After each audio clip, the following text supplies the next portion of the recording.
end up being Rhett Lashley. I think Rhett Lashley would probably be the guy. I mean, I don't know. It seems like he's really good, though. I think Rhett Lashley would probably be the good one, or maybe they should just extend Gus. I don't know. I mean, it just depends on how you feel about stuff. But, I mean, I think Chip Lindsey's going to probably... Hey, guys, what's going on? Sorry, guys. I didn't realize I was on yet. What's going on, guys? Welcome to another Saturday night here on the Brain Drain with me, your host, JG. It is our last one. We've been doing this for a long time. Some of you guys, some folks who are already in the chat, have been with me all the way through the COVID era when we were all at home and we didn't know there were going to be any sports. And now we've gotten all the way to the last game.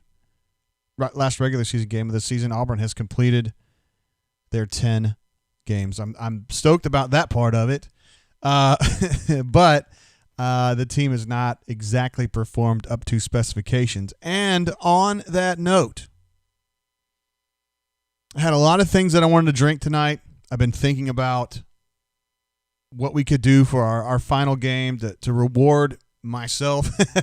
Well, and we could all just kind of drink it and enjoy it vicariously. But with a special thank you to our viewer and supporter, Mike M. out there. Michael M., you know who you are, buddy. I love you. Who sent me some delicious bourbon that I really wanted to show tonight. In honor of the solid comment last week, and those of you who have, that's kind of how we left it last week, was Gus said in his postgame, if we get to 6-4, it's pretty solid. And everybody's brains, like, what? 6-4 is not solid. And he came out the next day and he was like, I didn't really mean it that way. We're chasing championships, blah, blah, blah. So in lieu of a really big, great bourbon to finish off this season, I have decided to go with Old Forester 86, which is like the most basic bourbon. And you know why I chose that? Because it's solid. This is a 6-4 bourbon right here, okay? So I'm going to drink 6-4 bourbon tonight in honor of a solid year. All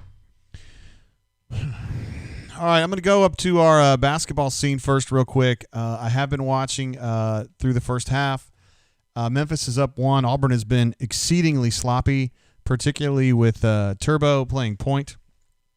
And other than that, it's been kind of what I expected. They play really hard. Auburn is always going to be a team that brings a lot of effort. You've got guys like Stretch, who plays hard all the time. JP plays hard all the time. Thor is off his ass all the time. Flanagan's off his ass all the time. I like Chris Moore's hustle.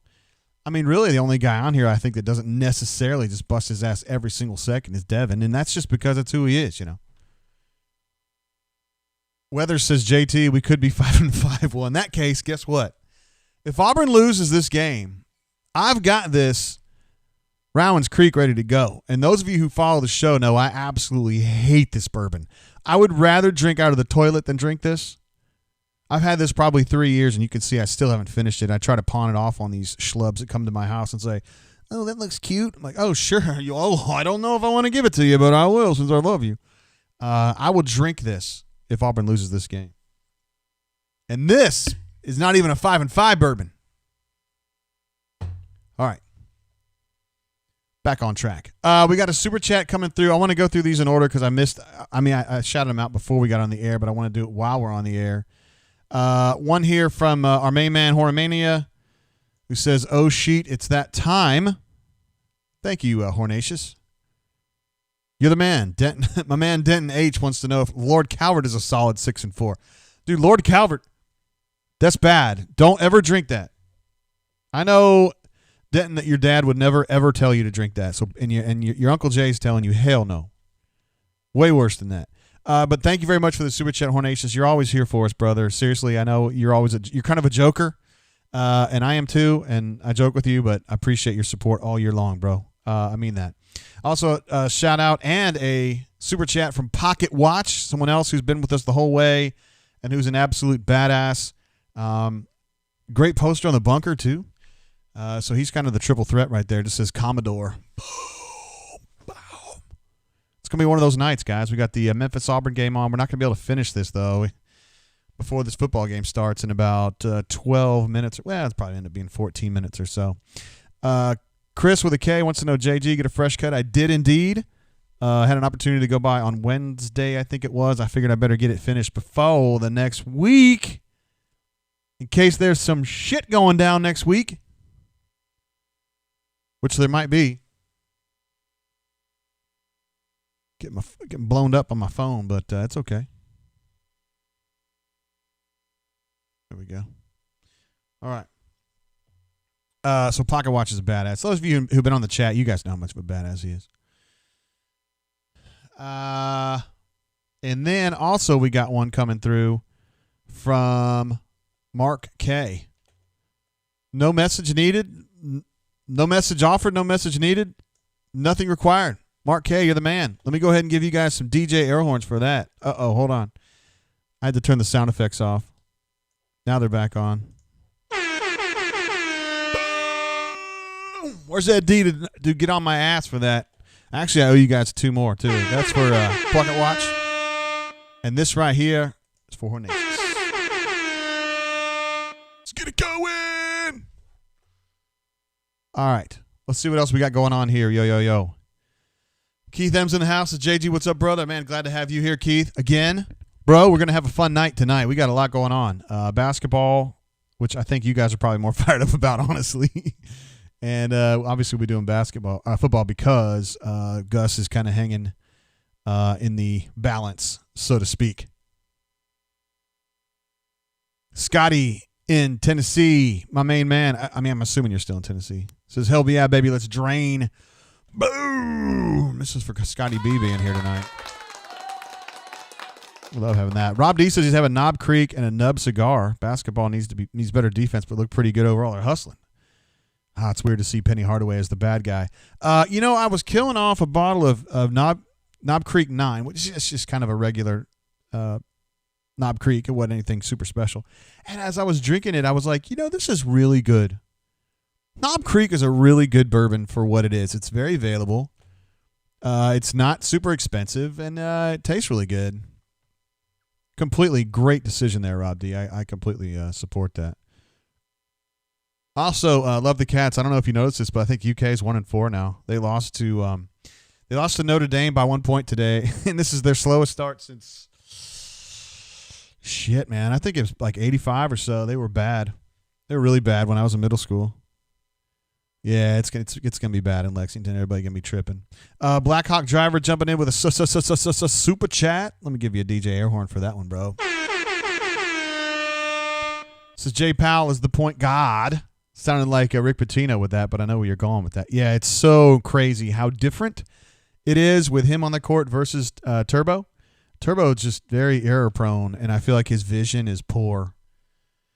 He had a couple buckets. Actually, there might have been 3 now that I think about it in the first half. It were just lazy turnovers that went for easy opportunities on the other end for Memphis, and it's just, come on, bro. You got to do better than that.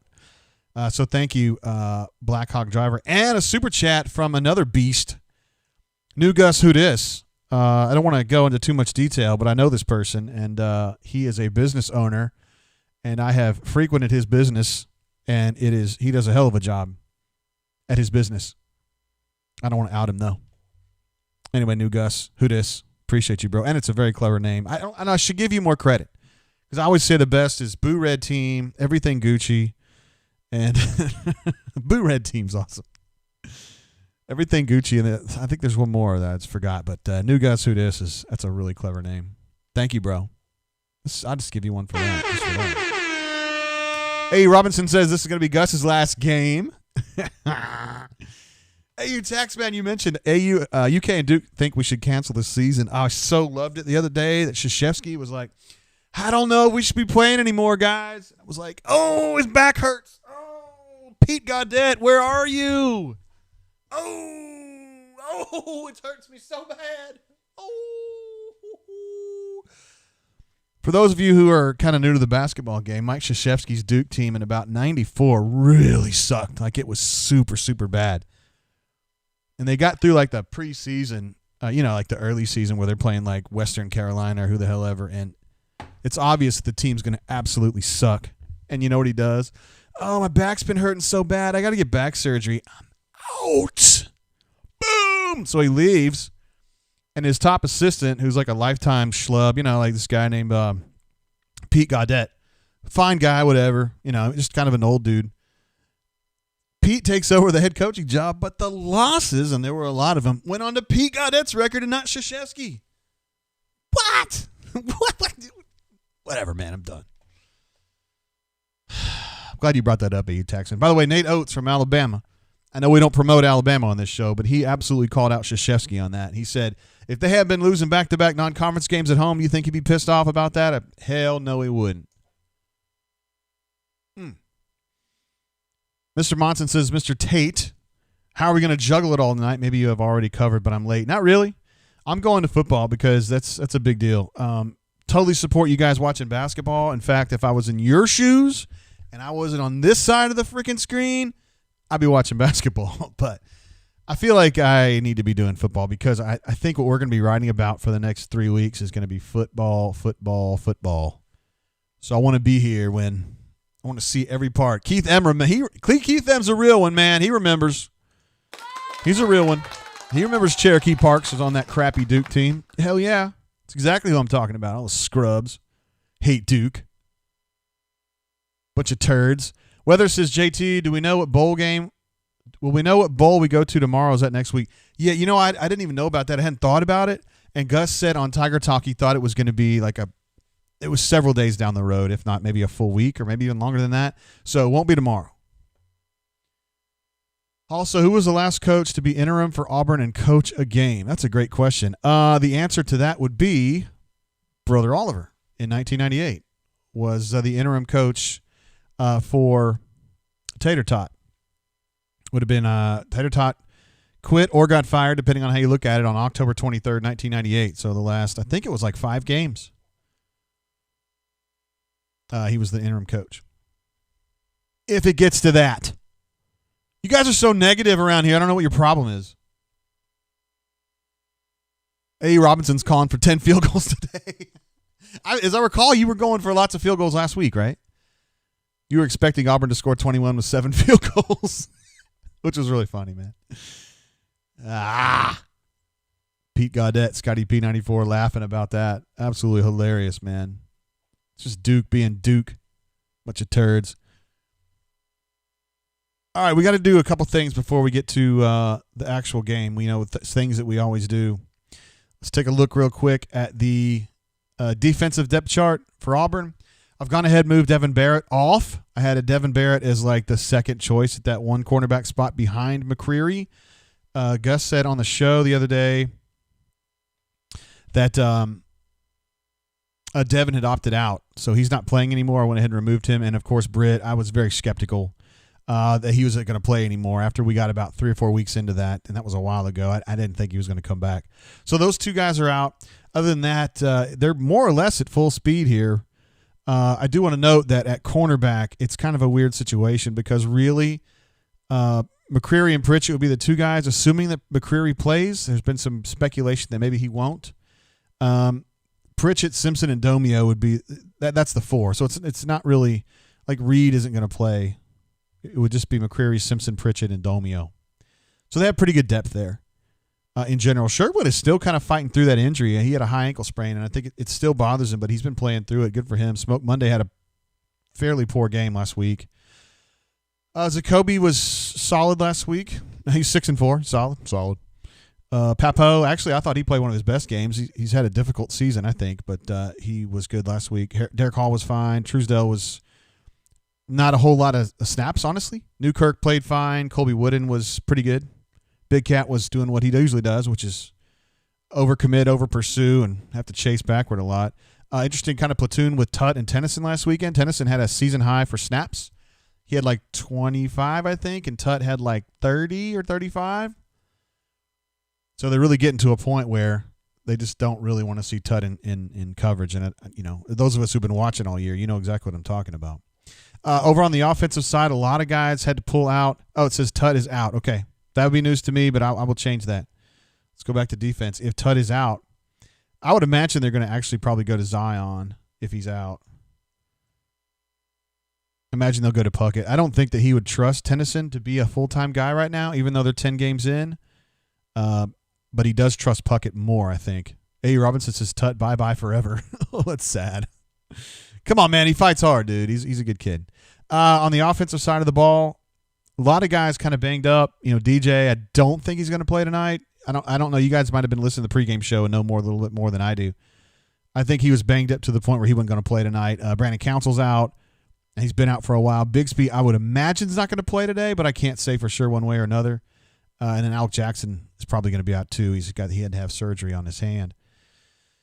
So it's, same thing as usual. Kind of a patchwork offensive line, in my opinion. And then at wideout, I don't know. There's been some chatter that Schwartz might not play today.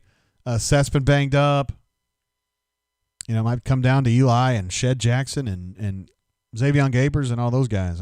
But I think they have a lot of dudes. I think Kobe Hudson's a good player, and he doesn't play very much. All right. We'll get back to our scene. We'll get over to the football show, and we'll start going like with this. Let's see. Weather says Tank and DJ are good to play. Wait. I don't know what you're saying, but I appreciate you trying, bro. Soft Vader says, JG, do y'all have an app? I think we have one, not specifically branded to auburnsports.com. We have a Rivals app. I don't use it myself because I find that our mobile site is better than the app for me. Just how quickly it moves, and I think it's very user-friendly. So I use the mobile site. I just go to like auburn.rivals.com and then just kind of surf that way. Also, I got a couple texts here from some friends. Becky H., who lives out of state, I'll just leave it at that, says the Bourbon report is that she is drinking Pinhook, which I don't think I've had. I've heard some folks say that they have. And then Cousin is on the Willet. I imagine that's pot still Willet. Solid choices. No, they're not solid. They're better than solid. They're better than 6 and 4, in my opinion. Indeed. God, it's getting close to game time. It's 6:31. Good golly, Miss Molly. A great balls of fire.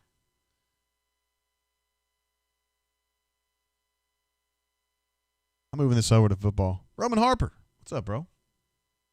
I like Roman Harper. He's a tough player, man.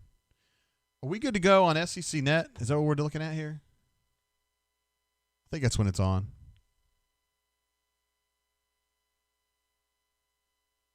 Oops. If SEC Net, right?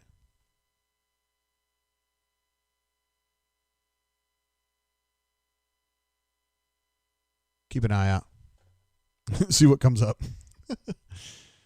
Cleveland Brown says, time to call the intern. We're not going to intern it today, man.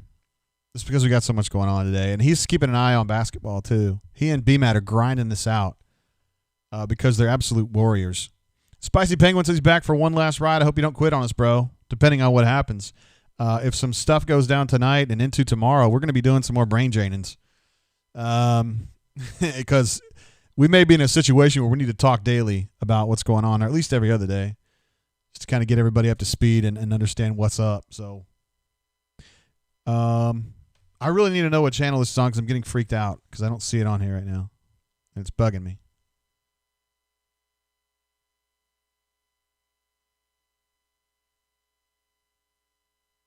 Yeah, Pocket Watch wants to know too.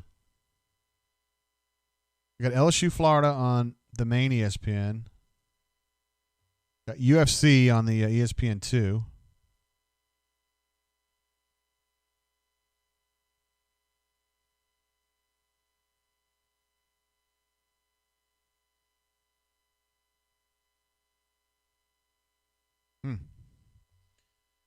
Grind wants to know what time basketball is playing. Basketball is live right now on ESPNU. They have just started the second half. It's been a really close game. Well, Memphis got a little bit out in the first half, and Auburn just kind of grinded their way back. And actually, when I flipped it off, it was still really close. And the stats were crappy tonight, so I wasn't able to do the regular stuff. Jeremy wants to know if we're rolling tumors when Gus is fired or not. That's terrible, man. I can't believe that you would say something like that. That's mean. Oh, Anthony Schwartz is out there. I'm a little bit surprised. I thought that Flash might be out. Have y'all seen McCreary? Wonder if he's out there too. Christopher C., very sharp-eyed, says he noted that Gus was wearing a visor tonight and not the Coach Dye A hat. Tucker P. says, what up, Mr. J? Word, Tucker. How you doing, brother? I think I'm going to be seeing you in the next couple days, I guess. Hope that Jaquavius Marks. Tough to be a tailback at Mississippi State these days, isn't it? Unless you like catching the ball a lot. Yeah, Tucker. I'm going to have Uncle Johnny over to make sure, everything's good. Just saying. Becky will get that joke. Spicy Piece is Yellow Fella, i.e. Jimmy Rain, Board of Trustees member and also just a general badass. Says Yellow Fella, says Gus is gone regardless. I don't believe it. Where's the link on that, bro? Did he put that on auburnrumors.com or jimmyrain.com? Or what are you getting on that? Scotty B in Tennessee says he'll be in Knoxville until they bury me. You know what, Scotty B? I'm still wearing some of those shorts that you were very kind enough to procure for me a few years ago. They were really, really good. I mean, yeah. Proof's in the pudding, bro. It's still going. All right, we're fixing to do some football, yo. I'm going to have to kind of ignore basketball. Would love if you guys update me. I bet Auburn alumni is going to be watching basketball for the most part in the chat, and I'd be happy to update you guys on that as often as possible. Obviously, he will as well. But I'm watching football because this is where the drama's at, yo. It's Big Cat Bryant doing his thing. Uncle Chris wants to talk to Tucker as well. I got a whole bunch of people lined up want to talk to Tucker a little bit. Ed D's in the house. I'm going to give you a DJ horn just because we appreciate you, bro. You always, yeah. Look at the hashtag guy. I like him. Nice hat, bro. Keith M says, JG, are you hinting that something is brewing? Yeah, before we get started here, I mean, the intel I have gotten and that Jay Lee has gotten is that he's done. That's what people say to us. Now then, I don't believe that. I just don't believe it. I just don't believe that let's say Auburn goes out here and wins this football game by more than like two, if they win by 2 points, that would be a different deal. But let's say they win this game by 3 touchdowns, which is possible. At that point, I just don't think they have the sack to fire him, man. I don't think they'll do it. I think that we've talked about the people, the DWGs. We've talked about the neutrals that are kind of like, maybe I like him, maybe I don't, but I don't think it's really worth it to fire him right now. I don't see those people being like, yeah, let's fire him, man. He went 6-4. He won his last game. Out you go, bro. And it would be kind of weird to me because if they beat South Carolina, well, there's a lot of what ifs on this season because the South Carolina game went against them. I think they win that 8 or 9 times out of 10, and they actually lost it this time. But the Arkansas game was, and the Ole Miss game was, I don't know, man. So you can't sit there and say, well, should have beat South Carolina. Well, yeah, they also should have lost to Arkansas and probably should have lost to Ole Miss. So it's tough. It's tough. But I just don't think, ultimately, I don't think they're going to have the sack to fire him. That's what I think. And Jeffrey Lee's with me on this. I talked to him early today just to make sure I didn't misrepresent him. But it's just kind of a I believe it when I see it kind of thing. Like, and I know a lot of you guys are like, I'm completely done with Gus. I can't believe nobody has the brains to see what's going on here and to fire his ass. Like, I get it. But, I'm not really on. I don't know where I land on this. We got a super chat coming in from Stupa.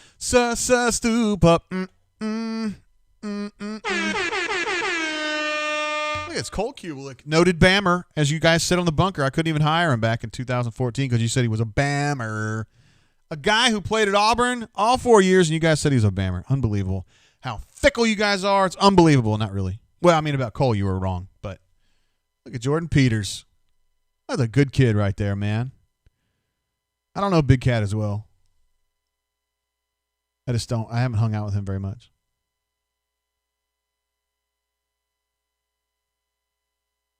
That's pretty cool, though. Oh, that's really cool.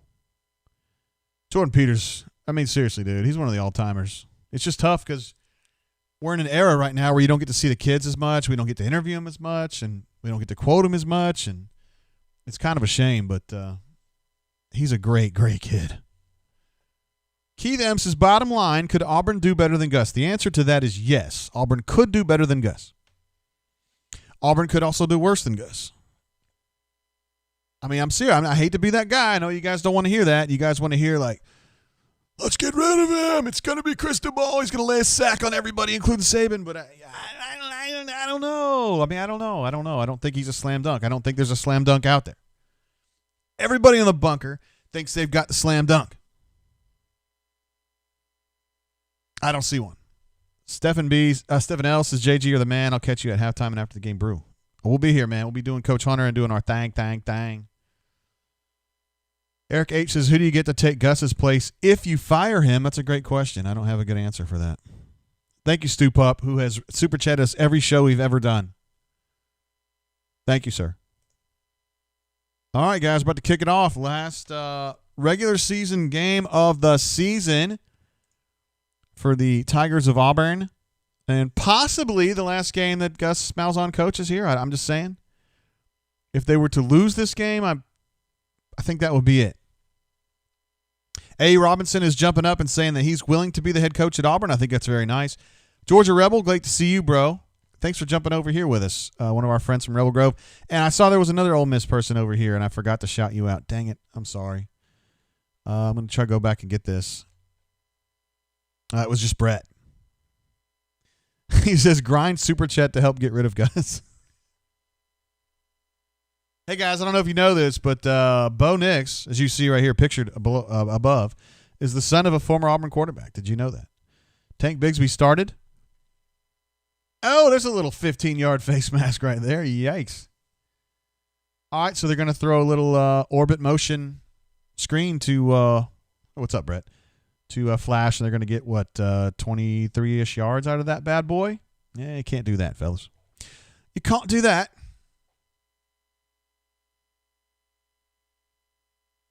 Love the Cats jumps in with another super chat, his second of the day already. He says, at Jimpty, $1,000 super chat. Where's Jimpty? There's been a lot of people trying to figure out where Jimpty is now, because he's on the board somewhere. But he ain't Jimpty anymore because he juked somebody out of some tickets. He swerved him, as my man Zwayback on the YouTubes would say. All right, a little inside zone run, and that went nowhere. That's the thing about Mississippi State, man. They're pretty stout up front, man. Front seven, front six, whatever you want to call it for the way they run. Their defensive front is pretty stout. So I was saying I did a little opponent intel piece in the Bulldog Blitz site. What the hell were you looking at? Did a little opponent intel piece, and I said I thought Auburn had to throw the ball to win this game because I didn't think they would be able to run effectively on a consistent basis. I think Mississippi State's good enough up front, but they should be able to throw the football a little bit. Brendan Coffey started. Is that right? That means that Broham was a little under the weather or banged up a little bit, depending on the situation. Working next to KJ there. And Nick Brahms at center. Looks like Nix is changing the blocking there. It's an interesting formation right there. They're probably going to motion somebody out. I'm surprised Seth's playing. I really am. I thought he was going to miss this game. This is an unusual formation for Auburn right here because you've got the two wides plus a stack on the inside. That's a really wasteful snap right there, in my opinion. 3rd and 12. He had the tailback open to the backside. We could have at least fought to get a first down, and you end up trying this business right here. Did he catch that? I think he caught that, fellas. That ball was it was almost like a knuckler, even though it was spinning. It seemed like it was dipping at the end, but I think he got his hands under that. Are they going to say no? Do I need to change that font? I think it's a little big. That's what she said. Hey now. 4th and 12. Or is it going to be first down?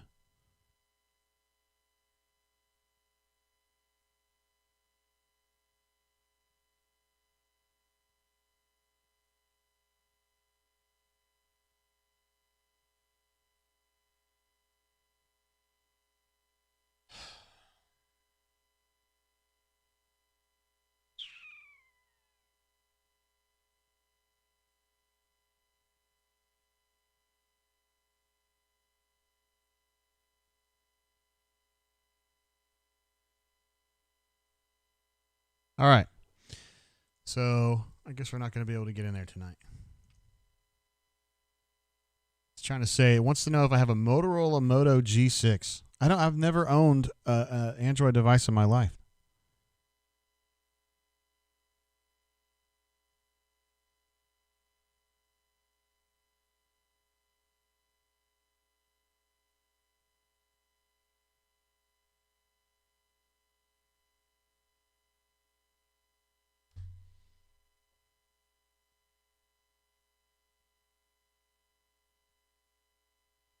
What?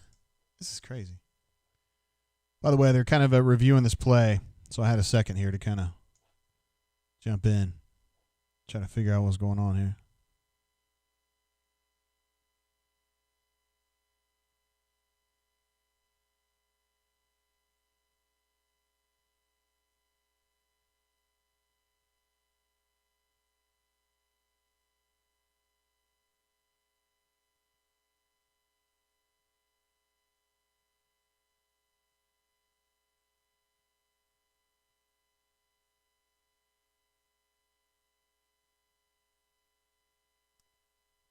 I can't do it right now.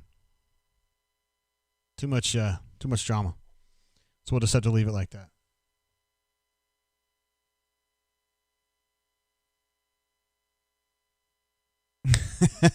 A. Robinson's, let's go. Great start. Let's fire Gus.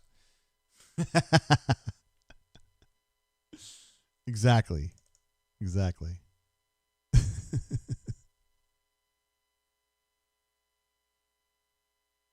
All right, so they're going to punt on their first possession, and Mississippi State's going to take over at the 20. Auburn's taken 59 seconds off the clock so far. I thought it was a hell of a catch myself, but whatever. Rob D says, anyone here watching football? This guy is, bro. Oh, I got to open this Old Forester. Again, we're drinking the regular Old Forester tonight, the 86 proof. And I just felt like, since in honor of Gus saying 6-4 was a solid season, I thought I would get a solid bourbon. You know, nothing championship about it. We're just all we're shooting for here is solid.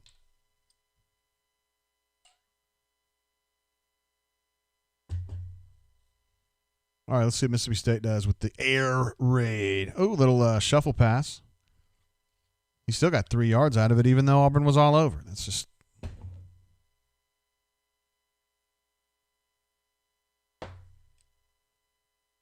Dan, we got a super chat coming through from one of our highlighted callers last week. Degeneration X, Triple H, PED. Says, drinking some Buffalo Trace for this one tonight will be remembered for a long time. Either way, I'm here for it. 1 a.m. Thank you, DX, Triple H, PED.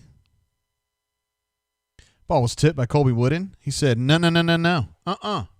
Diego Godoy's in the house. What's up, JG? What's up, brother? How you doing, man? Glad to have you here.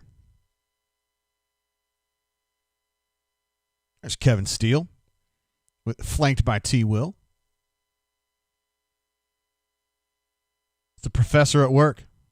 He's going for the 5, guys. He's going for the 5. It's going to be the 5. He's going for the pick 5 right here.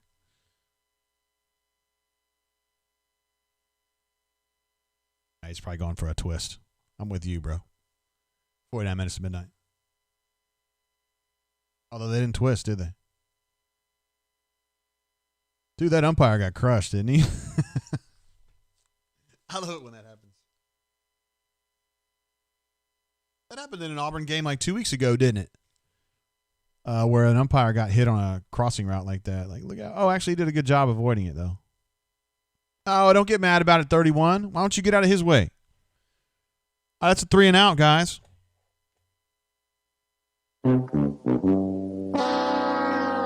That's for Mississippi State. I know. Javion Sanders says the basketball team is on too. I can't do both, bro. And I think relative to what's going to be going on the next 2 or 3 weeks, whoa, you can't do that. Oh, look at Flash get in there. Now they got 2 15-yard penalties. Ay. That was a weird deal. So Flash shoved him really hard, and then he didn't even go back at Flash. I guess he was scared of him. He's going to run away too fast. All right, guys, come on. Hold on now. Let's get a hold of it. Come on now. This championship team. Come on now.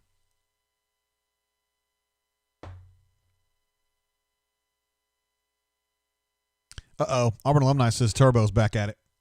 Turning the ball over. There's Kobe Hudson. We should see him on the field more than just when he's on the field around the huddle.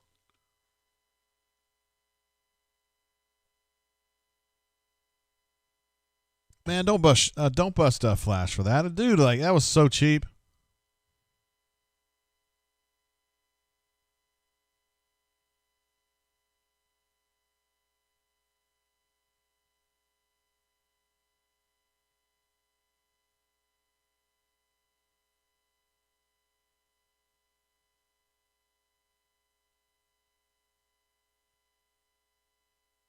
Man. I mean, I can't argue with. This is definitely a penalty when you slam into Stowe when he's calling a fair catch. You don't even give him room to catch the ball. And then Schwartz comes over and decks the guy, which I understand why he's doing it, but it's still a penalty. But he came back and did it again. So there should be 3 personal fouls, 2 of them against Mississippi State, in my opinion. Sounds like Thor's doing some business right now.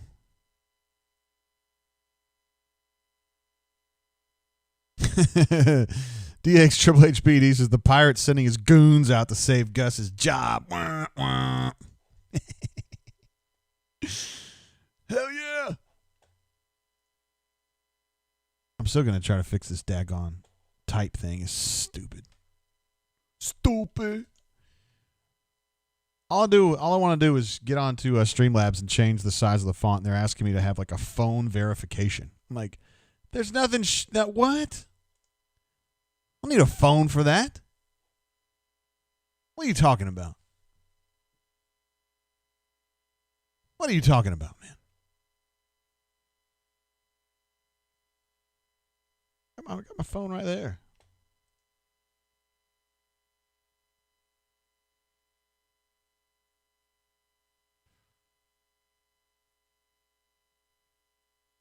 What?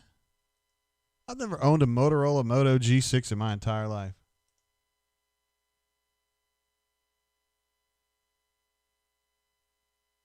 Crazy, man.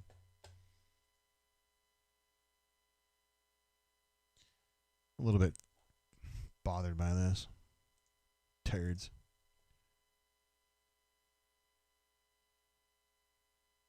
Anyway, been kind of a slow game so far, eh?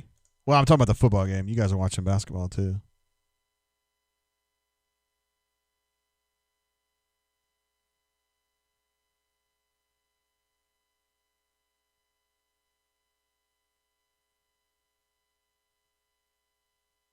Send me a notification.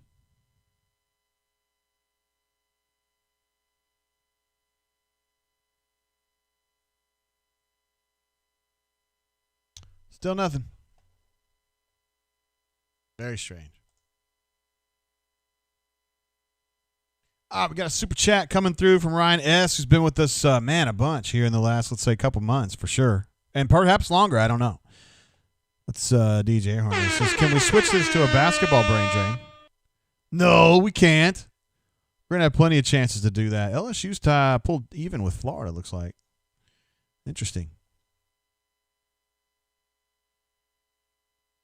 Let's see. Brett was asking for an update on the Florida basketball player who collapsed on the Florida day. I know Mike White, the head coach at Florida, was asking for prayers, I think, on Twitter, which did not look good. The latest that I had seen written about it was that he was in serious but stable condition. So I don't like the sound of that, man. Those of us who were around in the late 80s when Hank Gathers died that way, and hopefully that's not what's happening here. Remember how dangerous that can be.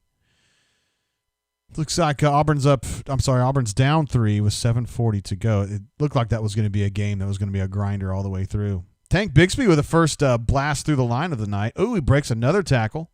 Adds on another 10. 10 more shrimp on the Barbie for that bad boy. Wizard Dragon says he thinks Justin Powell's been a pleasant surprise so far this season. Dude, Justin Powell's been a pleasant surprise to everybody, including the coaching staff. I mean, they thought a lot of him, but they didn't think he could be a point guard right off the bat and be competent. I mean, that wasn't what they signed him to do. They thought Reef was going to be the guy. So, yeah, he's outperformed expectations by a significant margin, and he's definitely a beast. And Kentucky's going to be sad they didn't get him. They didn't try to get him, really. Look at Bo Nix drop a shoulder and try to truck that net man. That was good stuff. He plays hard, man. He plays hard. AF Tiger in Virginia says Tank is back. Yeah, it looked like old school Tank right there. Look at Chad Morris right there. I was talking to one of my friends, J.O., and he thinks that Chad Morris has been an absolute disastrous hire. And you know what? I don't know if I would go so far as to say it's disastrous, but I thought he was really going to help, and it just doesn't. You know, we're 10 games in, and I don't know, man. I haven't really seen it yet. All right, Auburn's going with the bunch set up there. They throw to the backside, as they often do. They were just lofting one up for Seth, but he was in double coverage the whole way. What's the deal there? Let's see. Chip says, well, the coaching staff effed up if they thought Reef was the answer. If they thought that a 5-star point guard was the answer to their point guard problems, they're absolute idiots. All right, Chip. I'm not going to give you trouble for that because I've known you a long time, but still, that's a bad take. Auburn alumni says point guard has got to be the primary focus for Bruce in the offseason. Hell yes. Number one priority, got to be. They'll go get somebody you watch. Old Hickory Tiger jumping in, OHT. Let me watch this play real quick. Too much running for his life for Bo tonight.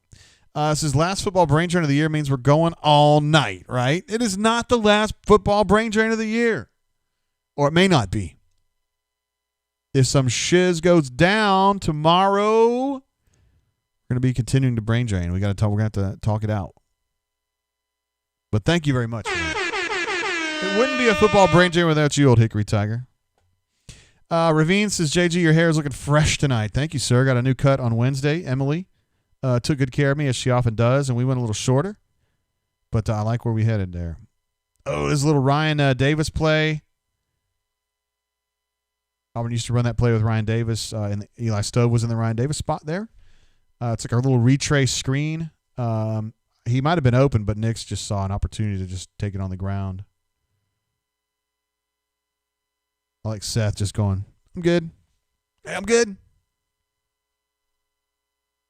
Scotty P making a counterpoint on Chad Morris says, with poor OL play, I'm not sure there's much Chad could do. Fair, that's fair. But he's done zero with Bo. I don't.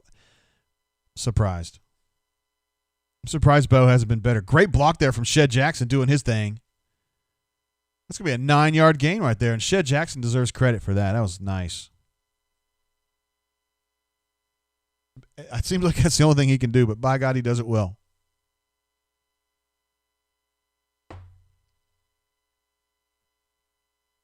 Let's see, Super Chat. Ryan S. jumps in again and says, if it goes down tomorrow, I'll pull out the Weller 107. He wants to pull out the Weller Antique. Well, I mean, hell. I'd like to see it. Thanks, Ryan. Going to run a little inside zone there. Get 4 yards. Looks like somebody's upset with Tayshawn Manning right there. Sorry, bro. Hope this didn't hurt your feelings.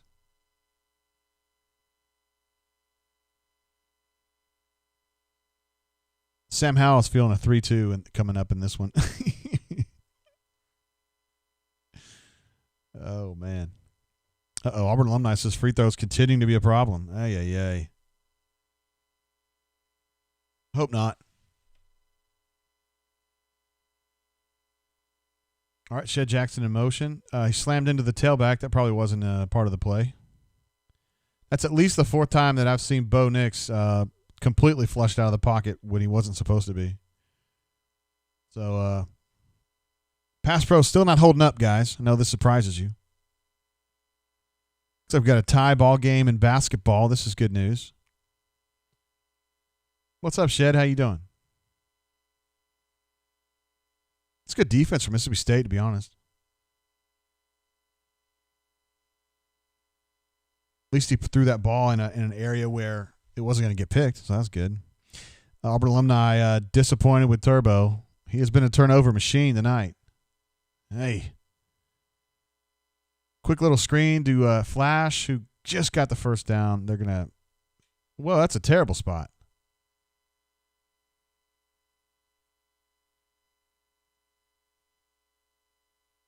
That's a tremendously bad spot, I think.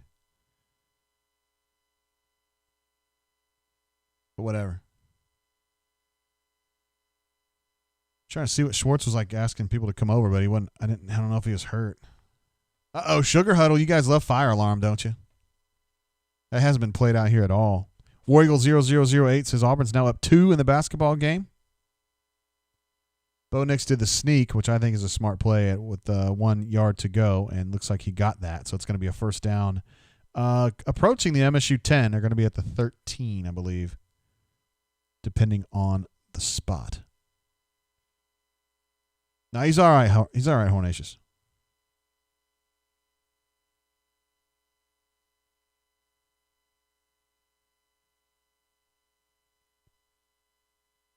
Surprises me that this is I don't know.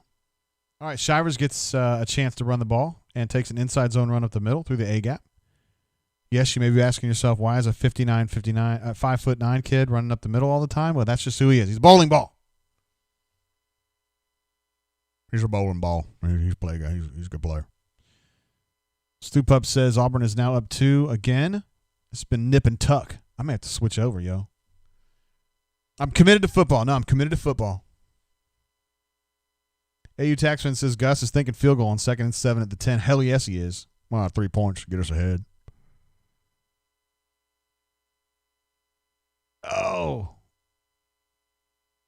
Oh, listen, dude. 1 ball knocked down, I wouldn't start talking too much smack. So, is that Colin Duncan?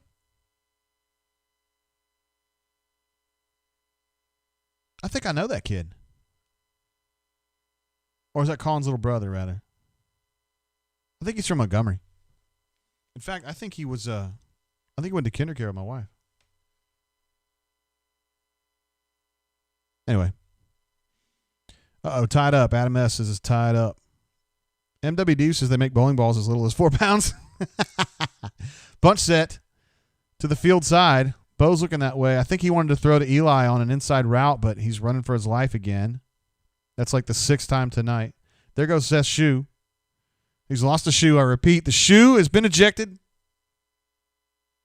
He'd like to get his shoe back. Do you mind giving him back his shoe, please? Show some sportsmanship. Becky says he is from the Gump. Yeah. He is a KinderCare alum. He's a KinderCare alum. Hey, you taxman, guess what? Oh, yes, Scotty P says it's Colin. Okay. He can talk all the smack he wants then. He is a alumni of KinderCare. All right. I can't give it a Jim Fife, but I can give it like an applause, I guess. Auburn throws 3 shrimp on the Barbie. The Tony Barbie. Boom!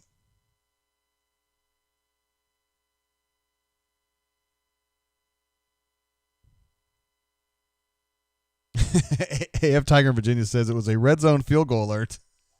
How prescient you were with that one, brother. Thank you, sir. CJ played at Vanderbilt, yes. CJ Duncan played at Vanderbilt and it was signed a free agent contract with the Arizona Cardinals, as I recall.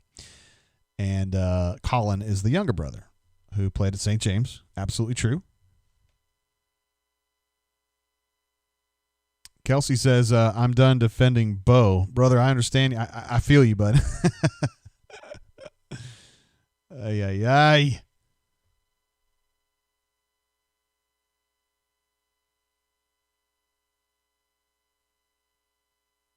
Yeah, Bo's getting a little flea happy, isn't he? He's getting a little bit excited to flee the pocket, maybe a little early. Shane East says, man, we can sure kick field goals. God bless Honors Carlson. Adam Smith says Auburn's up a little bit now, 62, 61. Probably check. Well, I don't want to change the channel. Let me update some of these numbers real quick because we're probably a little bit deeper into the game and these numbers might actually have some validity. Bo is now 5 of 11 for 31. I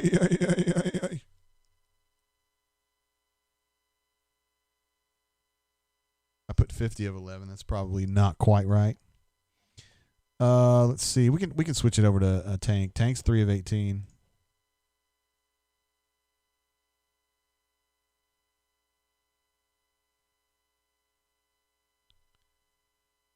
And Mississippi State's passing has been terrible so far. They're 1 of 3 for 2. Auburn forced a 3 and out on that first one.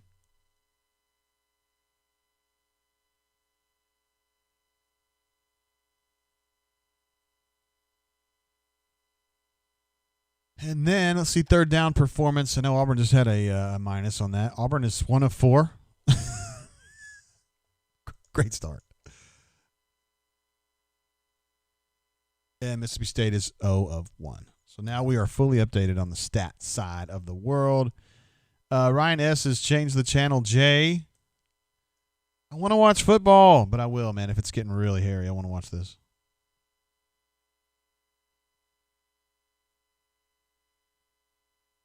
Oh, is it on break now? Damn. JD says he played CJ in high school when he was at Trinity. Hell of an athlete. All right, good stuff, man. Good family. I know his parents. I mean, his parents came to the center a lot back when those kids were really young, and they were good folks. Actually, I knew the mom better than the dad. She was really good folks. I would assume that she'd be married to a really good dude because she was a really cool chick. I feel like people kind of, end up marrying people that are kind of like them anyway. Although my wife's nicer than me. She's a nicer person. But, I mean, that's probably a good thing. Oh, since we're on a commercial break, I do want to give a shout-out to my high school alma mater, Holland Hall, in Tulsa, Oklahoma. Won the first state championship in football. They went undefeated. I think that was 12-0 for them. And they crushed some goofball team in Oklahoma City, 35-7. I don't even care what team it was. Pretty stoked for the Dutchmen. That's big. When I went to school there, we didn't even play in OSSAA. We played in like a private school league with like teams in Oklahoma City and Dallas. So we weren't even like competing on this level. So that not only have they made that transition to high school, like the actual public schools and stuff, now they're the champions.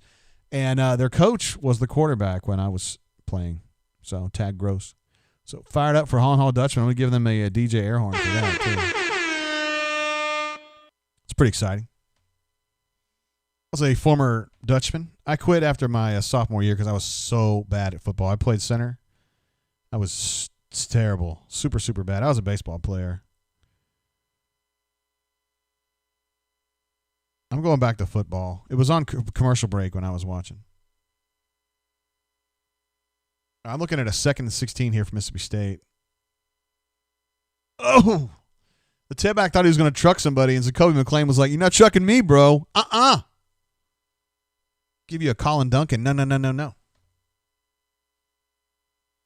Whew, that was a thunderous lick right there. That dude just absolutely stopped dead in his tracks when he tried to truck him. Boom! Bow to your sensei. Bow to your sensei!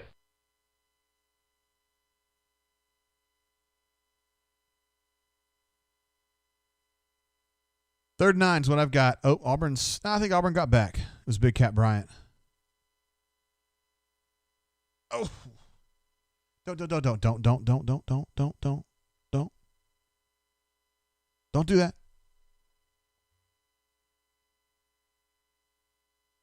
I didn't see the signal. What's the call on that? Oh, they're going to call encroachment. Okay. I don't understand. Auburn alumni says Arky State's about to be the champions of life. What are y'all talking about?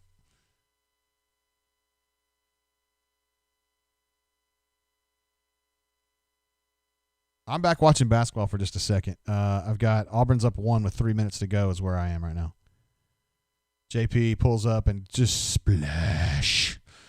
Splash. Oh, that was a sweet little dish inside, though. That's sweet. It's like a fun game to watch. You guys are making the right choice there, yo. Auburn alumni says JP's got 22 points and 8 rebounds at point guard. I'd like to know what Turbo has. Probably not something like that. Uh-oh. Eric Cambridge just delivered. It's 69-65 Auburn with 2:24 to go.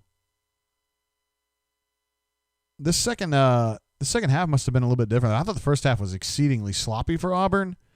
Tons of turnovers. I think they had 10 or 11 in the first half, and I was like, oh, boy, it's going to be one of those games like UCF. Looks like they have some awkward players, too. that drive in there for number 3. It's like the boogie guy. He's really good, but the other ones are like kind of like Auburn's dudes, like just young and squirrely, sloppy. Oh, AU Taxman says Arkansas State hired Butch Jones. Oh, interesting. Okay. He is a champion of life. I mean, we know that. Auburn alumni says Turbo has 25 turnovers. I can't even check the stats on that. They're like this tournament that they're in Atlanta is using a like an off-brand stat supplier, and they're garbage. They don't even work. Tennyson. I got to get back over to football. Hold on. If Lord Tennyson gets ejected, I'm drinking Round Creek. Let's see the lick, though. Don't do it. Ooh, that was a lick, though. But he was leading with a helmet, man. Dude, if Tut is out and Tennyson's gone,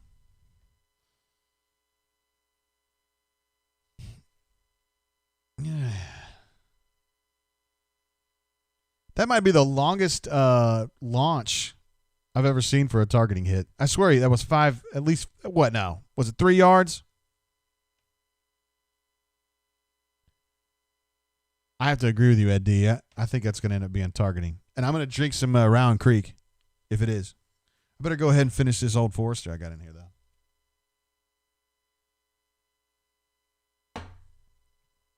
Uh-oh.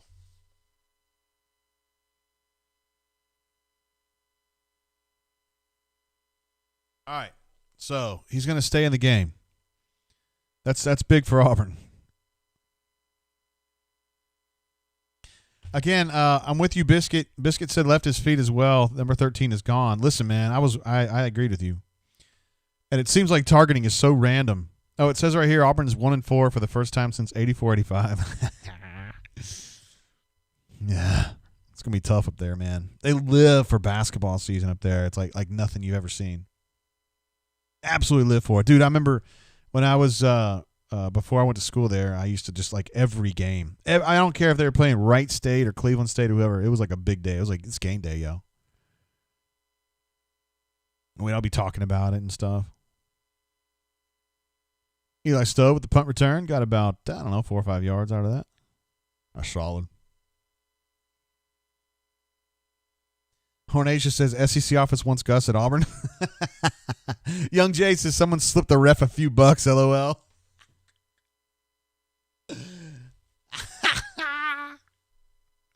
I love it, man. All right, I'm back over on basketball for a minute. Auburn's up 3 with 1:13 to go with Flanny going to the line. The new and improved free throw shooting Flanny. I hope this is what's going on. Travis J in the house. This is War Eagle J just dropping by. Bro, glad to have you. Leif B, our guy in Davis County, Kentucky, says it's bleak up here in Kentucky. You're over in, even though you're kind of in western Kentucky, that's a blue area, I think. Flanny hits the free throw to put Auburn up 4 with 1:13 to go. There really isn't a lot of Louisville support in Kentucky unless as soon as you get outside of like, Bullitt County, Jefferson County, Shelby County, up toward LaGrange and stuff. Maybe there. That's about it. Kind of like Memphis, I guess, where Memphis is big in that metroplex. And once you get 50 miles down the road, it gets orange in a hurry. That was a push off, I think. And they called it a push. Can't get that flipper out there, man. All right, so thank goodness Ladarius Tennyson stayed in the game because I had to drink this swill. Terrible.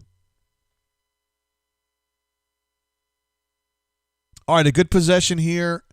Get 2 or 3 on the other end, and that's a dub right there. That's a big dub because Auburn recruits against Penny a good amount. Penny's an outstanding recruiter. S. Clark 8922 says, "Hey Jay, you're the man, War Eagle. Hey, appreciate you, man. Thanks." All right, looks like they're going to do a commercial break on basketball to let Penny air his grievances. So I'm going to switch back to football and see what's going on. And we got a Commercial break. Great. My man Sammy N from rebelgroves.com says Southern Cal Freedom Fighters losing to UCLA 7-0. Yeah. Is Oregon's playing tonight, aren't they? Are they? They're playing Washington. I just don't know. That's of note to the bunker because the bunker is convinced that Mario Cristobal is going to be the next head coach at Auburn. I'm not. Let's just play a game. If Gus did get fired, I'm not saying he's going to get fired. I'm not saying he should get fired. I'm just not even going to touch that. Let's just say tomorrow at 3:00, Auburn announces that he's gone and they formed a committee to search for another coach. I don't think Cristobal would be the top-rated dude. I think it would be Billy Napier. That's just kind of – you have to talk to people and you have to try to figure out which people like which guy and which one of those people actually has enough pull to pull someone toward them and kind of get what they want. There's definitely some folks that like Cristobal, but I think the people that matter the most probably like Billy Napier a little bit better. But in fairness, Auburn has been the better team tonight so far. I know it's only 3-0 in true Gus fashion, but Auburn's looking better. They look significantly better than Mississippi State right now. Got a little ways to go here, though. They're still on the negative side of the field, although this drive just started.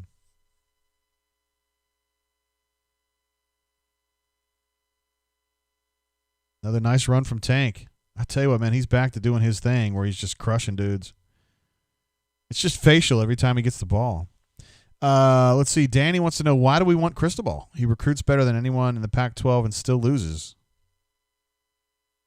I mean, he didn't lose a lot last year. He won the Pac-12 and won the Rose Bowl. That's a big deal for Oregon. I mean, yeah, it's a big deal for Oregon. That's a great accomplishment. This year, definitely underachieving. They've lost to Oregon State and then Cal last week. Bo is great. Obviously, has some questions. Boise has some questions about Cristobal's seaworthiness, so to speak. There's the quick screen to Schwartz again, trying to get him out in the open field. I bet you that tackle hurt. Hit him right in the back there, but it's all right. But that's a first down. 10, 12-yard gain. They're starting to creep up toward midfield. DX Triple HPD says, healthy Tank is so damn good. He is indeed, man. He's yikes. Damon K says, wait, what am I missing? What happens at 3 p.m. tomorrow? Here we go. JG said on the brain. I was just speculating, man. Oh, we got to hold. I was just saying, in the event that something were to happen at 3 o'clock tomorrow and they fired Gus, what would they do? That was kind of where I was going like that. Kyle Deckley says, Cristobal knows the South. He does indeed. He's from Florida. Recruited the Southeast for Alabama for a number of years. And also when he was the head coach down in South Florida. And he can recruit it. End of story. Travis J likes Luke Fickell. I don't even see that being a possibility. He just has no another hold. He has no ties to the South. Oregon. Adam Smith says Oregon. He says I say Oregon weird.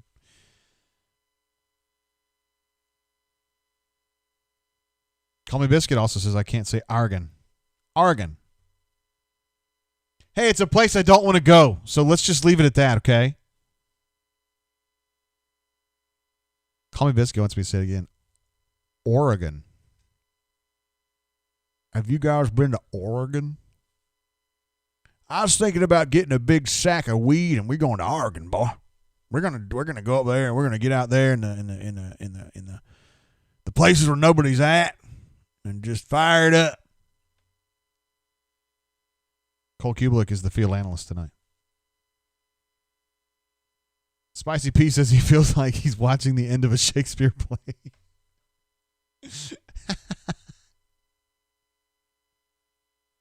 Oh, here we go again. Getting flushed out again. I mean, Eli did catch the ball, though, so that was a gain. He was open initially, though. Right as Bo was about to roll and flush, Stowe was wide open, and he didn't throw it. You know, for whatever reason. Might have a good reason. I don't know. Yeah, he kind of did. Number 40 was kind of bearing down on him. Oh, they gave it to him. Whatever. Pepe Sylvia says, breaking news, Kevin Sumlin, who is winless and just got beat by about 70 points last night, says he's to replace Gus $20 million per year. Oh, man.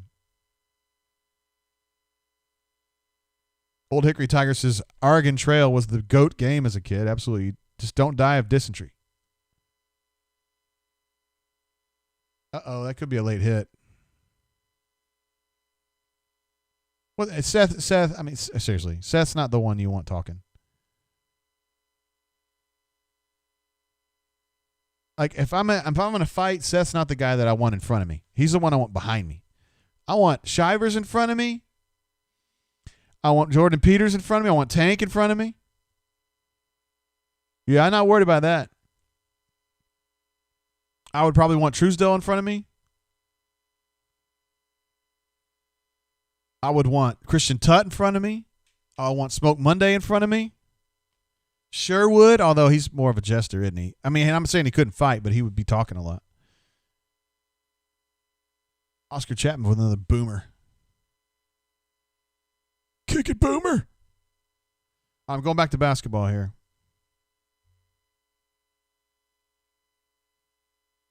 Auburn is up 5 with 8.9 seconds to go. Doug Pieces, love watching these youngsters learn to play. Absolutely. I try to warn you guys. Well, I successfully warned you. You may not have listened to me. I was like, this team's, I don't know, man. That was when I thought Sharif was playing. Now they're without Sharif, but Powell's been so much better than I expected. Better than anybody expected. Stu Pump wants to know if they could put Loy in for a series. Believe me, Loy can't pass any better than Bo. I promise you. Not saying he's a bad quarterback, but he's not going to throw the ball at all. But I'm still watching Memphis. They just got a very easy bucket on an inbound under the basket. Auburn's generally very good defensively and attacking on out-of-bounds plays right there, but that was pretty weak.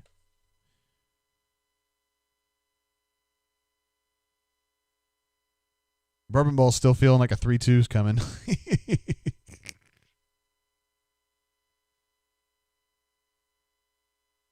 Adam S. says, am I wrong to think AU and Memphis are very similar? Yeah, the roster construction is similar, that's for sure. Yes, they're both like long, tall, athletic dudes. I mean, it's crazy. I mean, JP is what, 6'5"? Let's call him 6'4" in real life. He's pretty good. I saw Javon Franklin make a play earlier today. That was pretty cool. God, I'm telling you, UK fans are going to be so pissed about this kid.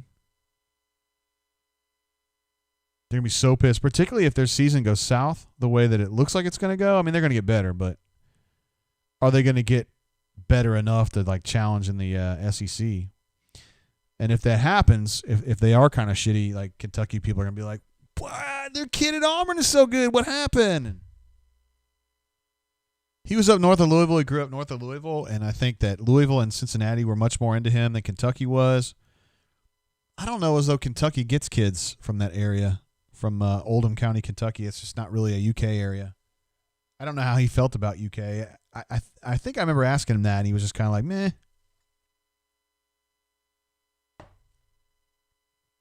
But he's from like suburban Louisville. He's just a little bit north of Louisville.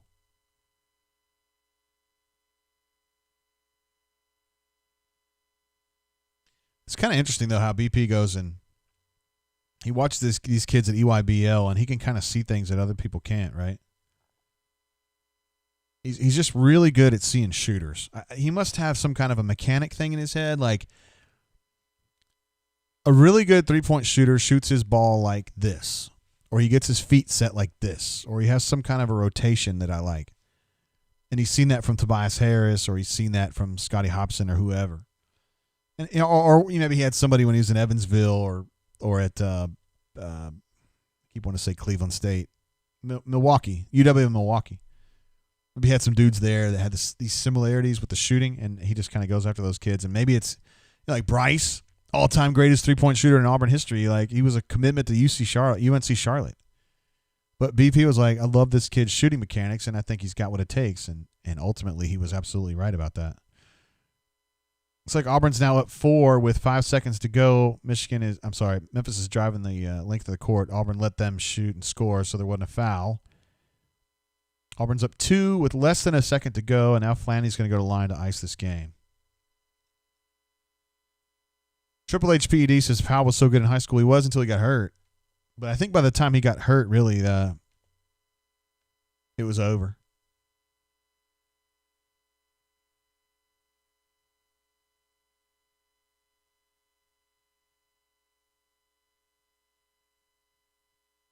I'm going to go ahead and finish out this game. I know we still got football going on, but I do want to watch the end of this game. This would be a big win for Auburn if they can go ahead and ice this. It's up to Al Flanagan. He's at the line. Auburn's in the double, so he's going to be shooting 2. Hits the first one. Auburn's up 3.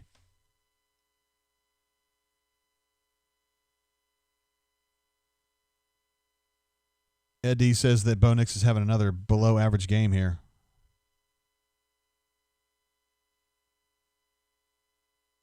All right, Flanny missed the second, but all Memphis could do was throw the ball long distance all the way down the court, and it wasn't anywhere near it. So Auburn wins the game 74-71. That's big, man. That's a win. That's a good win. I don't think Memphis is awesome, but they're like Auburn. They're going to be really good. They're kind of building their way through. They lost their star player last year, James Wiseman, the way that Auburn lost their star player in Isaac Okoro. So, you know, I think that's a solid win for them. Good stuff.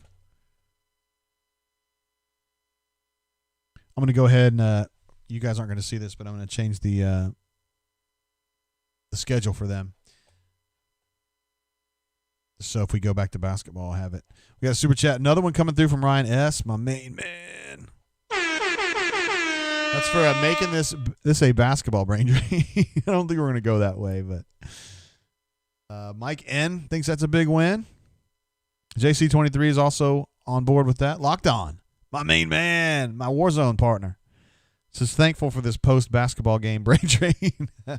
Locked On is one of the many people who are just tired of Gus. Doesn't necessarily hate Gus, just tired of it. Tired of what he's bringing, which ain't a whole lot, really, right?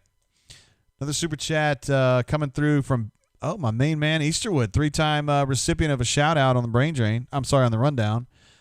There's reporting live from Wade Davis. Remember the 69-page club? Yeah, we had a thread that went really long this week. What's up, Brady? Thank you, brother. Glad to have you. Coming in live from Starksville. Good win. Fire Gus, A.E. Robinson says.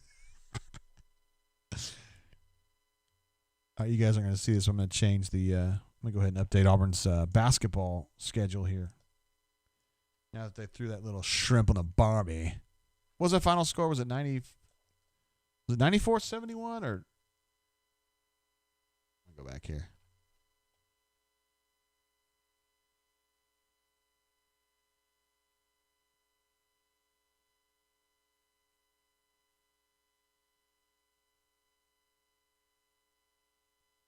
Looking for this final score, dadgummit. 74-71.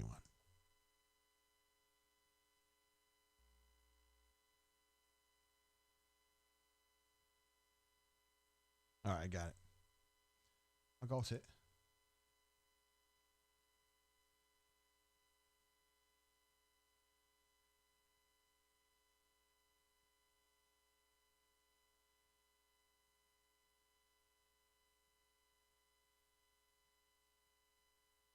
All right. I'm going to go over the basketball screen just for fun because we can do that. And I'm going to update this schedule so that it's correct and we can kind of see what's up. There it is. So they're now 3-2. That's a good win for them, man. For reals.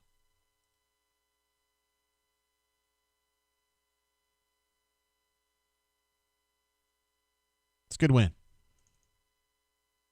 Go ahead and update this.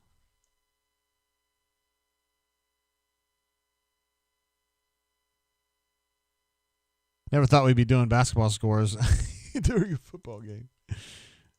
Oh, man, that's funny.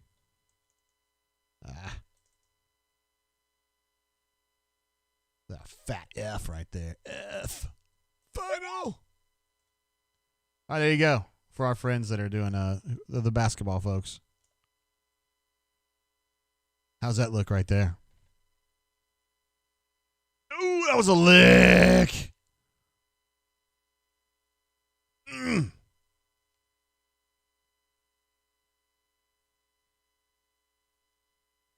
About that. All right, I know I missed a super chat or two. Let's see. Brady, we already got you, brother. MWF0001, my main man. What's up, bro? Coming in from Oklahoma, I believe. Big win for the Fighting Pearls. Hell yeah, it was. Next game coming up here in a few days at home against Texas Southern, a team that they should probably knock around pretty good. And then another one from DX Triple H PED, excuse me, says, great win for BP. Here's to the rest of the night, finishing in similar fashion. Obviously pulling for the Pirate here. You'd like to see the Pirate put Gus out. Looks like that's going to be a pick, yo, by Roger McCreary. Oh, he returned it probably 30 yards and got it past midfield, but that's a big play right there.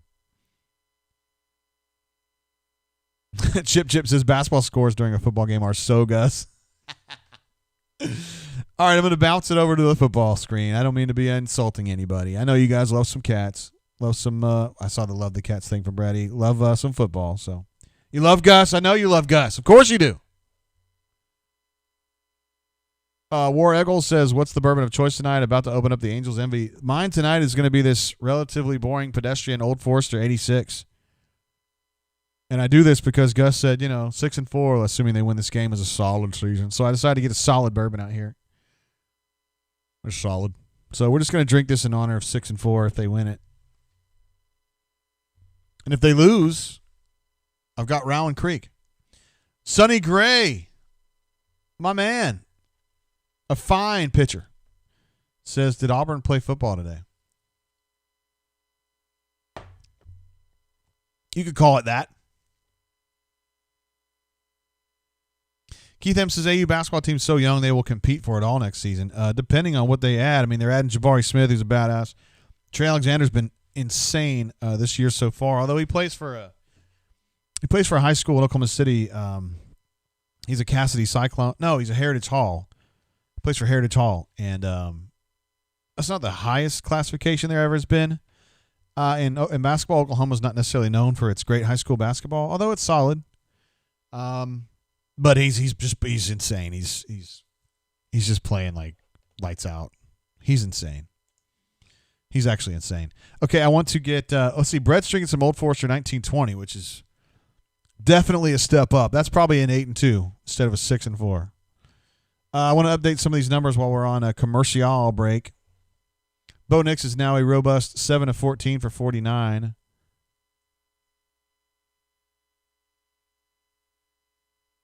That's pretty good. It's 50%, guys. If you do that in baseball, it's Hall of Fame. Oh, man, Ravine. What up, bro? Ravine jumps in with a super chat. He says, War Damn Eagle, great round ball victory for our boys. Keep doing your thing, JG. Appreciate you, Ravine. You're the man. Loved having you on the show a couple weeks ago. You'd only had proxies prior to that, but your information was very good. It was very good. Ravine says, ain't a dang thing wrong with Old Forester 86 proof, JG. Well, I would agree there's nothing wrong with it. I mean, it's solid. It's 6-4. It's a 6-4 bourbon. That's all I'm saying about that. Ravine said he found a 1792 foolproof today. It was the 1792 with a black neck, I guess. It has the black sticker on the neck.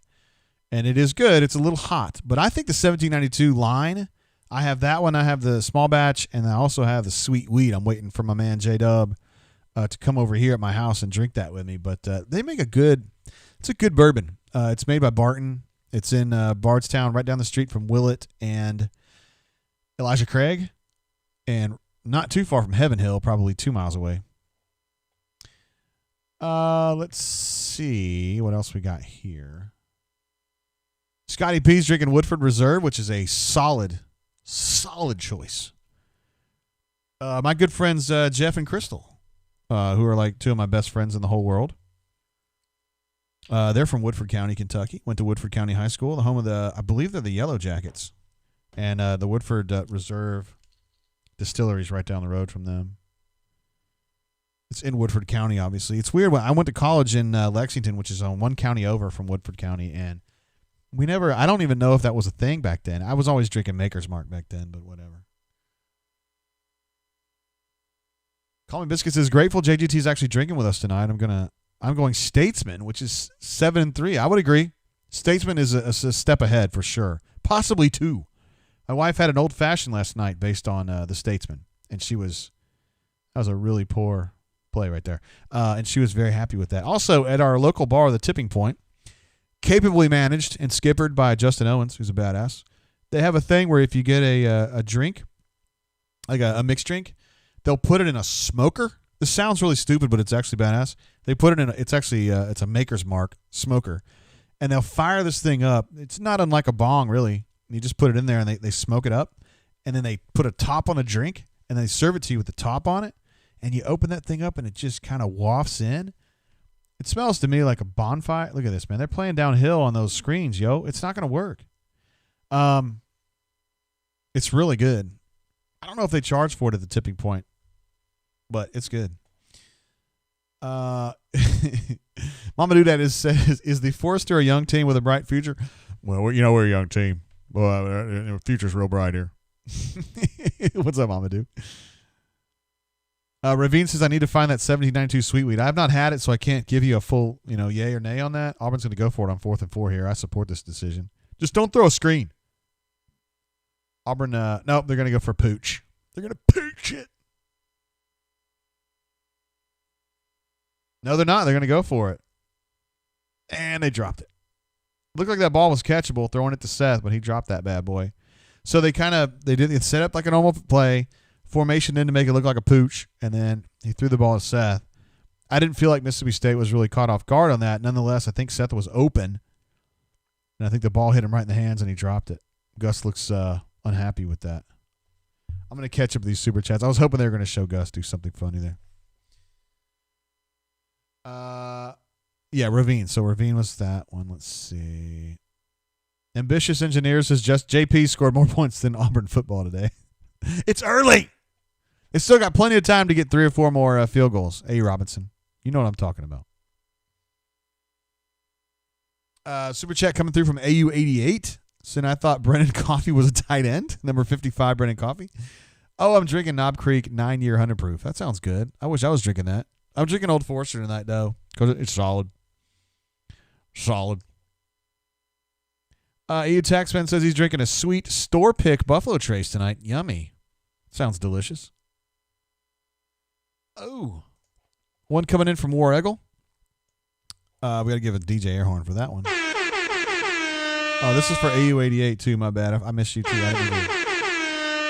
War Eagle says, Tate, here's to you. Much appreciated, War Dam, and here's to some hope for AU football arriving tomorrow. Wow, I know what side of the fence you're on, bro. Guess you're tired of Gus, huh? You don't think 6 and 4 is solid? Is that what you're trying to tell me? Leif B., our main man in Davis County, Kentucky, which is in the western part of the state, but he's nonetheless a total badass, says this spring there is going to be a distillery called Green River Distillery that's going to have a special barrel proof that is going to be limited to 1800-ish, 1900-ish bottles. If you see it, get it. All right. I would do that. And I'm not telling any secrets here, but Leif has sent me some bourbon, and it was delicious. I'm just going to put it that way. Alpha Tiger's in the house. Is sup, Swoogans? His usual welcome. Also, actually led with Fire Gus, but then said so good. Oh, another super chat. God dang, man. You guys are being incredibly generous tonight. This is ridiculous. How can I get this far behind? Ambitious Engineer jumps in and says, JP will have more points than Auburn's offense today, SMH, which you had said earlier in a post, but accentuating that point again. Thank you, Ambitious. Appreciate you jumping into the show here, bro. I'm a little bit behind, obviously. In all seriousness, 49 Minutes to Midnight wants to know, does Troxel know he's supposed to block people? He was a very vicious player in high school. No shit. He really was. This game is slow. It's only 10 minutes left in the second quarter, yo. He was a vicious blocker in high school, but he's just had, I think, 3 major knee injuries now. I think it just affects him, you know. Auburn's flowing downhill on that. Missed the first tackle, but got the second one. Still got a minor gain out of that. It's terrible. Leif says, guys, I'm just going to give y'all the best comment I can. I like y'all so much. I'm watching this terrible game just to chat with y'all. Isn't that nice? Isn't Leif B a badass? We love Leif B. He's our favorite guy in Owensboro. And he's just good people. He might be our best caller in Kentucky. I mean, he might be. I don't think we have anybody else. But he would even be good even if there were other ones too. I mean, just saying.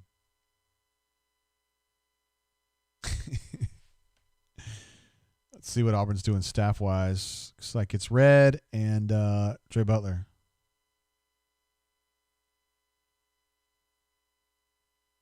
Derek Hall in there. Let's see who else we got over there. Papo, of course. He plays pretty much every snap.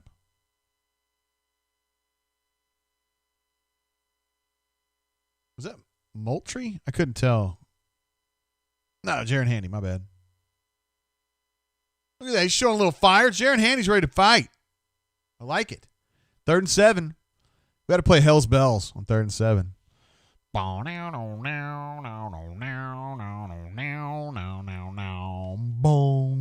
I'm doing it for them. I'm sure they're going to hear it. Auburn was showing blitz, backed off of it. They're still going to get to that quarterback and sack his ass. Derek Hall. Building on a solid. Remember, he played really well against LSU, and ever since then, I thought he's been kind of, he upped his level for the LSU game. I think he's been able to stay there.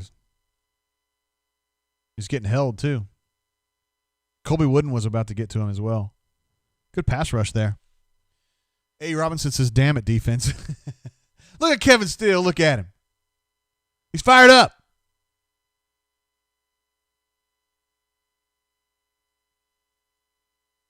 JC23 says uninspired to say the least. I don't know if you're talking about Gus or you're talking about the team. The team looks, they've been playing with a whoa. Uh-oh, they're going to get a foul on that. They ran into the kicker.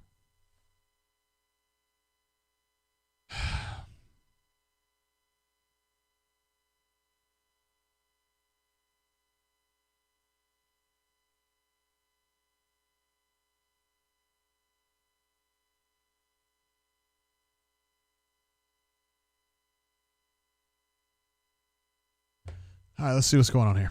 So I was looking at a text there. Oh, man, Cousin jumps in with a super chat. Look at that. Appreciate you, Cuz. C for Cuz right there. That's my cousin, Chris. Appreciate it, bro. Let me give you an air horn for that. I would offer you some of my delicious bourbon here, but I don't know if you'd want this 6 and 4. I bet you're drinking something better. In fact, I know you are, because Beck said you were drinking the Willet. Thanks, bro. We got a house for sale right over here, if you guys are interested. Yeah, call me Biscuit. I kind of realized that when I said it, but I didn't really care. Who cares? He says, JGT's a basketball guy. He said we got a foul for running into the kicker.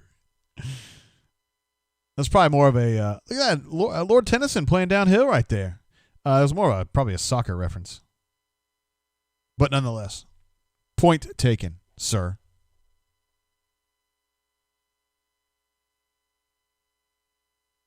Hornacius jumps in with a super chat, says, this head ref sounds like an extra from Forrest Gump. My name's Forrest Gump. Well, there's no doubt. I mean, nobody's ever called me Forrest before. My name's Gus. Ooh. Little sit-down route there, and then we'll turn that into a first down. Mamba Doodat says, the silver lining is maybe Shed will sit the rest of the way. Oh, man.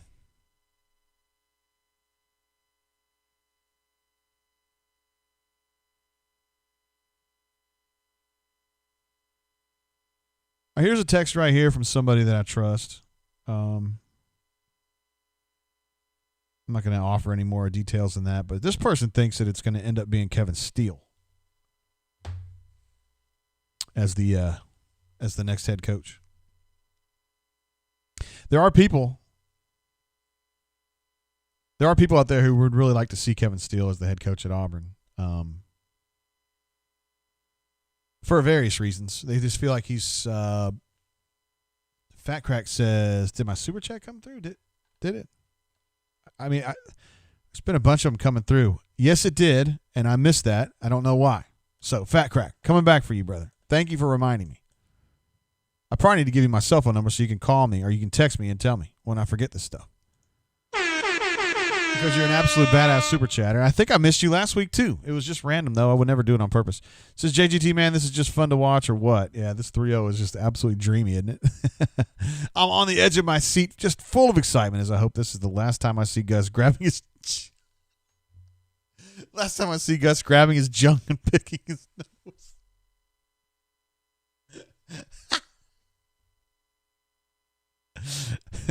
Thanks, Fat Crack. Sorry I missed you, bro. Oh, man. All right, 1st and 10 for Mississippi State at midfield. Auburn's been really good playing downhill on those tailbacks. They're ready for that.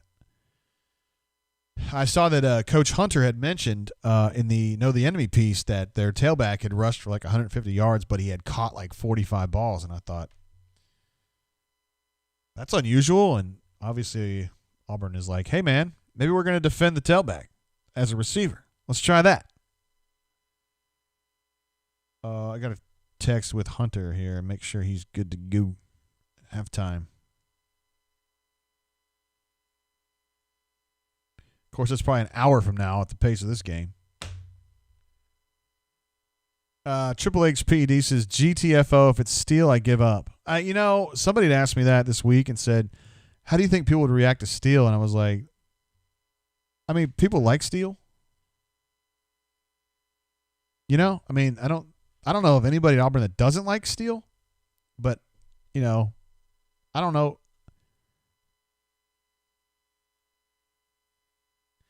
It's feel like the bunker, I can see that. The bunker is expecting bigger.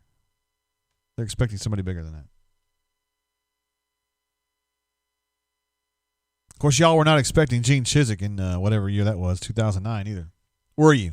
I bet you weren't. Of course, I'm sure Cook ED would be like, yeah, he was my front runner. Like, he's the most revisionist history guy that's ever been in the history of the bunker. He's just always like, oh, yeah, I knew that. Of course. JC23 says, what's your take on Steele? I like Kevin Steele. He's generally a very good defensive coordinator. I know he hasn't been awesome these last 2 games, but, they seem well coached. That's weak. They seem well coached tonight. They generally seem well coached. Sometimes they're just kind of outmanned this year. So I think he's good.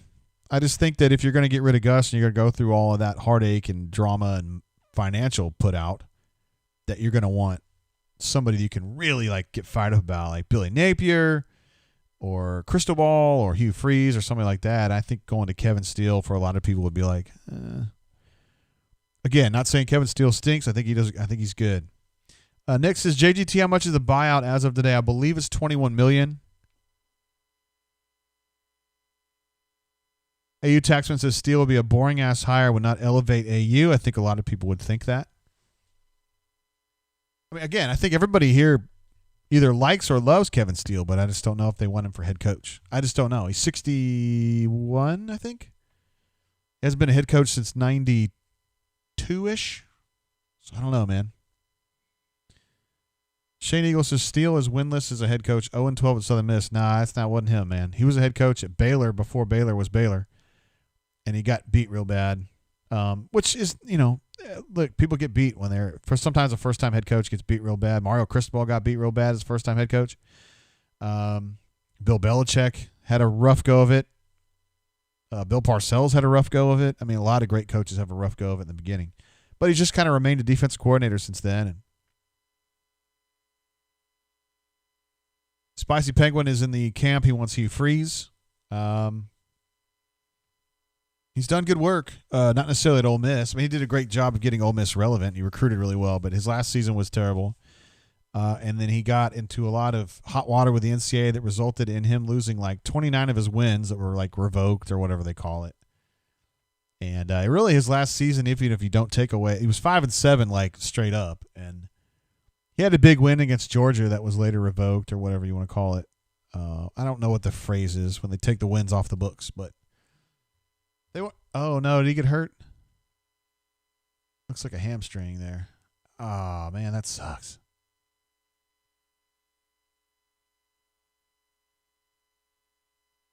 I thought he was going to get that ball, too. He had a chance. Oh, I hate it for him.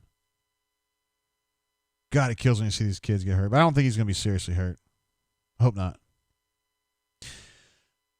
JC said, let's see, Freeze would recruit like everyone else. Kyle S. is looking for Bob Stoops.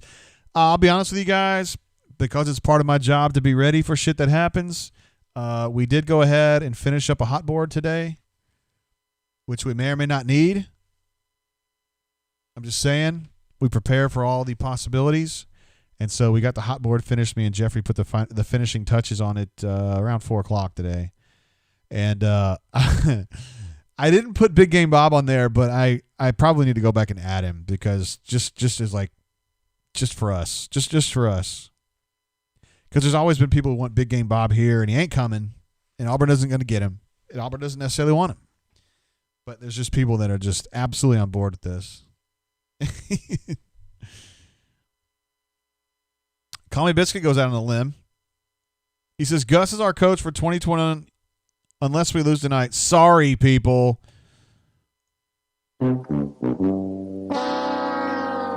Oh, listen to that. That's sad. War Eagle says, Jay, take AU out of it. Is Freeze hireable at a big program right now? I don't think he is. That doesn't mean that Auburn doesn't think he is. Or somebody else, whoever. I don't know. South Carolina, I don't think, kicked the tires on him even. They were looking at Napier and Shane Beamer. Looked like those were the two guys at South Carolina. I know Auburn isn't the same as South Carolina. I'm not trying to say that. I'm just saying even they weren't interested. One man's opinion.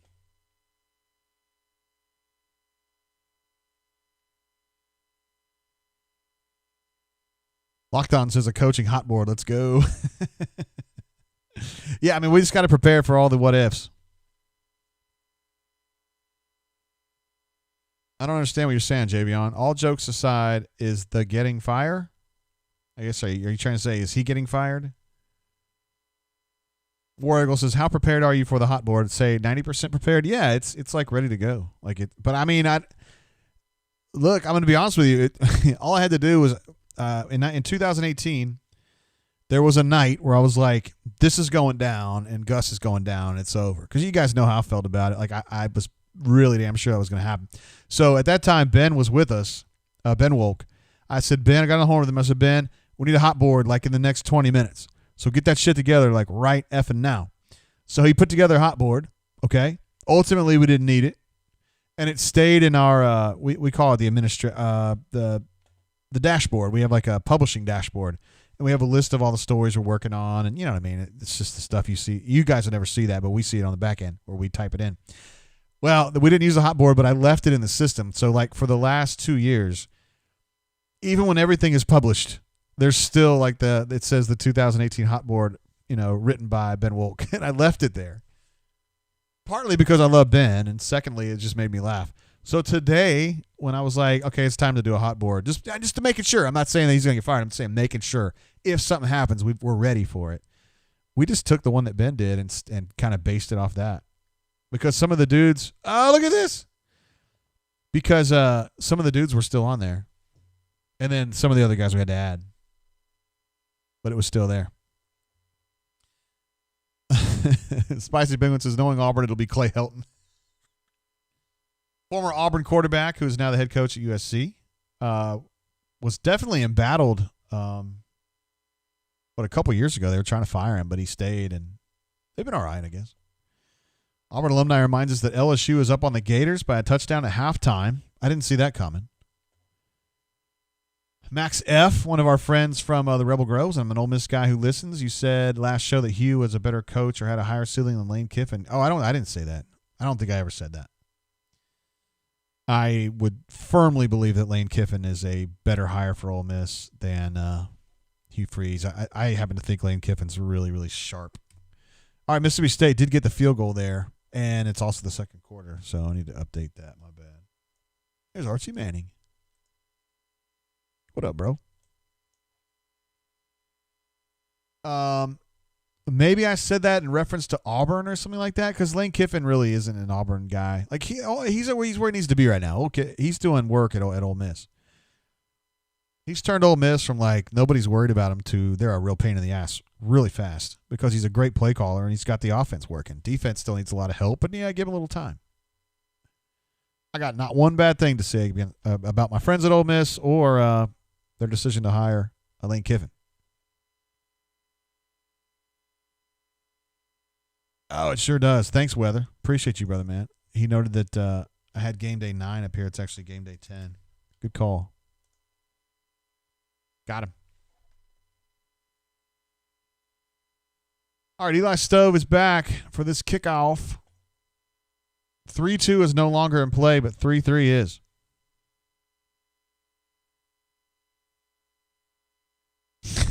Four 9 minutes to midnight says, all tied up, guys. What a battle between two evenly matched squads.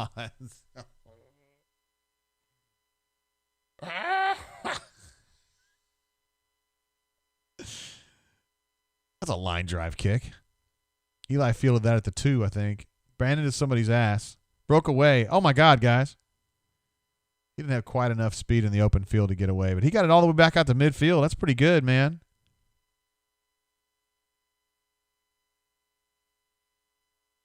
That's a great return. Gus would say that's a solid return. John Samuel kind of blocked that dude off a stove, actually. He got the first lick by like half a second and kind of glanced him back. That was an interesting play. Good stuff. Why are we looking at Smoke Monday? What did he do? All right, they're at midfield. Who said this game has the it factor? Did somebody say that, Mama do that? Because they need to be kicked. Like right in the shins. Not so that it hurts anybody. Not no injury, but just painful. You know what I mean? Look at Tank trying that Rock Thomas spin. We got to update some of these numbers, yo. Tank is now 6-33.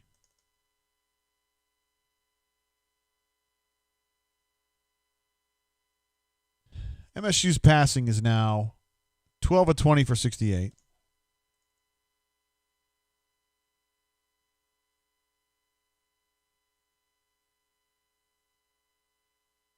Bo going deep. Oh, little inadvertent contact there. Auburn offense on 3rd down. Auburn is, a robust 1 of 6, and Mississippi State is also 1 of 6.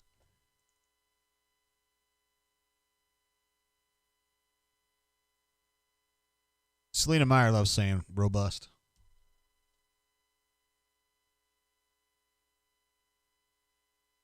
Well, I don't even know. Schwartz, did he actually collide with that dude? He just kind of lost his own footing without any. I don't think he touched that guy. 3rd and 6.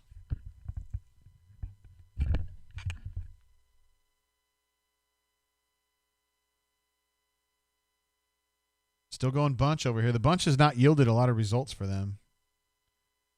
Oh, geez. Oh, God.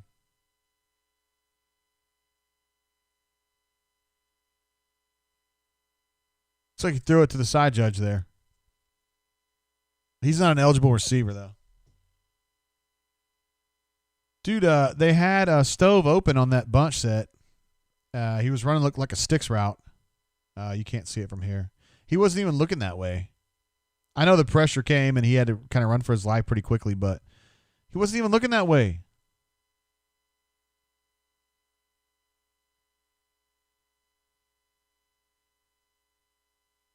Super chat coming through from DX Triple H PED.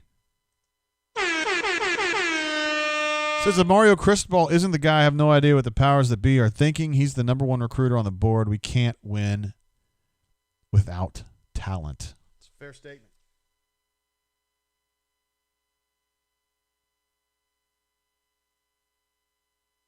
Personally, I am a fan of the idea. Let's go get that Auburn should get a. If you're going to go get somebody, I'm not saying that Gus is going to get fired. I'm saying if it does come to that you would get somebody who's a Saban like disciple.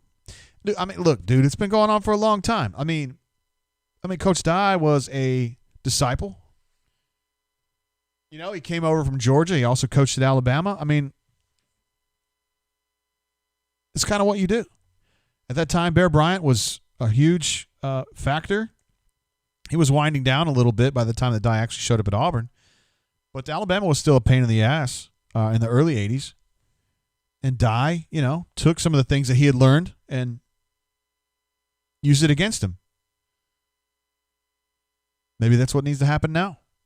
If so, Crystal Ball and Billy Napier would both qualify there. AU88 says, who was at that 3-2 game? That'd be me right here. I was one of them. I was on the field for that bad boy. Walt McFadden was the guy I remember talking to about that game afterward. Really good dude. We don't talk enough about Walt McFadden being such a badass. He was a good player, great dude. Just one of the all-timers. Shane Eagle thinks that it could be Jim Harbaugh. It could be inexpensive. AU Law 20 says he's tired of the mediocrity. It's fair. S. Clark goes so far as to say Bo Nix should be benched. Javion says, OMG, it's 3-3, best game ever, better than the basketball game. LMAO.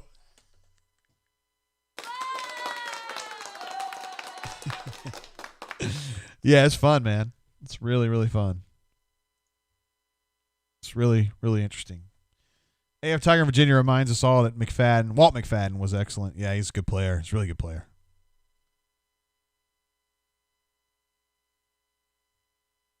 Oh, wow. 49 minutes to midnight says, is Nick's tanking from Mario? What? I know you're teasing, but it's funny. Yes, AU Texman says Walt spent a few years in the league. I believe he was with the Raiders. W. McFadden, not D. McFadden. Because they had both, I think, at the same time one time. JD wants to know what I know about 1792 Sweetweed. I know I've got a bottle, bro. I was able to procure a bottle last week, but I was waiting. Right over here. But I was waiting to open that bad boy with my friend J-Dub. I promised him a chance to hit that. My administrative assistant is bringing me a charcuterie tray. Thank you, ma'am. Oh, what is it? Ooh, wow. Pistachios? Wow, I didn't even know this was a thing. Oh, it's a taste sensation. Look at all that. Is that London broil? Wow. I need to send Becky a picture of that. You sent one to Becky? Okay. I don't know if I can show this to you guys because I have a hard time. It's a charcuterie tray that the administrative assistant made for me. Look at that. And inside the shot glasses are like pistachios. We got little crackers. We got grapes. We've got various meats. And pistachios. It's wonderful. Thank you, administrative assistant. You're the best. You're the best administrative assistant on this show. This show's ever had.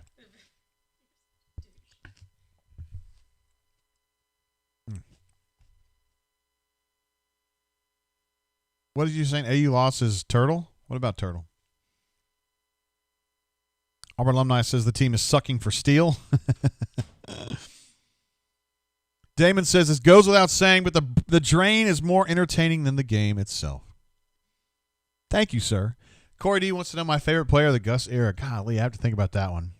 I don't want to miss somebody. There's no doubt. I love Nick Marshall. He was a funny guy to talk to. And he was kind of a clown, too. Like, just kind of funny. I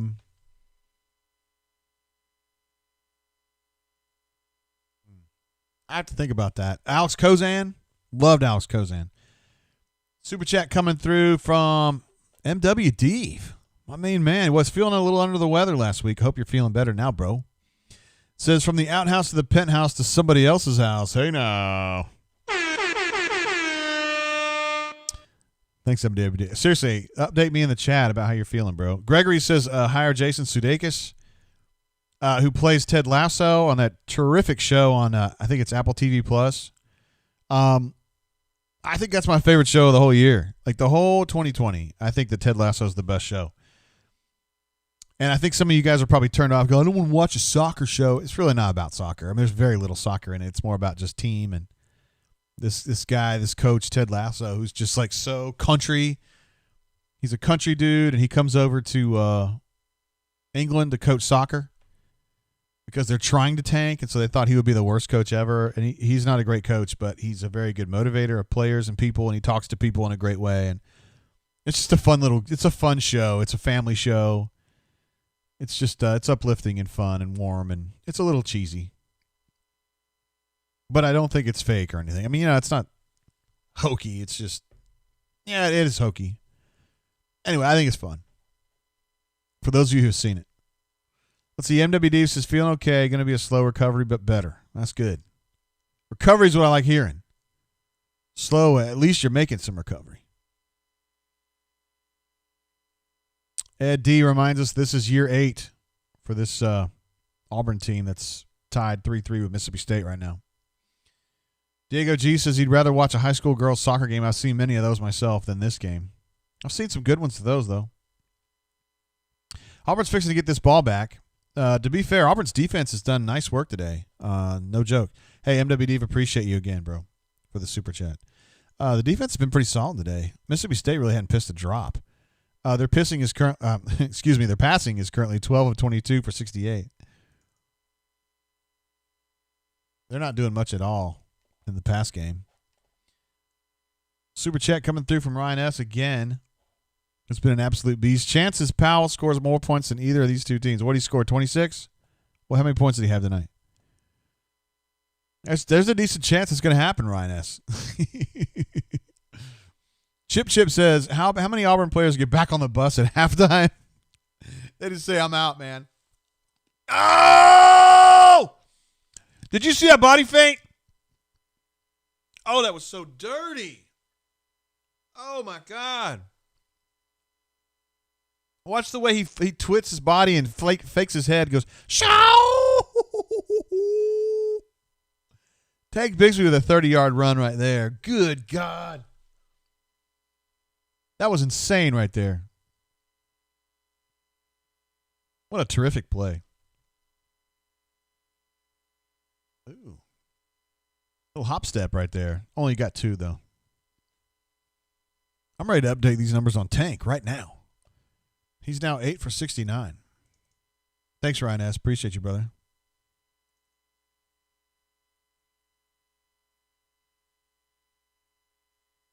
You've been a super chatting fool tonight, Ryan S. Let's see. AF Tiger in Virginia says, looks like caddy out there. That was a very caddy-like run, wasn't it? We got Luke Deal and Shed Jackson out there, guys.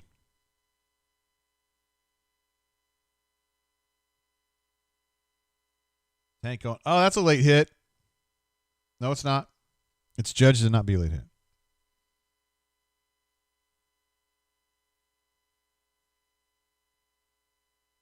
See what we got going on here. Auburn Alumni says Tank deserves 5-star blocking. Marcel says Tank is the team MVP. He's been a bad man.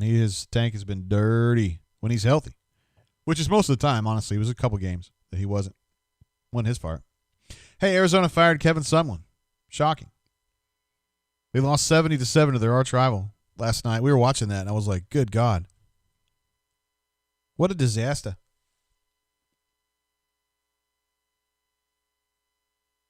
Oh, a little high step there. Late flag out wide, though. I wonder what that is.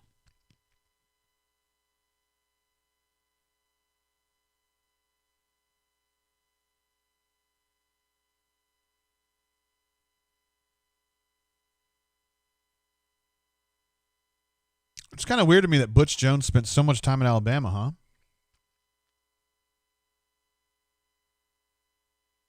That's a long time to be an analyst. Oh, it's against Auburn.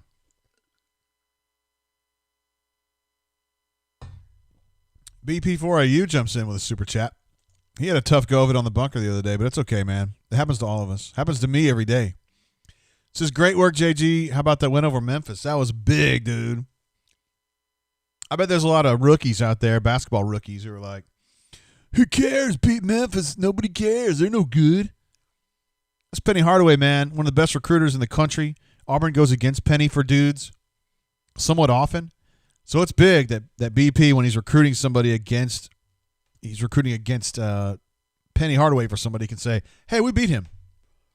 Not most inexperienced team I've had here ever beat him. So if you want to beat Memphis, I know where you should go to school. Maybe it's Auburn.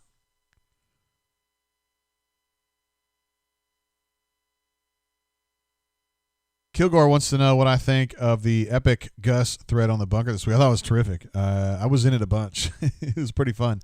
Although some people were pooping on me, but that's all right, man. I got some haters. Also got some folks that like me, so I try to keep that in mind. Javion says, tank for president. Don't get political. I'm just kidding. Spicy Penguin with another super chat. Just give the ball to Tank. Profits will ensue. It's like the South Park episode where the underpants gnomes, step 1 is collect the underpants. Step 3 is profit. They say, hey, man, what's step 2? And they're like, hey, what's step 2? Step 2? I don't know. Look at the cowbell shaking. Look at that ringing responsibly, guys. 3rd and 18. It's kind of a parable for this whole season, huh? 3rd and 18. Stu Pups is playing for a field goal. You got to live to kick the field goal, brother. And you don't just live to punt. You live to kick field goals. Bergamo says, hope Islanders stayed warm. Oh, man.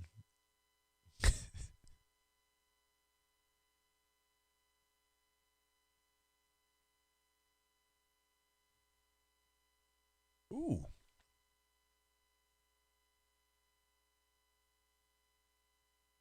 That was good.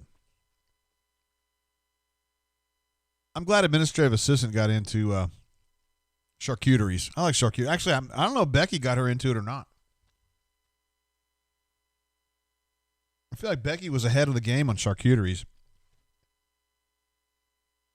And administrative assistant jumped in too. There's KCC says, sorry, JT, it's Outlaw 7. Are we still friends? Hell yeah, bro.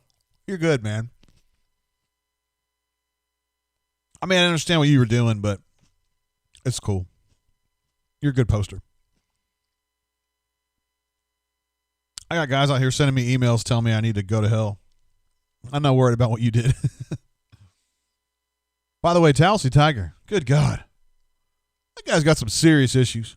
I know y'all want to make fun of Stump Fan and Jim and Scranton. There's another screenplay that went for nothing. You want to rag on whatever Jim and Scranton and everybody else, but dude, I'm telling you, Talsey Tiger's on a different level of crazy. I mean, geez Louise. Another super chat coming through from Spicy goes back to back. That might be the first time we've ever had that happen. Appreciate you, brother. Let me give you a DJ air horn for that one. Well, it's 4th and 18, guys. Field goal is going to be not going to be honors, I guess. Maybe it will be honors. I don't know where they are on the field. I've been talking to you guys and not paying as much attention as I should have.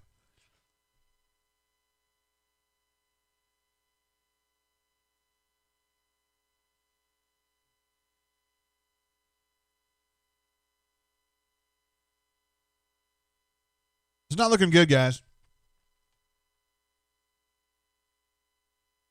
This is bad.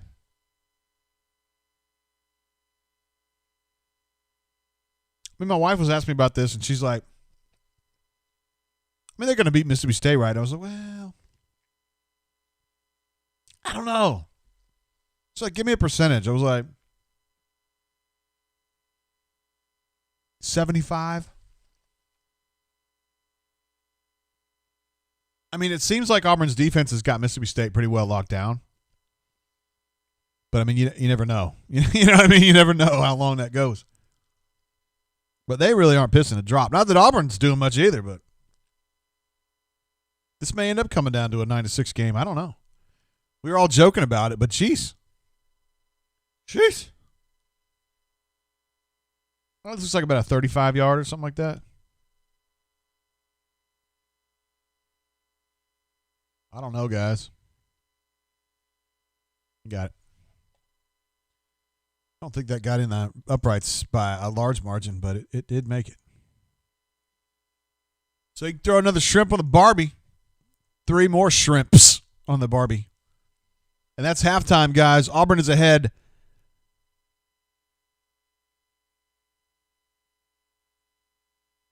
Why are they showing Gus running? Less footage of Gus running, please. I don't know what we should do here. 6-3. Hey, at least Chiz isn't going to be on here to sing Gus's praises, and he'd be like, "Wow, there's a tough Mississippi State game. I mean, you go over to Starkville, it's going to be a slugfest." AF Tigers fired up, says 6-3 LFG. Adam Smith says 37-yard attempt. It's good. Solid. Marcel says Auburn is in a back alley street fight with Mississippi State. Hell yeah, it is, man. That's solid. Made a solid half football. We did pretty good. God dang. I really did. Seriously, though, I thought Auburn was going to win this game by 3 touchdowns. I really did. Look at this. J-Dub jumping through. Man, I've referenced you like 3 times on the show tonight, brother. Appreciate the super chat. I got a bottle of Sweet Wheat waiting on your ass.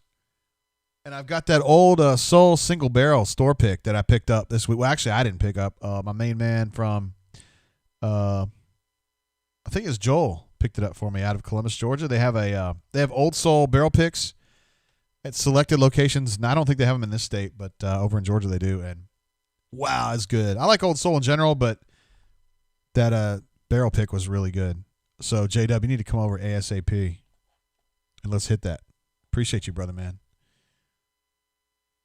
Chris P says it's time to just leak the fact that he's fired. Look at Hornatius. Look at Mr. Positive. Says Gus got this, guys. Soup Up says this sucks so bad.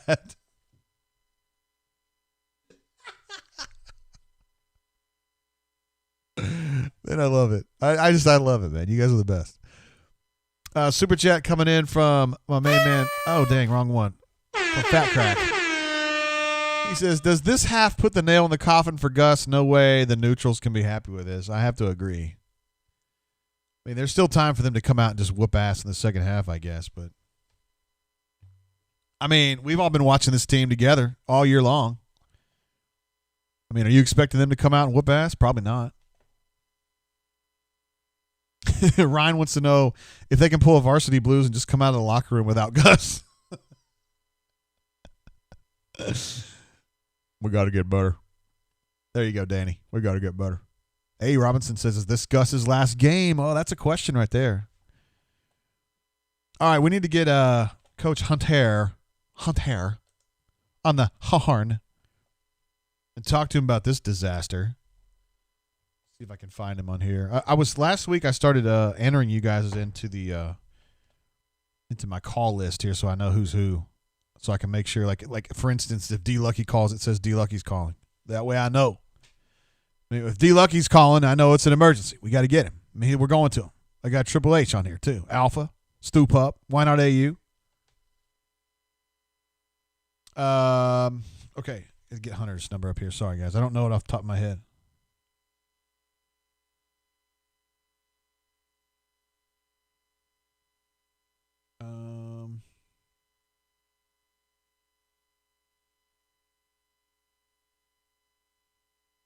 Wow.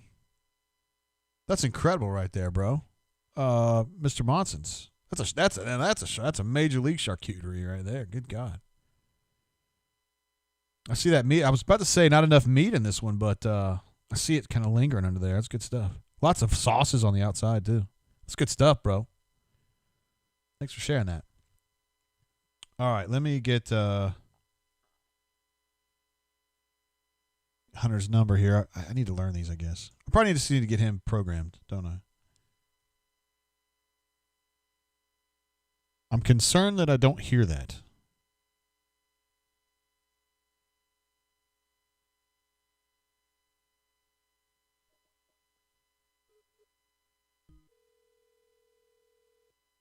Oh, yeah. It's ringing, guys. Hey, man, this is bad football. What's up, Coach Hunter? bad football.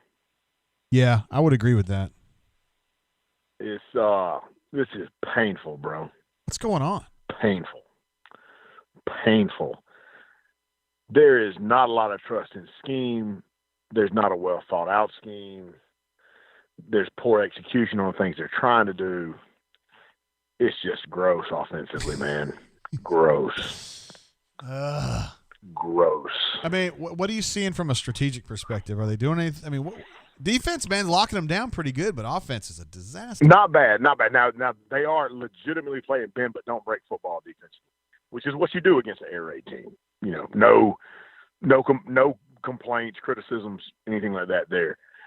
Offensively, man, they're getting a ton of double four eyes, with those defensive ends on the inside shoulder of the offensive tackle in a position where they can be a C-gap or B-gap fit. And it's like that alignment alone is short-circuiting the functionality of the offensive line.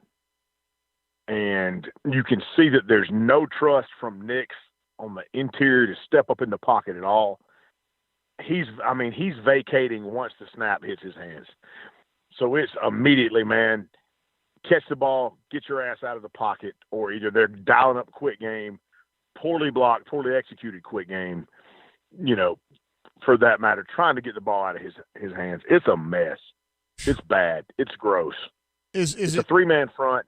Take your big-ass tight end, put him at a wing, insert block with him, double down with him, kick out with him, do something with a compressed set to take advantage of a three-man front with 3 second-level players and a nickel to where you can exploit the edge. It's bad. Do you think it has anything to do with Bo? A lot. There have been times where he's had a clean pocket and he's vacated. I have yet to see him set his feet and make a good throw tonight. He's throwing with 1 foot on the ground. He's throwing with his feet parallel to his shoulders. He's throwing with his hips in opposition to his shoulders. He hasn't set his feet, stepped up, and delivered a good, clean strike all night long. And I know part of that's PTSD behind a garbage-ass offensive line. That's reality. But it's bad football offensively, man. Very bad football. And, if you got a lot of money and a lot of reputation invested in offensive brain trust, and, this is a decent Mississippi State defense, it's not this decent. And then what about on the other side of the ball? Pretty sound. You've seen a lot of the odd man front with the dime stack look. McClain and Papo are doing a pretty good job playing those crossing routes coming across the middle of the field. The draw, if Mississippi State will be stubborn and continue to run the draw on third downs, they're going to get yardage, because Auburn's vacating and getting out of there fast. They've been a little reluctant to do it. The 2 times they've done it, they've gotten big chunk plays. Continue to be smart, be a little more aggressive with the blitzes and the pressures, because the young quarterback, he's a lot like Nix is playing. He's getting out of there quick. He's not setting his feet. And I think he'll throw a few more turnovers. He'll give you a few more balls tonight. But if they can't establish anything offensively, man, this is going to be bad. It's going to be gross to watch. What have you got a theory through 10 games of what's going on with Bo? I think it's a combination of 2 things. I think he has zero trust in the offensive line. And I think, again, I don't like to be critical of coaching. I don't. I think it's not proper couth. But historically speaking, in Malzahn offenses, and I guess systematically trickling down to a Chad Morris offense, all right, they're whiteboard offenses. They have static, finite, if-then rules to where I look at my initial read and I'm told this is going to happen from the defense. Yeah. And that means I do this with the football.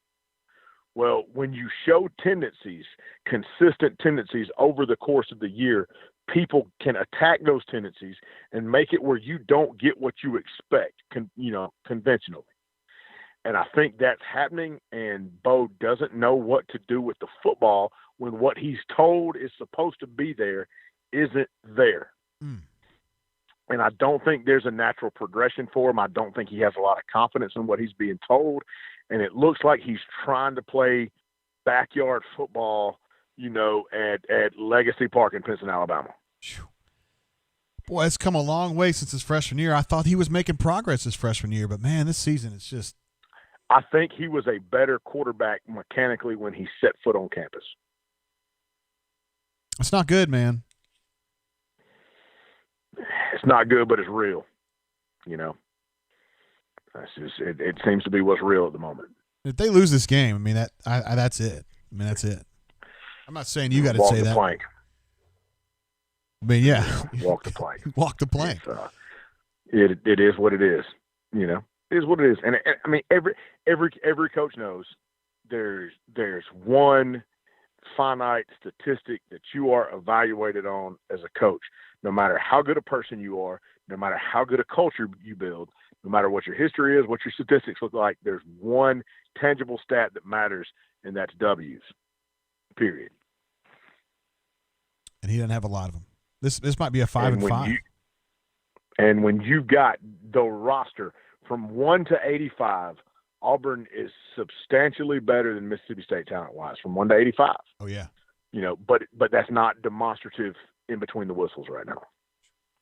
That's bad when you're losing like that. I mean, when you have such an advantage personnel-wise and you still don't maximize it.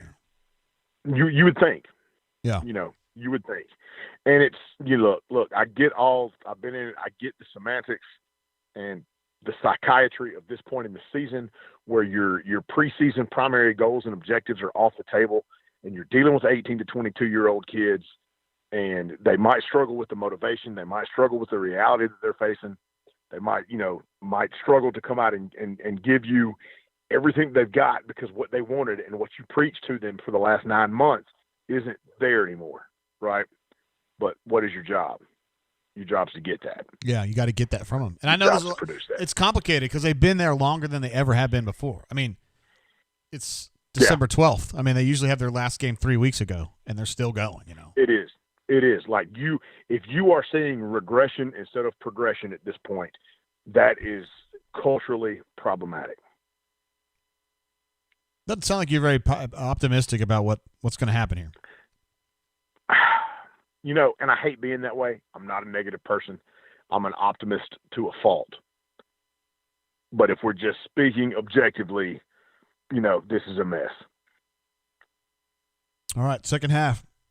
We got to find a way to get Bo unshocked, unfreaked out. Well, here's the thing from some, let's just say simplistic answers, right? Max protection. Leave a back and an H in there. Put Schwartz. Put on some double move routes. Put those defensive backs that Mississippi State has that are not good enough, that should not be good enough to match up with Auburn's perimeter skill position. Put them in conflict. Make them cover for 3.5, 4 seconds. Get the ball downfield. You get the ball downfield. Now that 3-5-3 look has to go to a 3-4-4 look. One less guy in the box. Now you show the same sets, the same 20 personnel, same 12 personnel sets, but you've got one less guy in the box. You open up a little more in the run game. I mean that's junior varsity level football, but it's also realistic, fundamental, conventional football. No more of this 4 wide, 5 wide business, right? Dude, the quads look, I don't know what they're getting out of it. It's like we talked about last week with Auburn doing the shifts and the trade motions that aren't resulting in movement that creates defensive deficiencies. These alignments aren't creating defensive deficiencies pre-snap. And if you're not creating leverage and defensive deficiencies pre-snap, what are you accomplishing? Nothing. Because you're just taking away the other half of the field. You're just moving around. You're putting yourself one body short, one man short, one route short on the other side of the field. What are you accomplishing? You go in that unbalanced quad looks, one of those receivers is ineligible. He's essentially a statue, right? So you've still got 3 routes to that side of the field, and now you've only got 1 to the backside. What are you accomplishing? Nothing. Not a damn thing. Exactly. All right, Coach Hunter.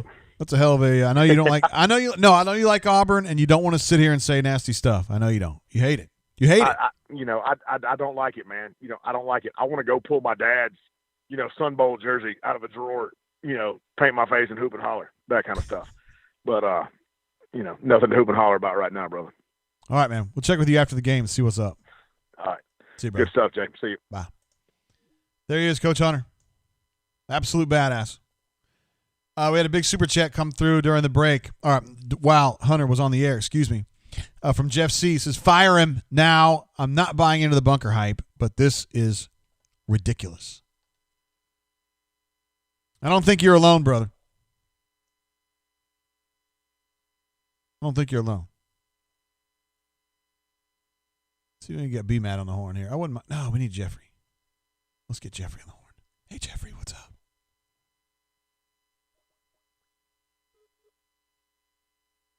Let's see if I can get Jeffrey on the horn here real quick. I don't know where he is right now. Travis says that LSU's up 10 on Florida. Yo. Hey, buddy. It's JG. What's up? Oh, hey, man. What's up? Have you been watching this game? No, man. I turned that shit off. I'm watching Frosty. 6-3. What do you think about this, huh?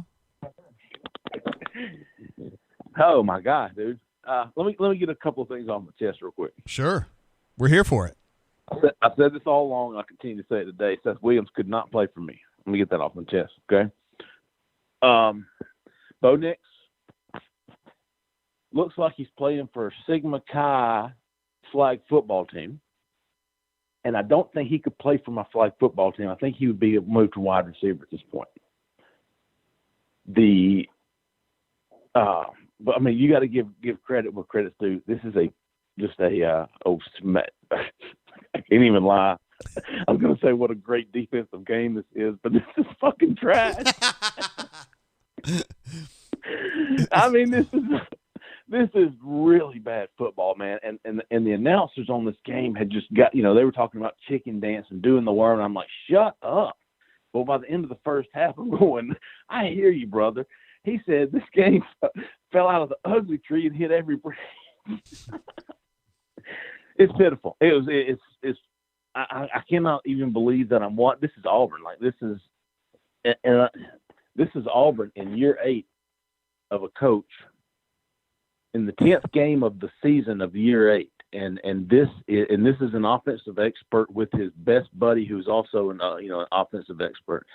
The play calls, not just the play calls, JG, but the play designs. Now, I'm not a big X's and O man, but I'm smart enough to know that if you split out Luke Deal and Seth Williams, can't even say his name. Do you think Luke Deal is running a route? Hell no. Hell no. I mean, what do you think? These laterals, I hate them. I loathe sideways passes. Loathe. They've been doing a lot of that tonight. Stand them. He started the game off last week with like 2 or 3 in a row. I hate them. Tank Bigsby has 8 carries for like 70 yards. Sure, they're going to talk about that at halftime. Yeah. Sorry. He's officially 10 carries, 80 yards, but I know what you're saying. That's 8 yard per carry average. He does have 10 carries? Yeah, 10 for 80, and then Shivers has 1 for 3. So that's all the tailback carries. Apologies. 11 tailback carries tonight so far. Wow. It is so frustrating. I can't imagine what the Auburn fans must feel. The anger, the frustration, watching Bo Nix when a deep intermediate pass play is called, because you're either throwing these quick screens, bubble screens, whatever they are, or you're calling an intermediate to deep pass, and Bo is sprinting right every time, not setting his feet, throwing off his back legs, it's just so frustrating to watch. What do you think? Frustrating to watch. What do you think is going to happen here? You think Auburn gets the dub? I do. Auburn will eke it out. Mississippi. That's how bad Mississippi State's playing tonight. I mean, they're a bad football team. And I heard Hunter say 1-85. Auburn should be dominating this game. I don't know if he said that, but that's basically what he was saying. Yeah, for sure. Be dominating this game. and it's 6-3. These are good with points. Not one offensive expert on Auburn sidelines, but two. And you've managed 2 field goals against Mississippi State's defense. The All right. quarterback, I know we got. Yeah, we're fixing this to kick off this second half. Bo Nix looks worse now than he did last year in Gainesville. And you know how I felt about Bo Nix in Gainesville last year. You're not a fan. It was pathetic. All right, Jay Lee, we got another half to go, brother. Hang in there. Peace out, homie. See you, bro. There he is, Jay Lee. He's fired up. He's fired up. He's pissed. He doesn't understand, and these are good points. Gus is an offensive guy. Chad is an offensive guy. Those two guys, you think that – I mean, if Auburn was a team that scored 45 a game and gave up 40 a game and they had to eke it out that way, the way Ole Miss does kind of, I don't think Auburn people would be nearly as rustled as they are over this. The head coach is an offensive guy. The offensive coordinator, who was a head coach last year in the SEC, is getting paid a lot of money to be on top of things offensively, and this is what you got. Now, I do kind of feel like I was on the right track here. I thought they were going to try to throw this ball against State, and I thought that Bo was going to be good. He has not been. Some of it's his fault. Some of it's not. We've talked about the blocking's been bad. We talked about the play calling being iffy. We're going to go ahead and kick this thing off in the third quarter. And Mississippi State gets the ball to start. And this could be the last 30 minutes of the Malzahn era right here. I mean, I'm just saying. It's weird. Some of my friends that don't cover Auburn, they're like, would they really fire him? I was like, what do you mean would they really fire him? Yes, they would really fire him. Do I think they're going to? I don't know yet. I don't know. I need to see how this half happens. Let's see. Goose Flat Waterfowlers says, any word on AU and Gus mutually parting ways after the game? There has been some chatter. I had a couple calls about that on Wednesday, I think, that said that they were kind of working on that. I think Gus would probably do that. He's the kind of guy where if he feels like he's not wanted, he would probably bounce. He would want his money, which he should. I mean, that's a contract. But I don't know as though he would want to just put his head down and fight through it for a whole year. It kind of happened in 2018, but I think he compartmentalized that mentally to say that, well, that quarterback wanted nothing of that, did he? I think he compartmentalizes it to say, oh, that's a group of people, a smaller group, and whatever, they're mad. But I don't know at this point. Maybe he wouldn't think it was a smaller group. Jeff C. with another big super chat. Good God, bro. Thank you.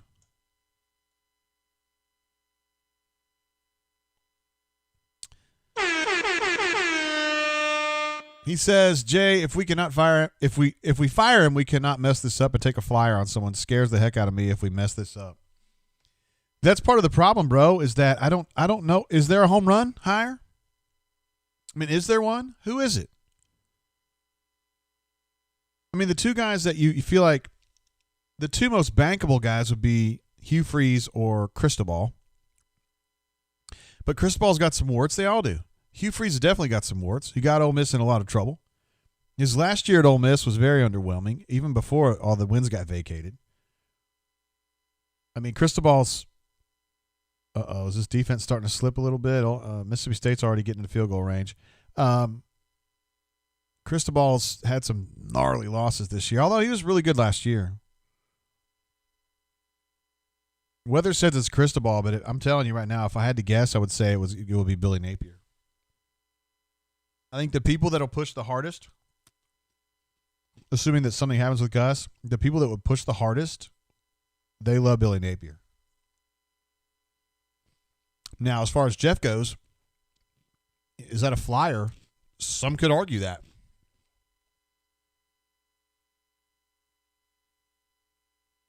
I would argue I think they're all flyers. Everybody's a flyer in college football except for Saban, Dabo, Urban Meyer. Everybody else a flyer. That's how I feel about it. You guys might feel differently. I don't know. Teagues League says Kiffin, Cristobal Hudspeth, my top 3. That was a good lick right there by Sherwood. MWD says hiring Napier over Cristobal would be 100% Jabba. Richie US says Joe Brady, who is currently with the Carolina Panthers as offensive coordinator. I feel like he wants to be in the NFL, but I mean, I'd call him, of course. We do have some folks in the chat who have a very specific understanding of what Hugh Freeze can do to our program. Leif B is one of them. And he says Freeze. I said that Freeze has some warts like all the other. Whoa, that's a full blitz right there. Oh, what a nice recovery on that, though. Jalen Simpson, nice play. I thought he missed the tackle, but he ended up getting him down. I talked about how all these guys had warts, and Leif B says Freeze might have some warts on his daddy places. Hey, man, that's funny. That's funny. Blackhawk Driver says he saw Okoro had the game winner plus 18 tonight for the Cavs. Awesome, dude. Man, amazing. Maybe Isaac's going to be awesome. That would be awesome if he was. To have him kind of becoming a stud at the same time that Choom becomes a stud for the Orlando Magic. Be awesome. Choom, one of my all-time favorites, too. Just really interesting dude. Jeff C says, Urban, please, God, make that happen. I don't think so. I don't think Urban Meyer's going to be getting back into coaching. And sure enough, I mean, I think he's unbelievable as a coach. The whole harboring a sexual batterer, I don't know, man. That's pretty bad.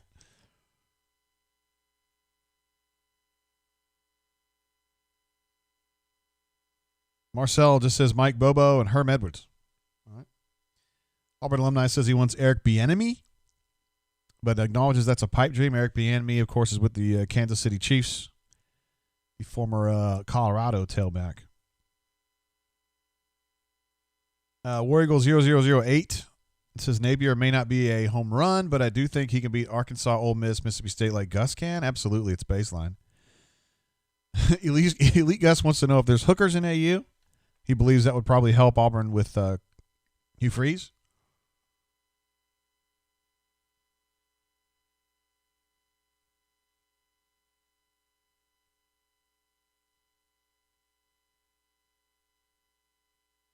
I don't really understand what you're saying, Adam Smith. I'd like to tell the story, but I don't really understand. BP4AU says Napier isn't proven as a head coach. Coaching at Louisiana Lafayette is nothing compared to a Power 5 program. I think that's fair, too. And also, when I was working on the hot board today, I noticed that his numbers, he's an offensive guy. And Louisiana Lafayette, they're having a terrific season, but their offensive numbers within a Sun Belt context are just so-so. I mean, they're great numbers if you compare them to the SEC or whatever, but in that league, it's a very offensive-minded league.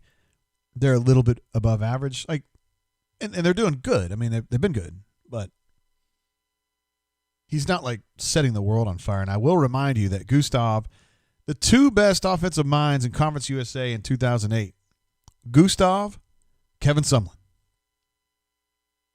Shit changes in a hurry, I'm telling you. Hardy F., who is a Rebel Grove, one of our friends from rebelgrove.com, says, Freeze is a worse version of Gus. You don't want him. It seems like the Ole Miss people have, I feel like they're kind of united in that. MW Deeve says no such thing as a free hooker. I feel like that's good advice all the time.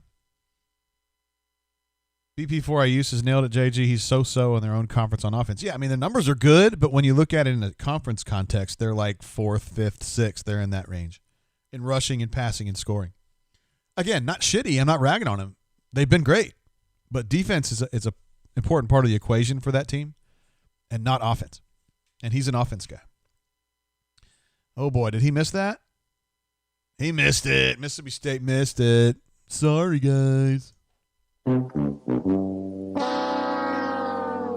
Sorry, folks. Park's closed.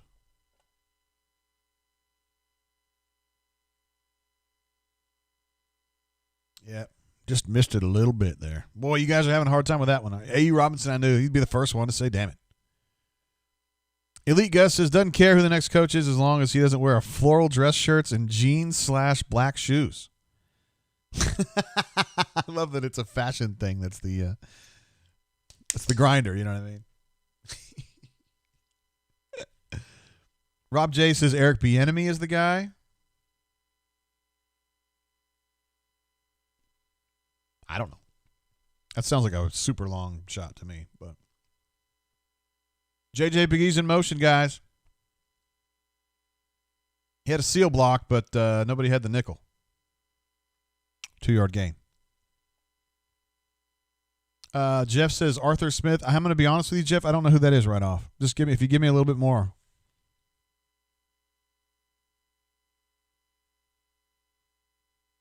I'm not necessarily the greatest when it comes to like knowing all the coaches and shit. I kind of go by what people tell me.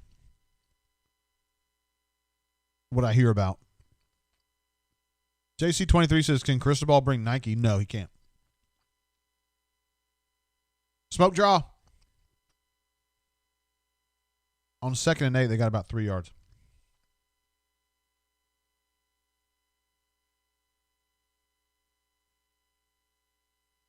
Titans OC, Arthur Smith. I've not heard that name. Doesn't mean I won't, but I haven't heard it. War Eagle 0008 wants to know about Joe Brady. I think he's all NFL, but yeah, I do think Auburn can be a great program. I really do, despite what we're seeing right now on the field. There's a lot of people that want to moan about the things that are tough at Auburn, in the sense that I think Georgia and Alabama in particular get kids. They get a lot of kids because they've been Georgia fans or Alabama fans their whole lives. They kind of have their state locked down. I mean, your average kid in the state of Alabama wants to go to Alabama. I'm not saying they all do, and I'm not saying the good ones do. You know, I'm not trying to say they should or anything like that. Obviously, I have an affinity for Auburn people and Auburn kids. Kind of what I do. But I'm saying this regular old JoJo who lives in Pickens County or Fayette or Dothan or whatever, it just seems like they're Bammers more often than not. So you have to fight your way in your own state. You don't get many freebies. Alabama gets a lot of freebies. Georgia gets a lot of freebies. Auburn's got to fight for every single dude, it seems like. To somebody who's a big-time recruiter, that's not going to be a big problem. To someone who's not, it is a problem.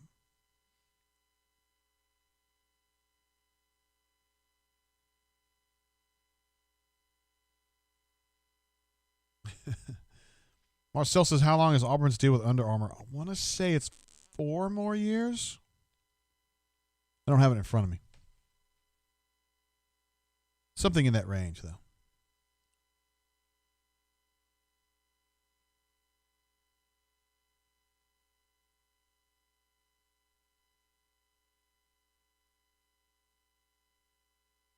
Daniel M. says, doesn't have to be a big name, but if you're going to part with an average, not terrible head coach, it better work. I want the change, but it can't just be change for the sake of change. That's too reasonable.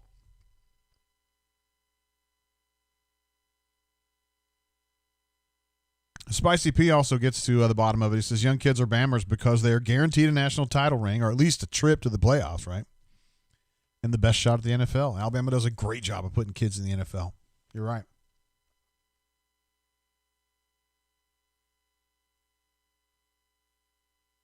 BP4AU just says this is unbelievable. It's just, look, man, I'm surprised myself.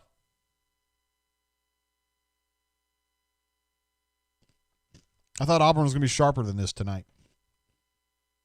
Just knowing everything that's on the line.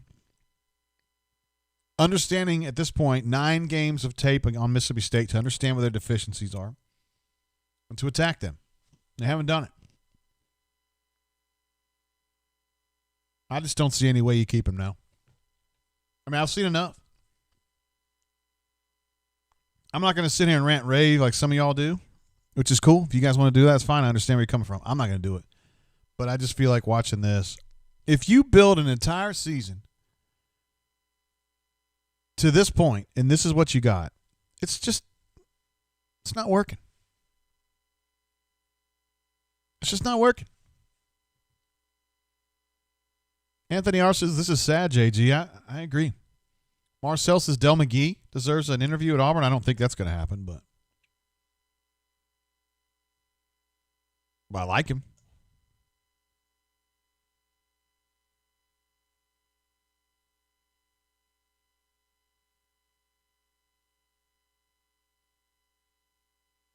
I like him.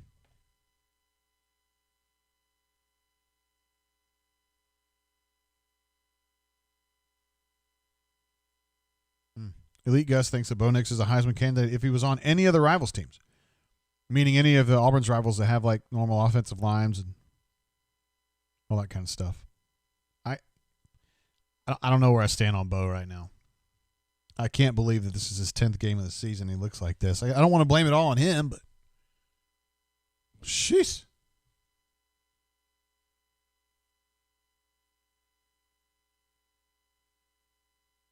Army beat Navy, right? They were up big when I saw them.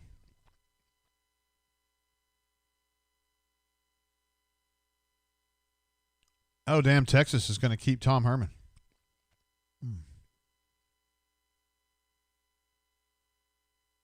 Damn. I was thinking for sure Texas would run him. Mama Dudette says, any chance Muschamp for defense coordinator if Steele is head coach? Interesting. I just don't see how Muschamp come back here a fourth time. Here's a GA. Would be a third time. Here's a GA, defensive coordinator, and then defensive coordinator again, right? Be a third time, I guess. No, it'd be a fourth time. Yeah. Sorry. My counting's off. Solid. 6-4. Caleb Johnson in the game. Got some pressure in there. He wasn't the one that affected that throw, but he was in there. Spicy P, I don't even have to hear you out, brother. Just save your time. Travis Williams is not going to be the head coach at Auburn, so you don't even have to start.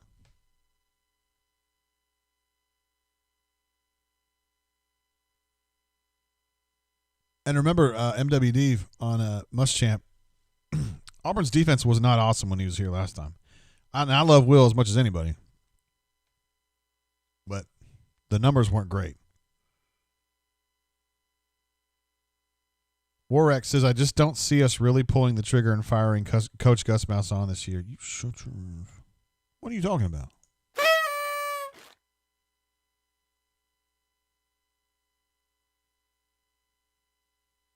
Jeremiah Wright in there right now, trying to bull rush some dude.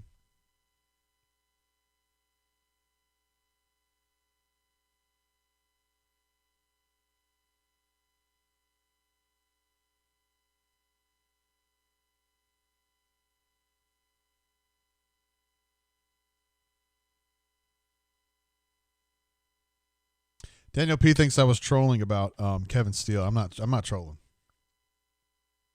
I don't know if anybody's sitting out there thinking he's their number one, but I think that they would like, if they got to a point, they would be like, yeah, we like him. I don't see Travis Williams. He hadn't been a coordinator yet. And I know you'll say, well, Dabo wasn't either. Well, Dabo's a special case. And Dabo sucked for 2 years. Or was it 2 out of 3? He might have had a good year in there. He had a slow start. And I don't think in this era that people would allow it.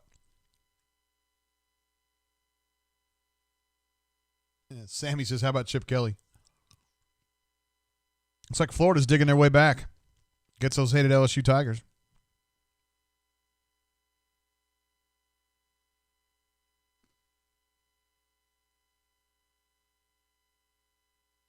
This game is just arduous.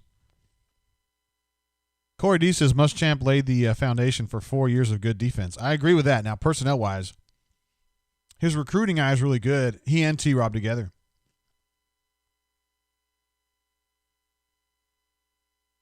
There's an interception. Dude threw off his back foot. He was actually hopping on his back foot when he threw that ball.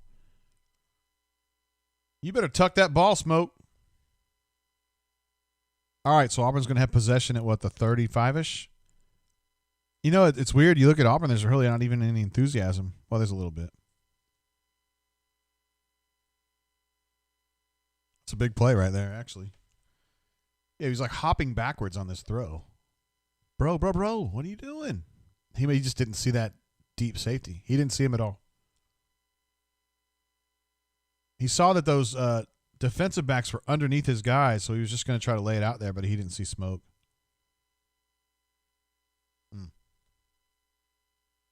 Fat Crack says, if we hire Travis Williams as the head coach at Auburn, I will become a UAB fan.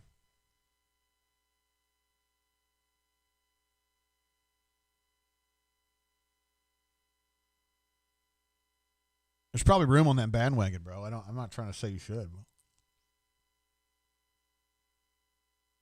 There you go. Bo's fleeing straight forward that time instead of out the side.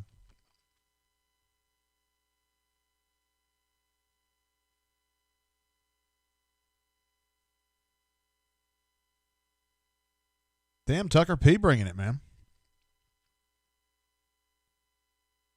Seeing Gus's comment this week, it was actually Saturday, of saying this season has been solid. It's just a good sign to move forward as a program. In your mind, Jay, who would be the best fit for Auburn? I don't know, man. I just don't know. I think everybody's got good pluses and minuses. So I don't know. It's going to be a lot of pressure. It's going to be a lot of pressure to make a good call here. To me, your top three would have to be Cristobal, Hugh Freeze, and the guy at Louisiana Lafayette, Billy Napier. And then I think you'd have to take a look at, you have to consider Kevin Steele.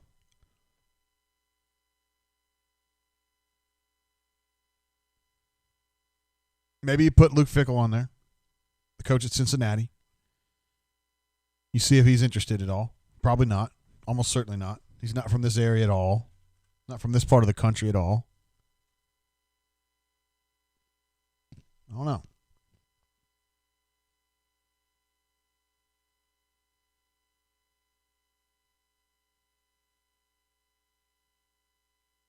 Mississippi State sideline was calling for a hold on Brendan Coffey right there, and he could not have held based on where he was. I'm sorry. Take your L and move on. On that play, that's what I was talking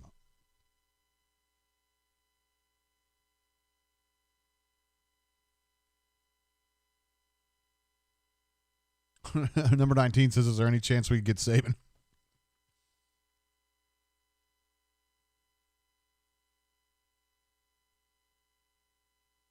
So they run an RPO. Bo Nix makes a wrong read on the handoff, and then he rolls out and throws it 2 yards behind Seth's feet. An eligible receiver downfield. Is that on Coffee? Is that what Bo's over there talking to Coffee about? Well, I mean, we're going to get this. It's going to be a solid call. Solid call, Chad.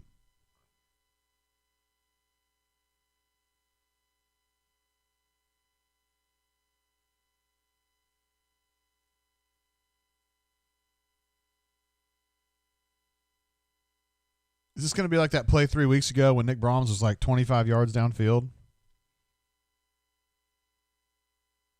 I don't know. Well, Elite Gus, he's asking what the timeline would be if they just choose to fire Gus. My guess is that the postgame tonight would just be a normal postgame. He's going to say they're disappointed. I mean, they might win this game, though. I mean, they're not losing. You know, if they win, they'll just say, solid win on the road. It's tough to come in. It's tough. But I think it would be tomorrow. I think it would be Sunday. Kind of early. Not like 6, but like, I feel like you would know by like, let's say 2.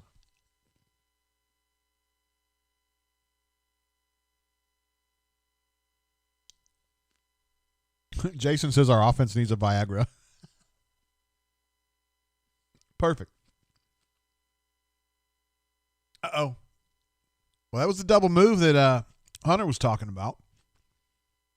But number 1 was up to the task.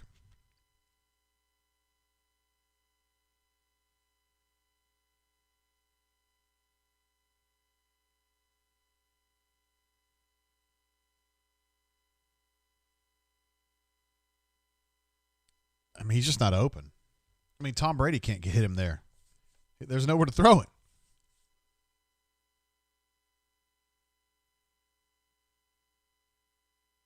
Quan with the Morocco avatar. I like that. I told you that last week, too. But watching Bo Nix throw off his back foot is not pretty. He needs to process setting his feet, then running north instead of east-west. Absolutely. You're right about that.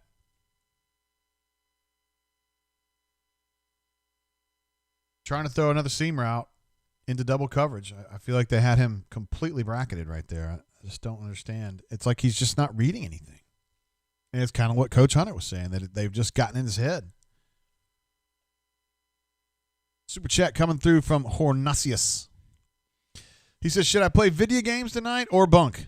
I don't know if Locked On is on here still, but we would probably choose to play video games, honestly. I mean, I'm not. But if I were you.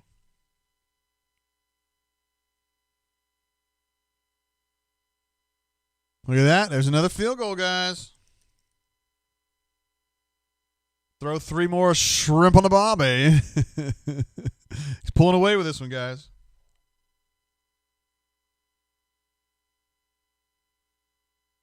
Danny says, I just want to see what this team could do without Gus. Lots of wasted talent. Interesting.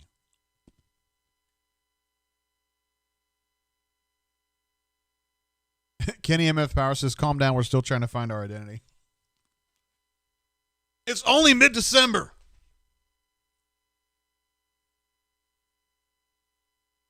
Looked like Tank and Bo were having words there. Yeah, it was a terrible read on that RPO, which is like, I don't know, first down in that last series. It was an RPO, and it was completely the wrong read from Bo. I don't know. I don't want to give him too much hell. I mean, you know, at the end of the day, he's a sophomore.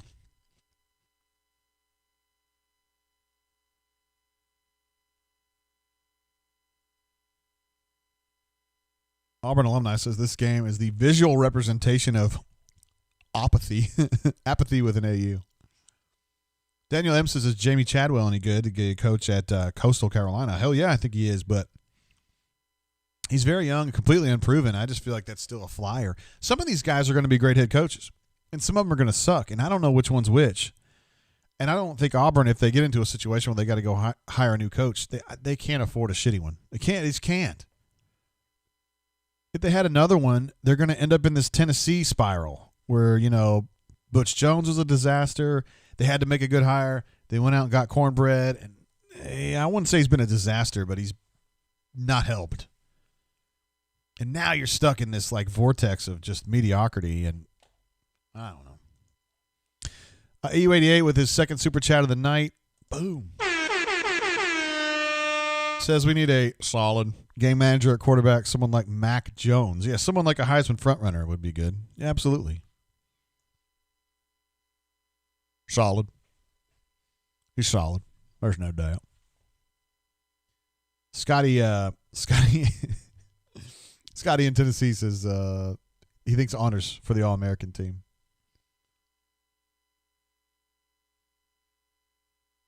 FJ says Bo Nix is trash can juice. I hadn't heard that one before. That's good. It's creative. Hornatius says sophomore my arse. How many games has he started at quarterback? I don't know. What, 12, 22, 23, something like that? Kilgore says Mario is the safest hire. Now, I think I agree with that. Look how sad Bo looks. He just looks sad.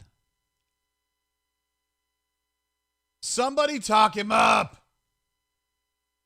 Tell him that you got a note from a girl in school that thought you were really cute or something. Just lie. Just lie. Just say something. I know a girl who wants to cook you some rice when you get home. Are you fired up? She's hot. She's in a hot sorority. I'm telling you, she's a scorcher. Maybe that would pick him up. He'd be like, hey, man, I'm going to get some rice tonight. And make up some hot girl name like Holly or Courtney. Or what's always a hot girl name? Not Tiffany with an I. Stay away from that one.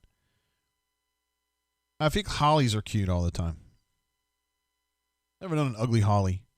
Oh, wait, I have. Take it back. I don't know any ugly Jennifers.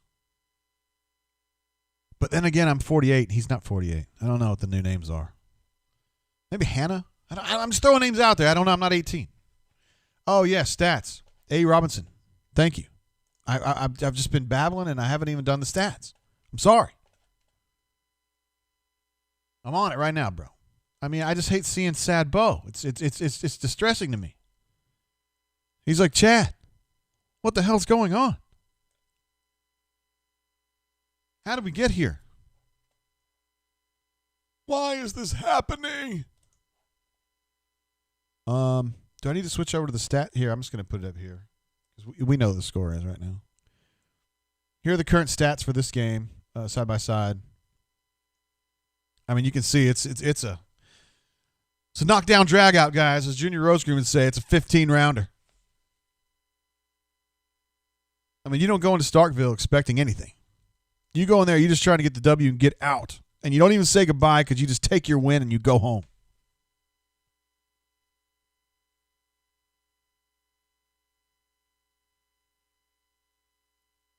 Mississippi State's got an explosive play. Oh, God, he got lit up. Smoke is out here hitting people. There's no doubt about that. Jason W. says he's never seen an ugly Natalie. The chick on Facts of Life, she was ugly. Natalie. But that wasn't a real name, though. So that doesn't count. You're right. I think you were talking about the stats. I'm sorry. Yeah, I had the super chat on there. I see what you're talking about, bro. I got to update him anyway. All right, Bo is now a... Oh, he dropped it. Robust. You're not even going to believe this number, guys. Seriously, you're not even going to believe this number. He has not completed a pass since halftime. He's now 11 of 26 for 55. What is happening? Tank is now 14 of 92. It just seems impossible.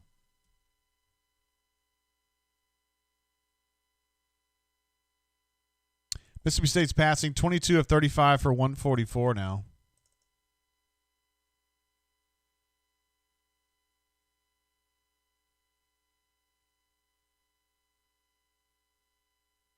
Let's see, Auburn offense. Let's see what the third down numbers are. Auburn is 2 of 11. They're 2 of 10. Ay.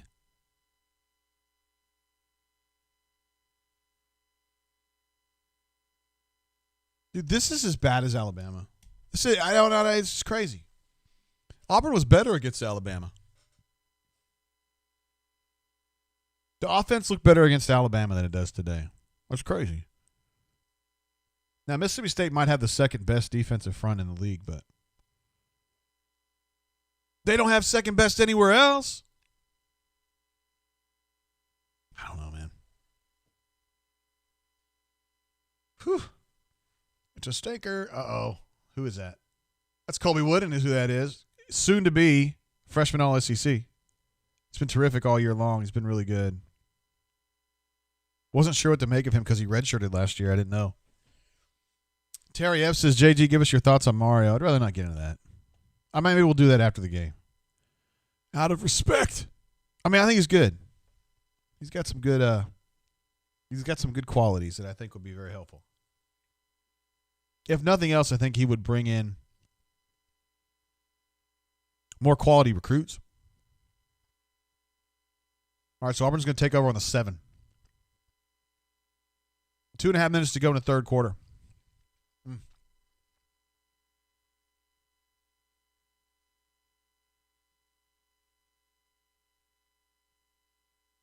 Look at this, LSU. LSU comes back, and they're now lead in the fourth quarter. In the swamp. Gators fans are stunned. I can't believe nobody in this chat has mentioned Matt Campbell today. We talked about him a bunch last week. Nobody cares anymore, huh?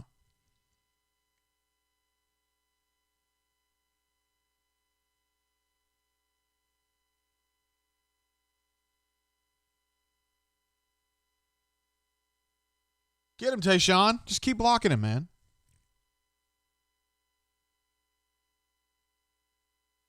What's he doing? Where are you going?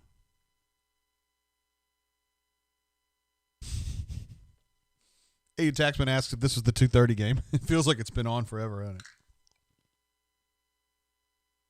It's only 9 o'clock, bro. What do you mean? Oh, Corey W. in the house. Is Wardam JG ready for this coaching search? I know. I mean, yes, I am ready for it. Oh, my God. Did Luke Deal catch it? Is that Luke Deal? I think it is. I can't remember. I can't see. No, it's not. It's Brandon Frazier! He caught a pass! Oh, my God!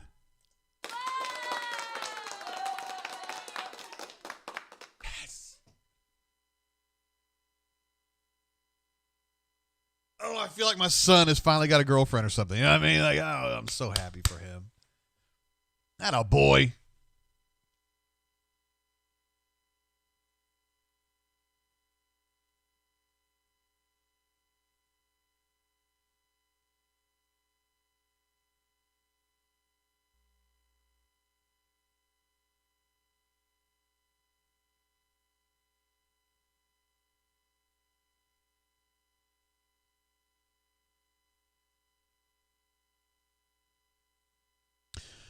Okay, I think Seth was open on that play right there. And Bo just absolutely aired it out. That ball's gone.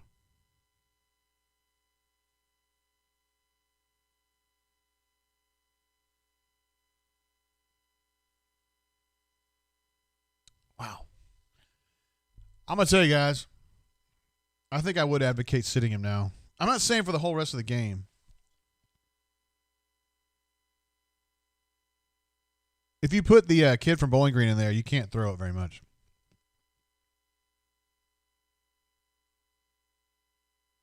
You're going to have to go to like the running attack, which I'm sure they've been working on, since considering they've been practicing with him for fucking 5 months. But I think you'd have to do that.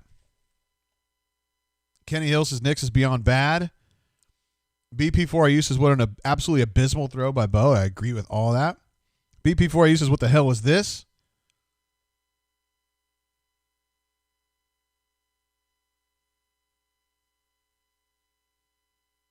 It's crazy, man.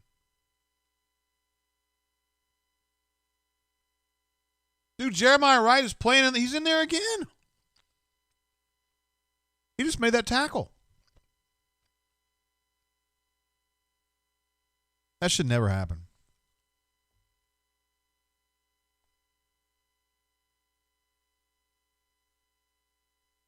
He's in there again. He's playing nose. Look at this. They got Zeke. They got Zeke in there too.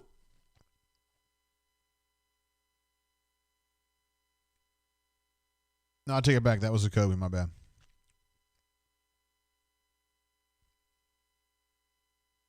Hold on. Super chat coming through from Gulf Coast Reb. What up, bro? Does JG get Neil McGreachy to help you on the coaching search? Ole Miss doesn't have much else going on right now. I could probably use the help, man. That's probably where we're headed here, bro. I bet you were happy your offensive coordinator didn't get picked for that South Alabama job. They ended up taking Cade Womack out of University of Indiana. It's part of that really good Indiana coaching staff up there. That's big for you guys. You didn't want to lose him. I appreciate you, brother. We love our friends from Rebel Grove. We really do. Crocodile jumps in and says, how about them special teams? Boo! Unbelievable effort. Got another super chat coming through from Sterling. You know. Says, ready for post-game drunk Jay to spill the beans. I don't know about that. I haven't been drinking much today. I just didn't feel like it was appropriate. I had a feeling we were going to be doing some business here, you know what I mean? Gulf Coast Reb said, I'm dang Skippy. I forgot his name, but anyway, Ole Miss's offensive coordinator was a candidate at South Alabama. Said he'll be scooped up soon, though. I think so, too. Kane Womack, yeah. I think of him as he was one of he was like at Arkansas State. He was at Ole Miss, too, right? I think of him as an Arkansas State guy, but he's been part of that resurgence at Indiana, which is a hard place to win football games, but they've done it. Hell, they won a game last weekend without their good quarterback, Penix. It's crazy. All right, so total yards right now. I mean, it's a knockdown dragout out there, guys. It's 178 for Auburn, 179 for the Mississippi State Bulldogs. It's a grudge match, guys. Stoop Up thinks this is worse than 3-2. Is that even possible?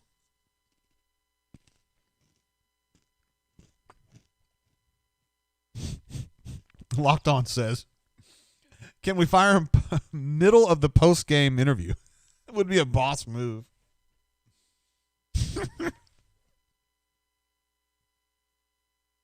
Wow.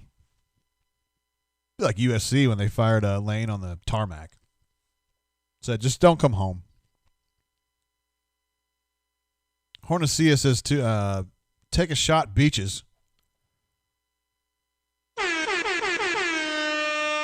Yeah, I can do that. That was a good charcuterie. Still got some Old Forester here in my glass, but thankfully I've not had to drink this Rowan's Creek yet, but I've got it here. I was wise to bring it up, wasn't I? I had a feeling something bad might happen tonight. In which case I would have to drink that.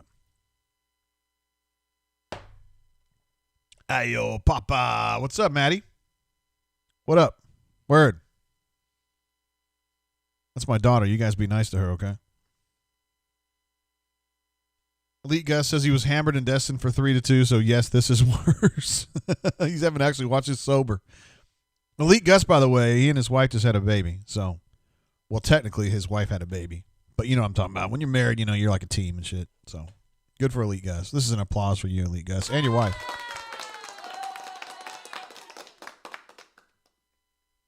Eddie Robinson is the voice of reason. Says, y'all, it's just year 8. Gus just needs a little time. Interesting question. Scotty B in Tennessee says, can you rank the hot seats since 98? Who's been on the hottest seat? How they differed. Bowden 98. That wasn't really a hot seat because he was just gone. Tubbs 08. Tubbs 08 was just, what are they doing? Tubbs 08 was just kind of like he had resigned. Like, not actually resigned, but he just kind of accepted the fact that he couldn't stack up against Saban, and it was just like he knew he needed to go. And so I don't want to say that was a super hot seat. And the 12 debacle, I mean, we all knew that was coming. They weren't even competitive at that point. So, yeah, I think this is the hottest seat. 98 was hotter, but it was weirder too. What a strange situation that was. But yeah, this is as hot as it gets right here. This is like a 10 out of 10 hot seat. Adam says his wife is due any minute now with the second. Congratulations to you two on the way here. I'll give you full credit after it happens, though. It's the hard part. The hard part is actually getting it out, right? Because that's when my wife called me names that I've never heard her call me before or since. And you just got to sit there and take it, man. It's a moment where you learn about just that your wife, she may seem nice and docile in real life, but she turns into an animal and she's pissed. And she's mad at me, not your wife, but my wife. Fortunately, we only had one kid, so I only got my ass beat once, but that was bad. I got verbally assaulted for hours. That's all right, man. That was not a good run from Tank right there. He just went down pretty easily right there. There you go, Adam. Attaboy. You'll be all right. She'll call you an idiot or whatever. She'll forget it. I hope so. I hope so. Now, for me, it happened. I don't know for you. Maybe she really thinks you're an idiot, but I don't know that. She never told me that. I don't even know your wife, really. Plains Old Joe seems like he's projecting here a little bit. Pick 6 headed our way, or a 3 and out after 2 bubbles and a run up the middle. Either way. Oh, man. He wants to know how many total yards in the third quarter. I can get that information for you, brother. Oh, I thought I could. Yeah, I can. Third quarter, Auburn had 27 yards to Mississippi State's 101, but somehow had 3 points and Mississippi State had 0.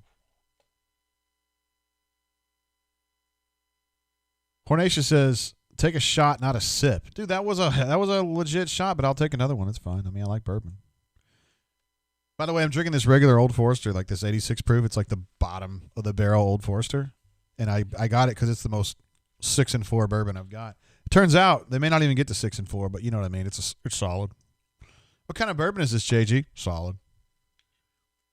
What's a 6-4 season? Solid. All right, so it was 3rd and 7. They ran out the middle.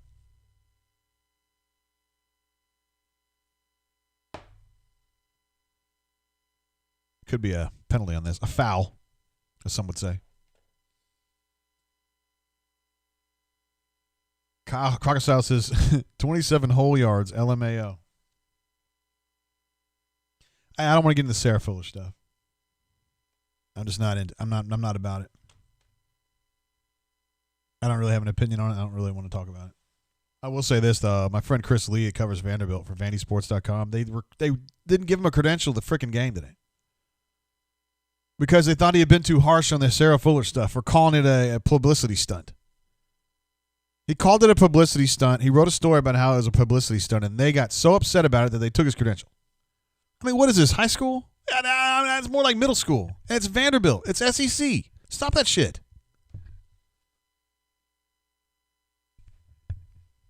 Corey W. says, JG, let's meet up for shots after the game. Brother, I'm going to be here until like midnight or later. Tipping point's going to be closed. Hell, they're probably closed by now. Nah, I'm just kidding. They'll probably go up till 10 or whatever, but had a good time over at Tipping Point last night. Had some Weller Foolproof, that was the first time me having that. It's the blue label Weller. I saw it at the allocation sweepstakes, but I didn't get it. I skipped it for Rock Hill Farms and Michter's 10. I think I regret that. Ultimately, Michter's 10 was underwhelming for me, but it's all right. Ryan Schuler says this game feels like an Ensminger special. Live to punt. Elite Gus said, so he called it what it is. I don't want to go down that road. I'm just saying I'm supporting my man. I cannot believe that they pulled his credential for that shit. He didn't say anything. He could call our names or anything. He just said it was a publicity stunt, which is exactly what it was and what it is. It is what it is. It's what it is. Did you see her kickoff was horrible. It's the worst kickoff you've ever seen. And they're like, bravo, young lady. Great job. And the only people cheering for that are people who are not football fans, like some girls that don't watch football. They think it's sport ball or whatever, and they're watching that, and they're like, oh, that's great. You go, girl, which is cool, whatever. But it's a publicity stunt. And to me, my opinion, it's spitting in the face of the players that have been working all year long to play. She rolls in, and next week she's kicking, and they look awful. That's all I'm going to say about it. War Eagle 0008, have you drank any of the lottery bourbon? Yes, I cracked open. Well, I'm going to be honest with you. Here's what I did. So the old Rip Van Winkle 10, which was my number one pick on table 1, I sold that. Got an offer I couldn't refuse. So I sold that. That means I still had Rock Hill Farms from table 2 and then Michter's 10 from table 2. I opened the Michter's 10. I think I opened it on the show last week. Little underwhelmed on it, honestly. It was good, but it wasn't like insane. And then the Rock Hill Farms I have not opened yet, but I did get a shot of it from the tipping point. Oh, Bo finally hit Seth for a nice long pass. They're out to the 32 or so. I got a shot of the Rock Hill Farm, and that was pretty good. So I may end up keeping that bad boy. But hell, man, the old Rip Van Winkle paid for everything else I bought, so that was good. Some of you guys be like, what? You gave away your Rip? Yeah, I just didn't really care that much. I think it's cool to have in your stash or whatever just to say, man, I've got some old Rip Van Winkle. AU Taxman, up from there, brother. I got more than that. Just in case any government people are watching, I don't want them to know what I got for it. Because, of course, I'm going to list that on my tax return. Of course. Of course I will.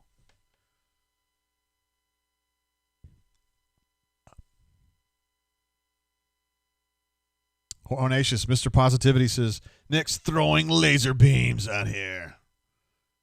He's the killer queen. Was it Brandon Frazier? Did he catch the ball again? Is that another catch? Sorry, I was looking at the chat over here.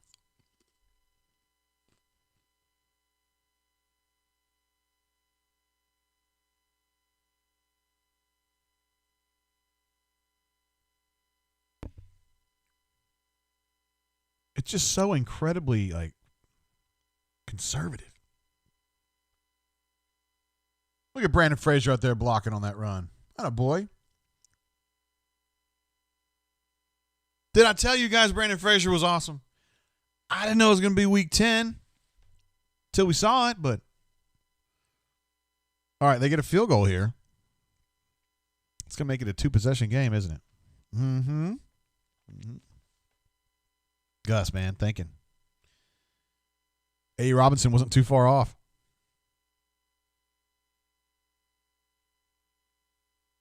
Look at him fighting for those extra yards. Jeffrey Lee said Luke Deal wasn't going to catch a ball.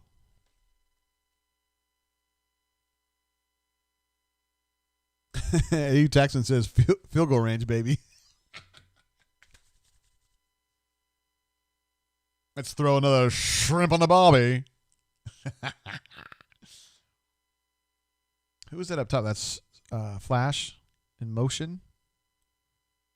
Hand off to Tank Bigsby, fighting for the first down. Got it. Had to fight pretty hard for it. Look at Ryan Russell over there. It's the man. He's usually a get-back coach, but I guess he's not doing that tonight. Guess he didn't have to worry about Gustav losing his mind or anything. I was watching some of Muschamp's explosions from the Alabama game from what 3 years ago, I guess. And Ryan Russell, he was the get-back coach for Muschamp, and he had to he had to hump it to get him back. He was grabbing onto his belt loop and just, boy, Muschamp was hot. He thinks Alabama holds on every single play. He was like, call one, just one.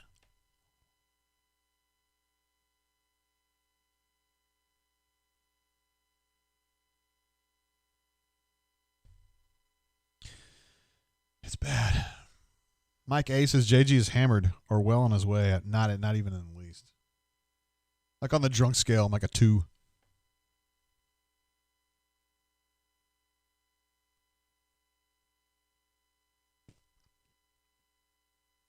Uh-oh, you see something? He saw the back pylon. Look at Double A there getting the film. That was Double A crouched with that big-ass camera right there getting photos, or getting video of the, a lot of times you guys say see the great videos that they do, Auburn Video Productions. Jeff does a lot of that editing, and right there you can see Double A right there in that photograph getting the shots of the video camera. They do a great job. War Eagle Productions. Jeff is the man too. I don't know if you guys follow him on Twitter. Jeff Hanel, Hanel. He's their director of videography, I guess, and he does streams on Twitch once a week, and he's entertaining. I think it's fun. He talks about video production and stuff, so I don't know if you guys would all be into that. But and this is bad. I gotta change my temperature in this room. I'll be right back.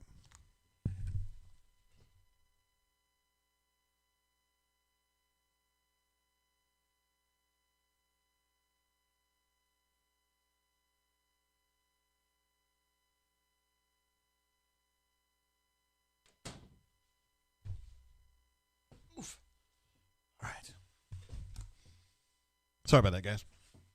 Hey, that's my first break in 3 hours and 20 minutes. Not too bad.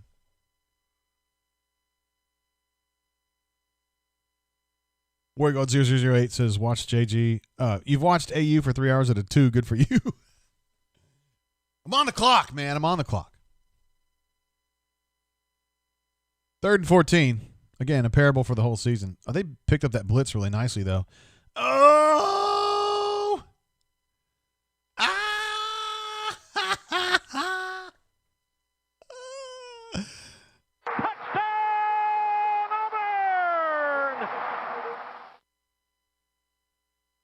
Oh! Wow. We beat him on that route. That ball was right where it needed to be, honestly. It was a great blitz pickup. I don't know who was in there in that play. Oh, Schwartz is getting right up on him too, huh? I want to see who gets credit for that blitz pickup. That was crucial.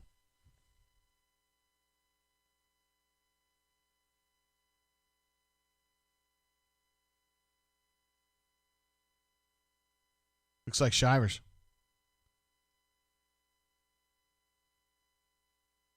Center called it too. Yeah, he picked up number 3. Damn near knocked him into the air. Great play. Hey, give Shivers credit where it's due. The guy's definitely not a wuss. Dude fights, man. Hornatius says, yes, we get to keep Gus. Get you some, Hornatius. Oh, man. Seriously, though, man, that was a good play by various people. JC23 wants to offer Gus an extension now. Oh, man, you guys are the best. 16-3, guys. Killing them.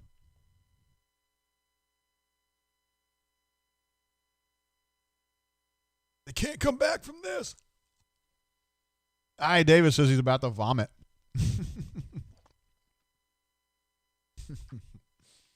Nash Tiger says, will Gus's extension be at his current rate or reflect a slight pay bump?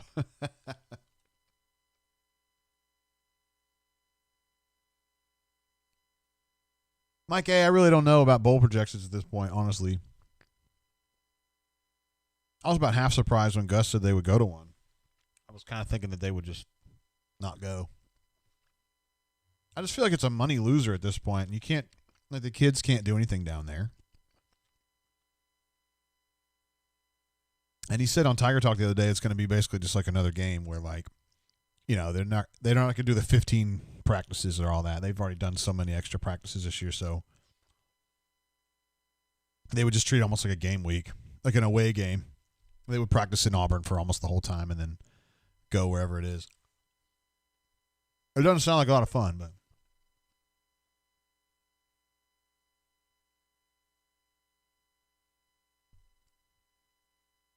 who the hell would sit in the street and watch a game? It's just ridiculous.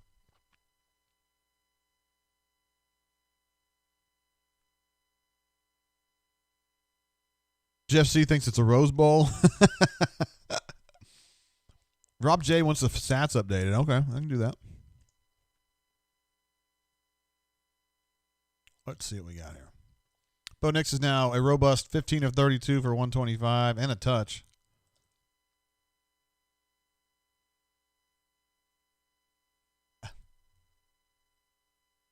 Hell yeah, I'm going to put that TD on there.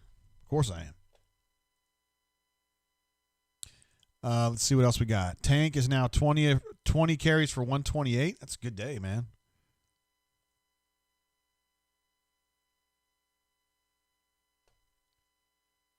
Mississippi State passing is now 23 of 38, 149.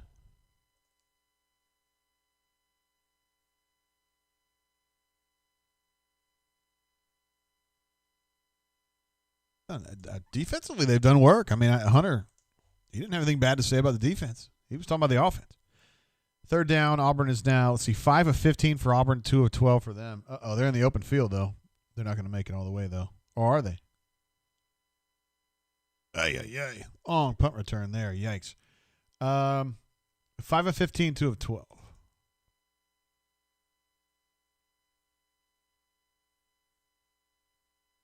All right, so now we're fully updated. Look how happy they are, ringing their cowbells responsibly. Isn't that great? That's big. It was a big game, and you come on the road in the SEC, it's tough. It's tough to get wins. Man, Cam Riley making a big tackle there, at least forced him out of bounds. He's hustling.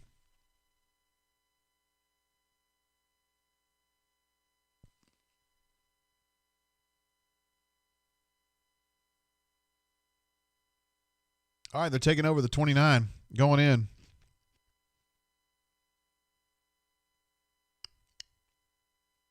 Jaron Handy almost had him a sack. Auburn is getting pressure up there, though. Look at Zeke Walker out there. Caleb Johnson's out there. Jaron Handy was out there. Man, this is – Ronnie's digging deep here.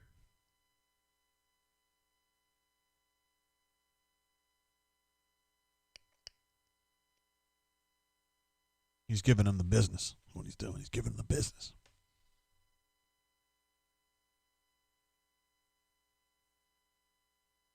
Wow, what are they doing here? Got Zeke out there. Who's the other? Who's inside here? Can't tell. Oh, it's Marquise Burks. Well, that would have been a hell of a catch, but he could have made it.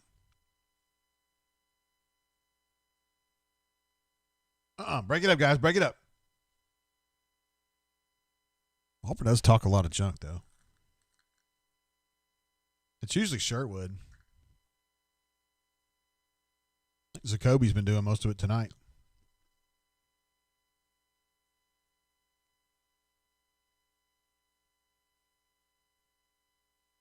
Call Me Biscuit says that it was our third touchdown on the road since October. Dang. Scotty P wants to know how Florida's losing to LSU. Man, we're baffled too. Man, that quarterback got all the way. 3rd and 10, he converted it. Running the ball. That dude is slow as can be too. Oh my goodness, my gracious.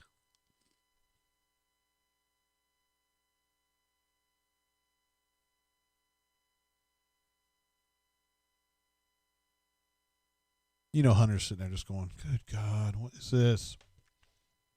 What is it?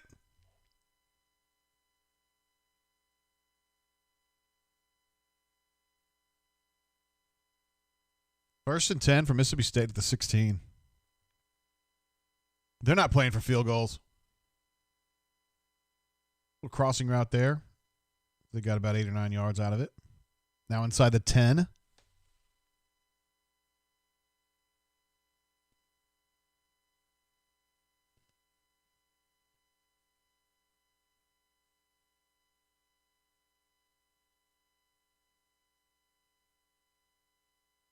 Hey, if Vanderbilt scored 17, that means they kicked a field goal, right? But it wasn't Sarah Fuller. Guess it was somebody else. She's their kickoff specialist. All right, Mississippi State just scored.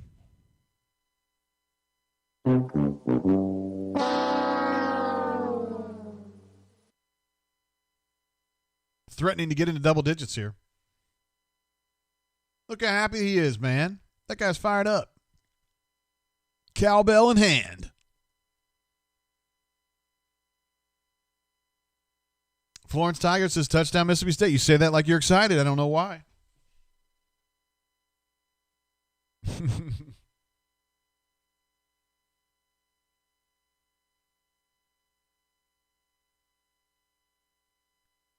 Double digits, guys.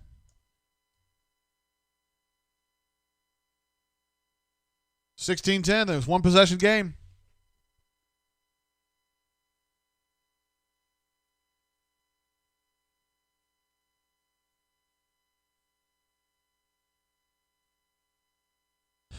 Javion says LMAO or the field goal's done. They got a good field goal drive in them left. They got one good field goal drive left, I think.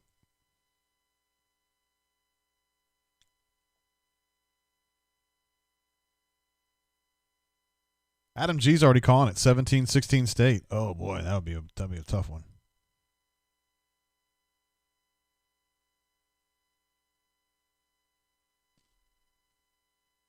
Poopy Doopy says JG nice hairdo. Appreciate you, Poopy Doopy.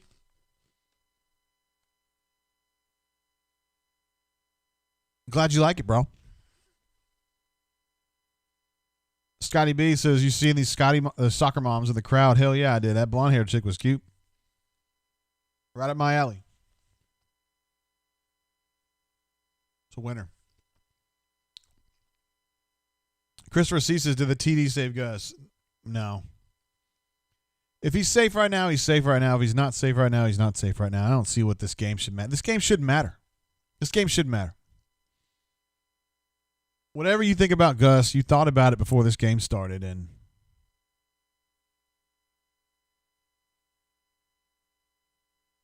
that's that.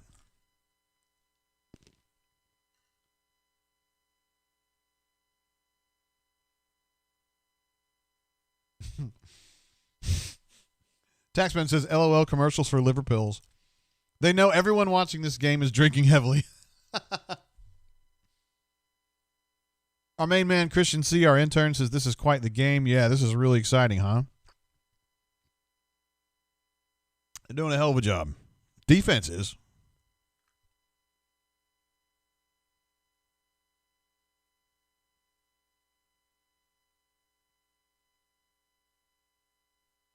I. Davis says, JG excited for a new coach that provides more access to journalists.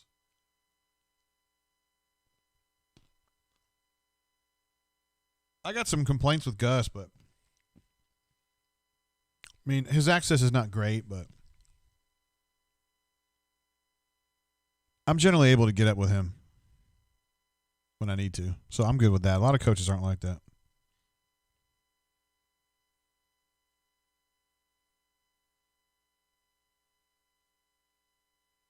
So that's good. Yeah, but the player situation is not good.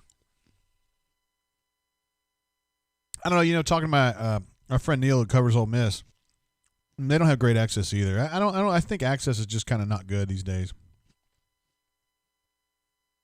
Now, Gabe's access at Missouri was better in general, but I mean, in COVID, nobody's having good access now. But you can't do that.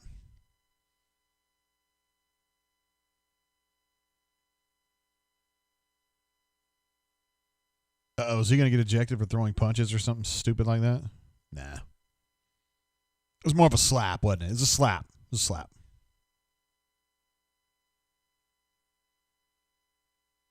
Oh, yeah. Word. Thank you, Georgia Rebel. Good looking out, brother. I feel like we've been playing this game for like days. Oh, we got another Rumble?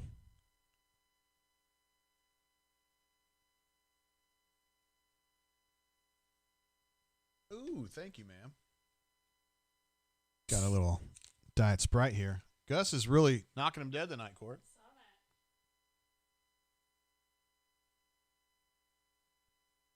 Hell yeah, they did.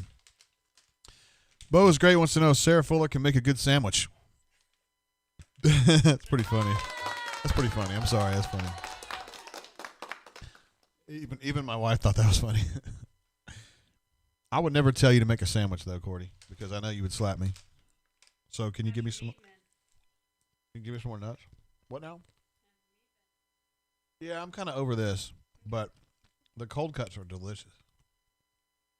Thank you. Here, you can go ahead and fill this other one up, too. Is that okay? Hell no. I'm having to watch this damn game, you know? I'm so glad you got those, though.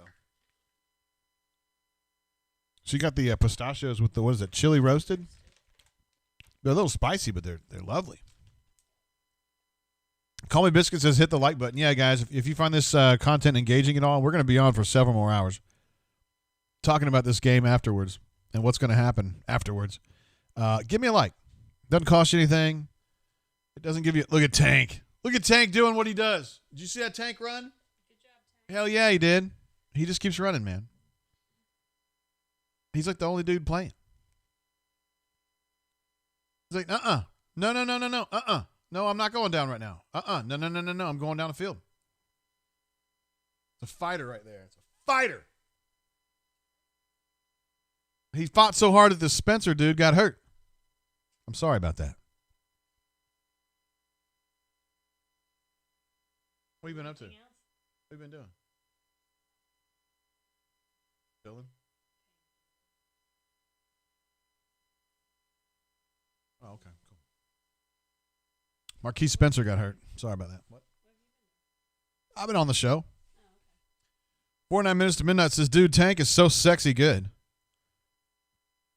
Like a more powerful Cadillac. Wow. Huh? I mean, I might take a couple cold cuts. But whatever you taught me. London broil or... Good. That was good. Corey says, love your enthusiasm tonight, JG. I mean, I don't know, man. I'm kind of lit up tonight. This has been fun. It's fun knowing that, you know, we're watching stuff happen. Like, this isn't some dumb game, idle game that doesn't matter. This game matters. I hope this kid's not really hurt. Jesus, I hate it when they kneel down like that.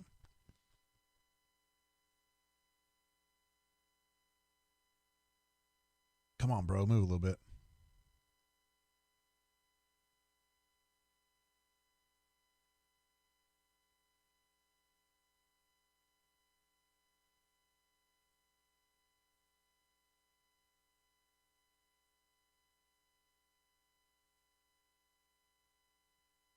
Looked like they were fixing to roll him over, which is good-ish. Dang, man, I hate it when kids get hurt. That makes me sick to my stomach. That's somebody's kid out there, you know? God bless.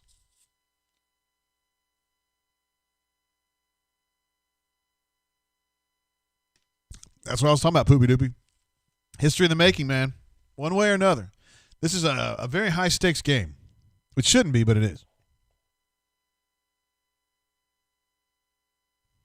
Auburn alumni says that he saw the worst penalty he's ever seen in the LSU-Florida game just now.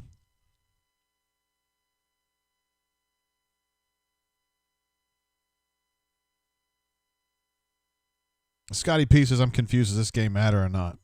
I just like the perceived pressure on this game. Now, my opinion, Scotty, and you know this because I've said this on the show, is that whatever your opinion of Gus is, it was made before this game even started. Probably should have been. I mean, he's been here like a million games. Like, you know what he's done or hasn't done. You know he lost to Georgia. You know he lost at Alabama this year, excuse me. Lost to South Carolina. Lost at home to Texas A&M. He's kind of doing his usual Gus stuff. And that's either okay with you or it's not okay with you. Not you specifically, but just Auburn fan in general. So you don't care what this game means, like win or lose. But I like it. It's fun because it's like if he loses, it's just going to be absolute pandemonium. And I kind of like pandemonium. I don't ever like to see people lose their jobs. But I do like pandemonium.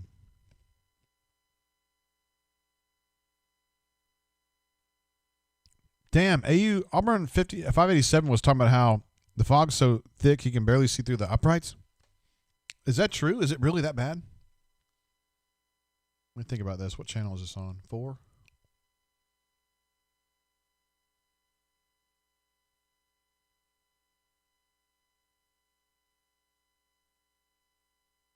Oh, it's on 8.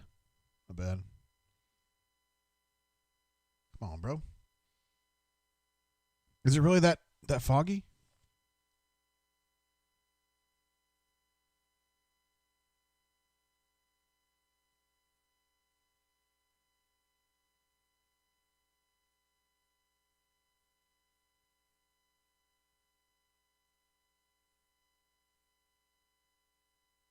Wow, you weren't kidding.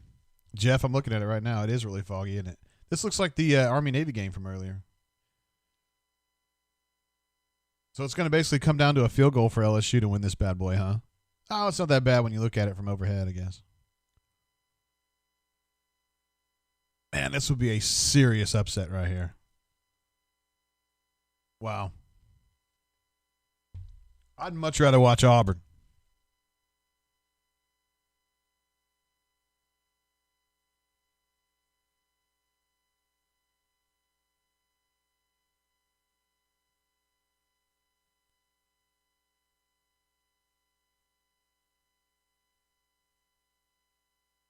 AU Taxman says pandemonium is Auburn loses and Alan Green announces we're keeping Gus. Good golly. Spicy P says this dude for state is not well. Prayers up. Absolutely.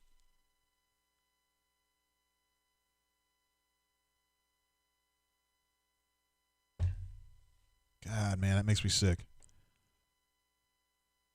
It is alarming that they haven't gone back to the game yet.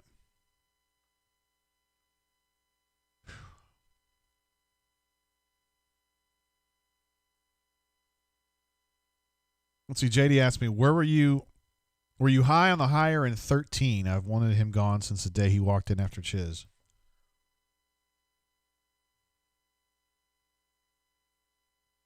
Well, I'm trying to think back to at the end of the 12 season. Gus would have just been, to me, would have been like the nerdy offensive coordinator they had in 9, 10, 11. And then he went to Arkansas State, and he had a good, solid year. He gave Oregon some trouble back when Oregon was really, really good. I think they played at Oregon. So I probably would have thought that was a fine hire, but it wouldn't have been my first choice. I think. God dang it, they delayed this game for this injury. God.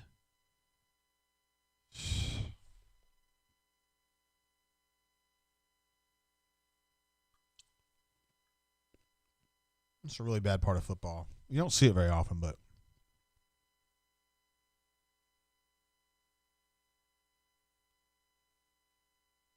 Two handsome guys right there.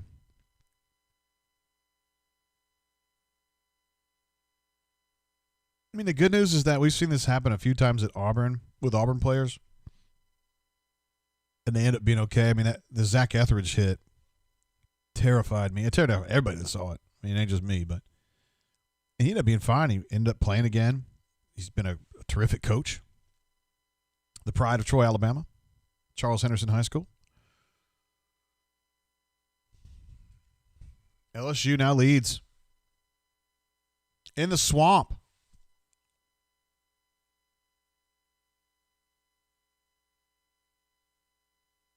Thank you, man. That kid, I haven't started the game yet. The game's like delayed. We're having to put him like on a. Yeah, I know. Sucks. Mm-hmm. Hope we got it. I wasn't able to see the hit specifically, but I'm hoping he's okay. LSU's ahead of Florida late. Can't believe that. 23 seconds ago. Melee. It is not the time to make jokes, bro.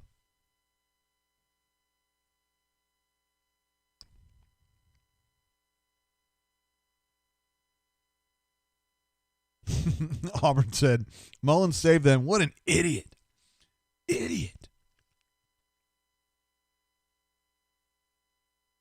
Christopher K wants to know if this makes LSU bowl eligible. Aren't they like 3-5 or something like that?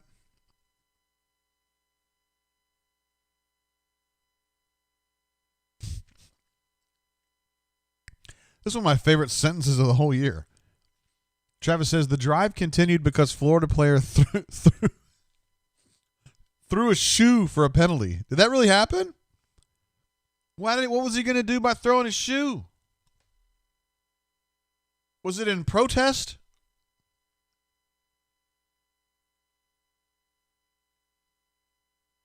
What's this? Call Me Biscuit says charcuterie. Oh, God. Come on, bro. Come on, man. They're loading him onto the gator. The gator doesn't look long enough for him.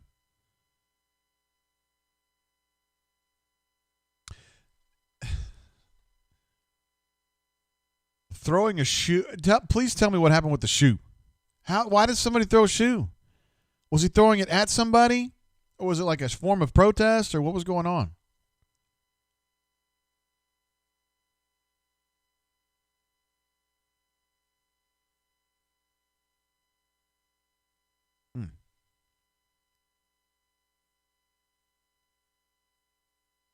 Travis says he threw an LSU player's shoe after third down stop about 20-yard throw. What? So they got like the third down stop or what? I don't want to know. I don't know. Come on, bro. Greenwood, Mississippi, former home of cue ball. Quentin Groves is from Greenwood, and Flat Top. Jermaine Whitehead from Amanda Elsie High School.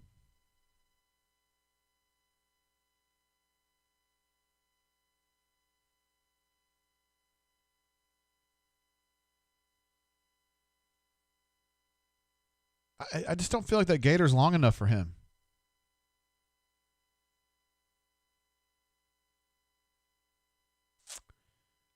Man, I hate seeing that.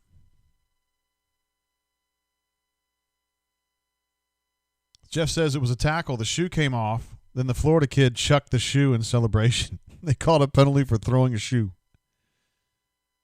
Oh, my word.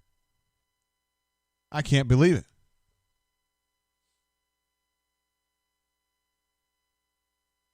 Cue ball is from Greenville. That's what I was saying, right? Oh, Greenwood. My bad. You're right, Archie. Or Arch EGJ. EJG. Excuse me. Sorry, my bad. I was close. I haven't been over that way. I've never been past, well, I've been up to Memphis, I guess. Down lower in the state, I've never been past Oxford. So I've never been over that way. That doesn't look good, gang. Dang it.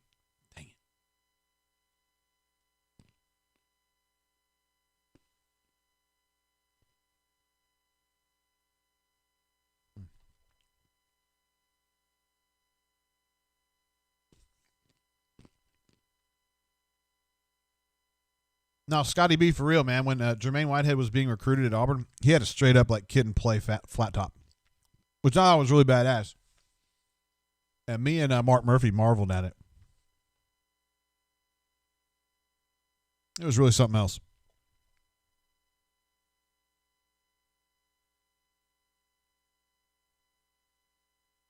Man, I love that shoe throw. Somehow Florida got down the field. Now they're going to be kicking for overtime.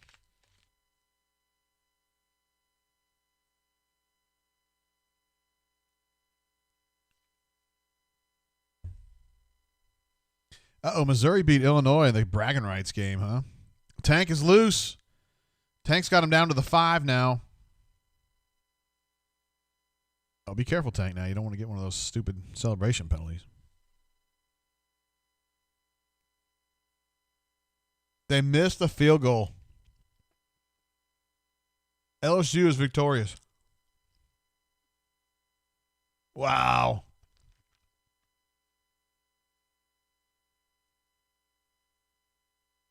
I mean, Florida's still going to play, right, for the SEC championship, but God bless, man.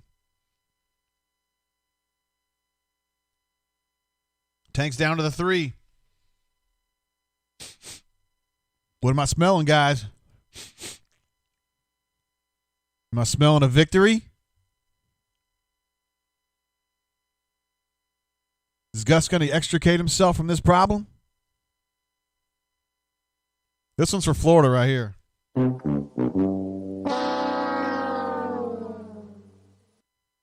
AU Taxman says, oh, is Auburn still playing? We're still here, man. We're going to play this out, bro.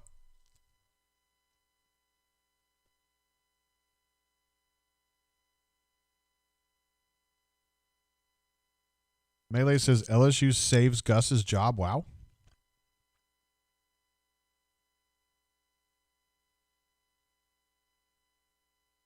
Oh, Wizard Dragon, it wasn't bad sportsmanship. He's going to be all right.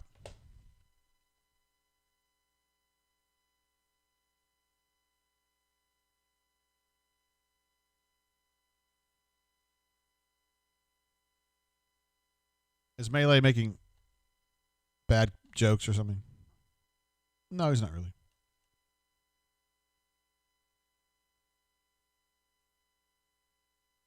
Ooh, a little start and stop from Bo Nix to get the touchdown, guys. How about that? That was a nice little run. Touchdown, Auburn! Look how happy he is. He even went up high on Nick Brahms there. That's big. Now they're in the 20s, guys.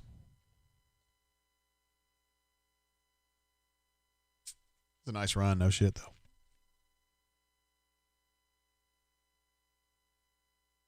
That looks like some stuff I do in FIFA. Somebody asked earlier, do I think Gus is actually going to get fired? Somebody asked me just a minute ago. I mean, I don't know. I was saying, man, I feel like the opinions that you have about Gus should have been firmly entrenched before this game even started, whether you're a powers that be or you're not. But I don't know if the people that make those kinds of decisions are that way. They might be swayed. I don't know. They just got the 2-point conversion to Brian Matthews' favorite player, Xavier Gapers. There he is. That's a 2-pointer. So that's 24. Throw another shrimp on the Barbie. Actually, 2. We'll throw a couple shrimps on the Barbie. We'll just give that an applause, though.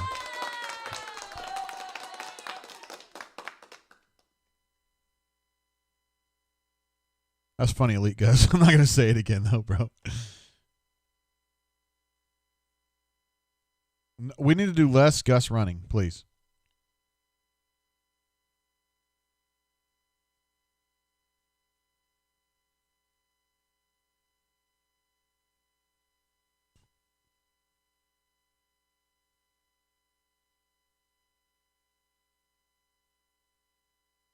I'm surprised they don't run more inside slants like that, just quick slants. It seems like they work a lot. Yes, Jeffrey Lee jumping into our group text here to say Xavier Gapers. Oh, yeah.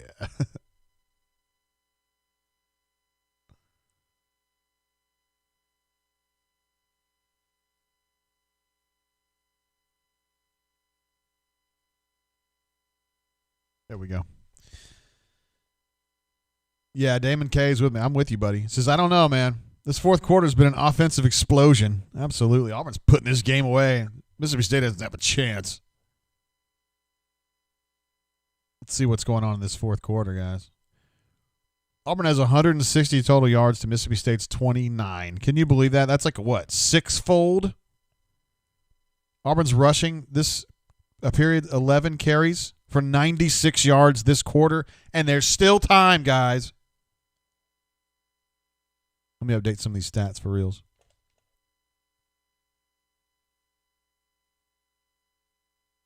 Bo Nix is now 15. He's a robust 15 of 32 for 125, same as before.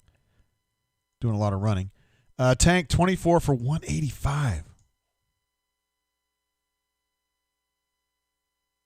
What a beast. I haven't really realized how good he's been. I've been kind of focused on how bad Bo has been instead of giving Tank his due. And Mississippi State's passing 25 of 42, 165.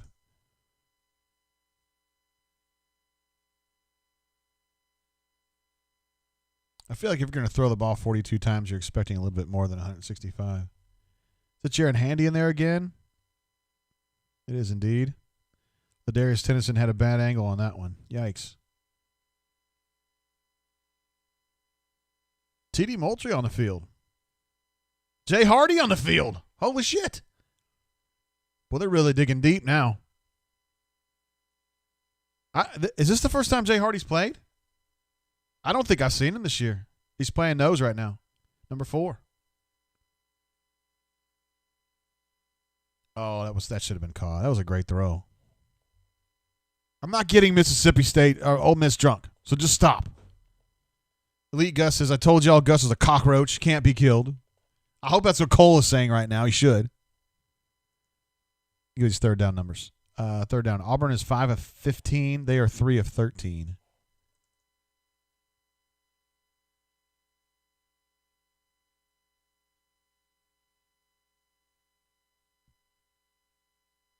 Whoa. Threw a mesh concept there, and I don't think anybody was ready for that pass. They're in 4-down territory, don't you think?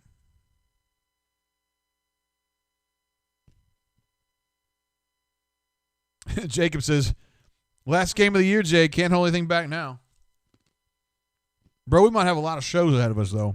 This might be the last game. Depends on what happens tomorrow.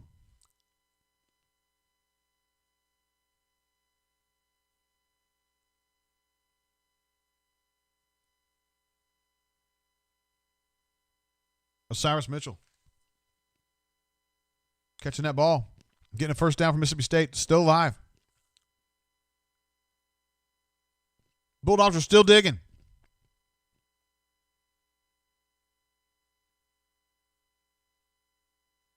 Five minutes left. Jonathan E. says JFC, he's coming back next year, isn't he? BP4 I used his damn it. Look at Owen Papo jumping up over the line to get that sack.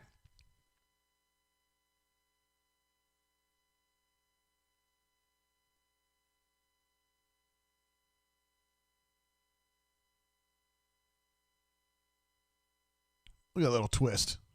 Good stuff right there.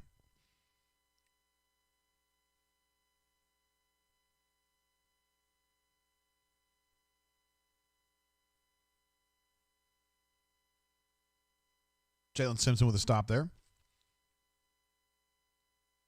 Yeah, good game. I mean, he usually has a good game, but he's been good. Been banged up. All right, you got Big Cat, Derek Hall. Colby was going to play inside, plus Red. That's your rabbit group, I guess, on third.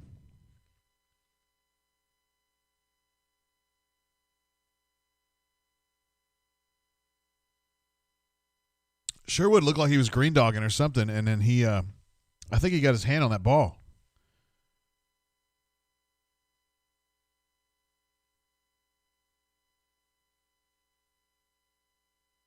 Bro, I think you need to get off the field. Yeah, it's probably the right move.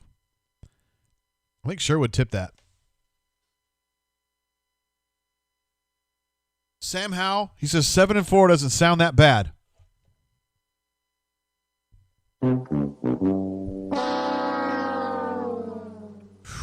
If you're putting money on Gus winning a bowl game, I don't know, man.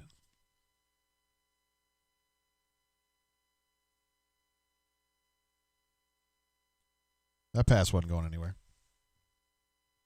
Hornatius, Mr. Positivity, says this game is something to build on.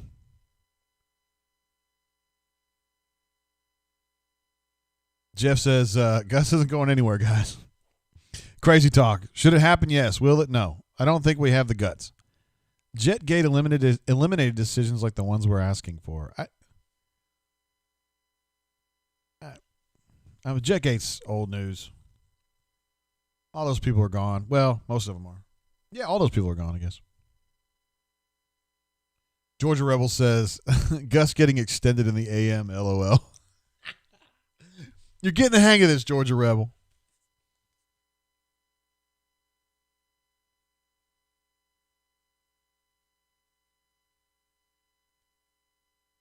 Yeah, I was just thinking, you Ole Miss folks. I mean, I'm not saying you love Auburn, but you don't mind watching Mississippi State get beat, though. That never gets old. Of course, you had plenty of chances to see that this year, but it's pretty cool to see Ole Miss, taking so many steps forward. And Ole Miss, Mississippi State was like, "Ooh, we're getting the pirate, woo!" And it's been pretty bad.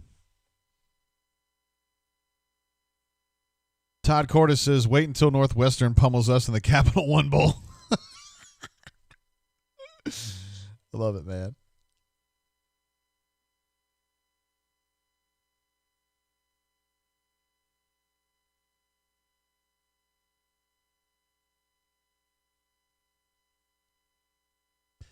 Ornatius is going to be lit during bowl practices. Jason Williams going back to Dennis Green saying, they are who we thought they were. We let him off the hook. Thank you, Adam, for pleading for more likes. I like likes. I enjoy likes. A. Robinson sees a Birmingham Bowl loss in the was he picking his nose again? In the Tigers' future.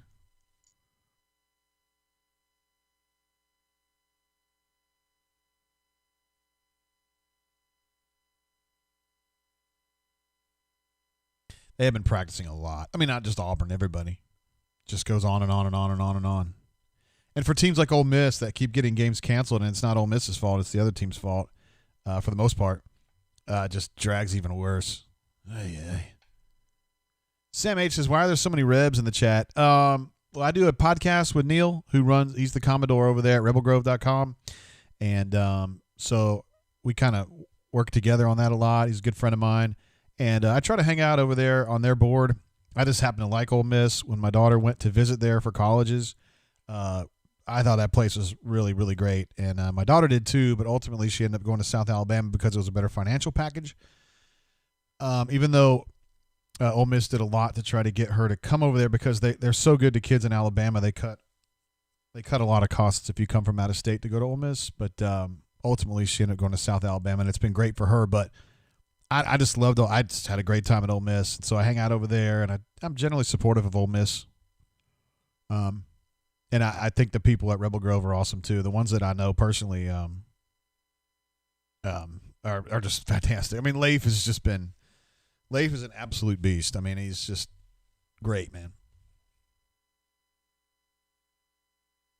Gulf Coast Reb says his answer is because my wife's an AU fan and JG's the best in the SEC. Thank you, bro.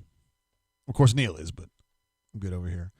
I. Davis says, does Neil still love the prayer circle? I think it's fair to say that he's not in love with the prayer circle, but it's not because he's a-religious. He just thought that it was inauthentic, I think is kind of – I don't want to put words in his mouth, but I think that's the way he described it.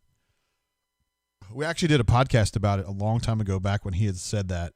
I mean, it's like 4 years ago. And as I recall, that was kind of like the gist of what he was saying. But I just think Ole Miss is good people. It's a good school, pretty place, great community, good fans, great game day environment.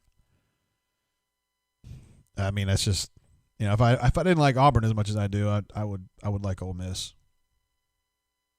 Plus, I just never liked State. I don't like Mississippi State. I've been there. I don't like it. I never had a good experience with Mississippi State. So I would definitely lean Ole Miss in that rivalry anyway. And actually, my wife, our first Thanksgiving as a married couple, we had our Thanksgiving meal at the Waffle House in Tupelo because I was covering Tommy, who was still at Ole Miss at the time, but it was pretty clear he was going to be the coach at Auburn in '98. And we spent our first Thanksgiving in Tupelo eating at the Waffle House. And they were great, man. They made it really special for us. Seriously. That's the way people used to be. Used to be really supportive of each other and cool. And every time I go to Tupelo now, I always have a great experience there. It's just a cool place. Archie JG says, love Oxford. Can't believe I moved from there to Montgomery. Oh, man, you took a step down. Dude, think about where I went. I went from San Diego, which is a great town, to Tulsa, which is an okay town, to Lexington, which I think is a great town, to Montgomery, which is – I have a hard time defending it. I've been here 22 years, so I don't want to shit on Montgomery too much. And I live out here in Hampstead, so it's cool out where I live, and everybody's chill, and I like it out here. But in general, Montgomery's got some problems. Yeah. Uh-oh. We got a free rusher from the outside. Derek Hall!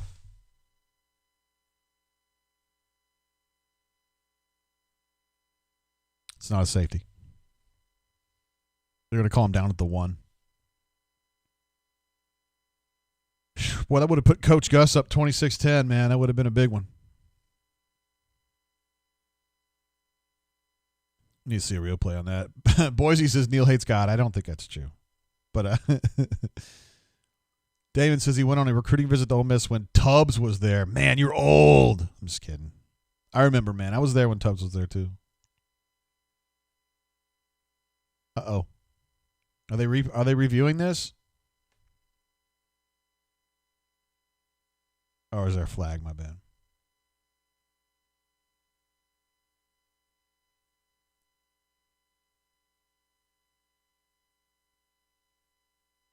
Jordan W. says he agrees Ole Miss is greater than State by a mile. Yeah, everybody knows that. Here's another good story. Elite Gus says, Buddy got roofied by a gay cowboy at the square in Oxford. I mean, it happens sometimes. Wouldn't be the first time. 49 minutes to midnight says apparently Gus has said no bowl practice. Yeah, I'm not sure he said that. What he said was we're going to treat it like a game week, meaning they're not going to do the whole 15 practices stuff, you know. But there's usually a period there, like so the Iron Bowl is like the day after Thanksgiving, or 2 days after Thanksgiving now. So that's on like I'm estimating now November 28th, and then they don't do anything else until like December 10th or something. So there's a period there, like a 2-week period where you can go get your finals on and just relax a little bit. And here, there's none. And so I think he's trying to say we're going to create a period for our kids to be able to have some time away from the game a little bit.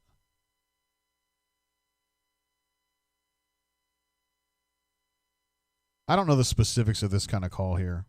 He kind of got pulled into the end zone, so I don't know if that's actually a safety or not. I just don't know the specifics on that.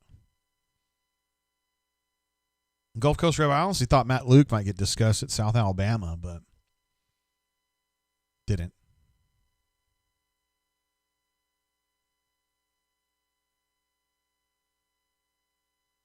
Where's my fish? Says, wait, how old are you, Jay? I was thinking like early to mid-30s. I am 48 years old, believe it or not. I was born in 1972. Born in Louisville, Kentucky. Lived in San Diego and then Washington, D.C. for 1 year, then back to San Diego, then to Tulsa, then to Lexington, then to Montgomery, Alabama. That is my life story in about 20 sentences. In about 20 seconds, I should say. Parachute pants, LMAO. I know his pants are kind of baggy. All right, so the ultimate decision here is that Mississippi State's going to have the ball on the 1. 2nd and 22. I'd say State's got their back against the wall here, proverbially and actually. Auburn's got the Rabbits in there. Papo ready for a blitz. Sherwood ready for a blitz. He actually kind of dropped a little bit there, but not quite enough to catch that dude. Ladarius Tennyson's, I thought he's played pretty well in Tut's absence today. They were hoping for a. Anthony R says, where's B Matt? He's like writing about the game and stuff, yo. We'll have him on the show later, but it's going to be a little bit later. I mean, like a significant amount later because he's got to write. You got to do the post-game Zoom with Gustav, and then he's got to write and all that kind of stuff. But we will have B Matt on the horn. No doubt about it.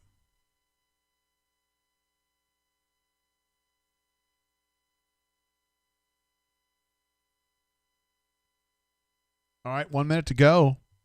Coach Gus is up 14, guys. Spicy P says, how could you ever leave San Diego, brother? My dad made that decision. He said, family, we're moving away. And I was 13, and I said, okay. I wasn't happy, but, you kind of do what you do. Believe it or not, though, I was playing FIFA the other day with this dude, and his team name was Murphy Canyon FC. Well, I grew up right next to Murphy Canyon in San Diego. And I said, hey, man, are you from San Diego? He was like, yeah. I was like, dude, I grew up right next to Murphy Canyon. He goes, me too. And I said, well, I had to leave in 83. My dad dragged me out of there. And he goes, I left in 81. My dad dragged me out of there too. I was like, look at Coach Gus. Did you see him, man? He went up like a whole 2 inches on that jump. That looks like that's the jump of a guy who's staying, guys. That's it. I'm done. He's staying.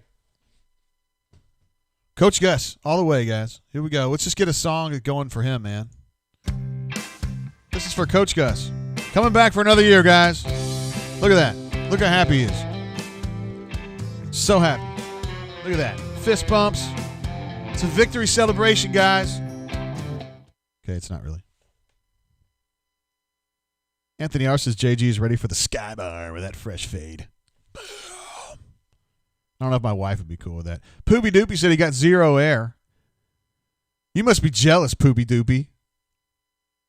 Oh, we're going to see the replay of this? Look at that. Big Cat says, go up. Well, just don't tear my ACL, please. Look at that. Coach Gus victoriously walking off the field. Shakes hand with Mike Leach. Great job, Coach. Good job. Well, guys, I don't know what more you want. Is that a solid year or what? It's solid. Thanks, guys. Ron Swanson says, what a solid year.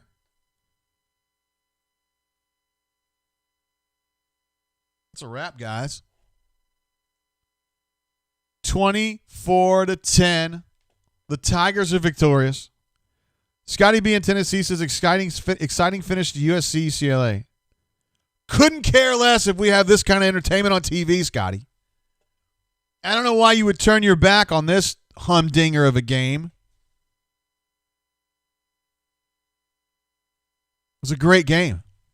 There's no doubt. Phil Petway says 6-4. You sound like you're really happy about it, brother. Sam H says Tank had 192. I'll believe you if you say so. Let me get these stats up real quick for you guys. Auburn finished with 343 yards, guys. That's like 100 more than 243. And it's about 100 more than Mississippi State. Suck it. You heard me. All right, these are Auburn's numbers for the basic offensive players. You see, you're thinking to yourself, JG, I was expecting Bo Nix's completion percentage to be somewhere over 50%, but you know what? You'd be wrong. Because it would be under 50%. They would still win easily, going away. 15 of 32, 125 with a touch. A 90 passer rating. That's probably out of a 0 to 91 scale. Tank Bigsby, 26 carries, 192. The guy was an absolute force all night long. It looked like the old Tank. He was the saving grace, I think it's fair to say, although the defense played really well, I think, in general. But he was an absolute badass, and I think he had 10 carries at halftime. Jeffrey Lee was incensed. Coach Hunter was incensed. But he got 16 carries after halftime, and he absolutely gutted those guys. Let's be real about it. Anthony Schwartz, 5 catches for 32. Eli, 5 for 23. Seth Williams, 3 for 57 with a touch. 11 targets, 3 catches, guys.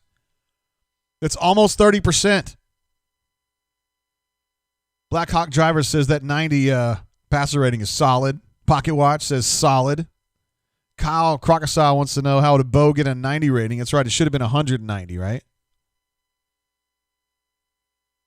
By the way, we got a super chat right here from Call Me Biscuit. I'll just put it on this page right here because it's important to me, Call Me Biscuit. He says, let's get sentimental. 2020 sucked, but we just had 10 football games. I just want to thank, man, we're getting serious here. I want to thank you for the 2020 brain drain. So happy for a vaccine. Just wanted to squeeze this one in before all hell breaks with callers. Call Me Biscuit, my man. Thank you, brother. That's not just a super chat. That's a solid super chat. That's actually a great super chat. Thank you, sir. Appreciate you. And you've been here the whole way. You're one of the real ones. Super real. Brandon Frazier with 1 catch for 6 yards. His first catch of the season. I told you guys he was going to be great, and I think he's been great. 1 target, 1 catch. That's 1,000%, right? Or is it 100? It's pretty damn good, though. But I think we know who the star of this game was. It was Gus Malzahn. No, I'm just kidding. It was Tank Bigsby, really. 26 for 192. That's pretty impressive. He's pretty good. Let me get these cumulative stats up so we can compare the two teams together. Got another super chat coming through from my man Easterwood. I think he also senses that all hell's fixing to break loose here too as well. Although, you know what? I think he's going to end up staying. You watch. I just had this feeling, man. If they win, they'd be able to kind of explain it away. You know. Let me cancel that out. Okay, these are the team by teams right here. So you can see Auburn finished about 100 yards more. Picked it up really in the fourth quarter. The fourth quarter was insane. They were much better in the fourth quarter. I mean, everything else is pretty much even, honestly. Look at total plays, 68 versus 67. Auburn was a tinge better on third down, 5 of 16 against 4 of 16, but it's still bad, really bad. Although Kevin Steele's going to be really stoked. Dude, Kevin Steele has every right to be really enthusiastic about the way this defense played tonight. They tackled well. They were all over that passing game. They got off the field on third down. They did all the things that they should have been doing against Alabama and Texas A&M. Granted, those are better teams, but they got done what they needed to get done today. The offense I got a lot of questions about. I think you guys do too. Tank Bigsby was a bad, bad man, though, and he's been a bad man when he's healthy. He's a bad man. So call me Biscuit right there. We need to put him up on the front page there. What an absolute beast. Been with us the whole time. You're a big brain drain enthusiast when nobody else was, and we had like 50 people on the show. Also got the super chat coming through from Brad E. It says, Mississippi State fans wanted to fight me for yelling Fire Gus. They're mad? What are they mad about? Also, Jason W. jumps in with a 640. A perfect super chat. A 6-4. Solid. A solid season. A solid. I wonder what he's going to say after the game. He better not say solid. I'm sure Kirk's like, okay, Gus, seriously, please, don't say solid. If somebody asks you what your favorite form of, like, matter is, do not say solid. Just say liquid or gas. I don't know. Just don't say solid. If someone asks you to describe a brick wall, do not say solid. Just say firm. Say red. Say clay. I don't know. Just don't say solid. Don't say solid, please.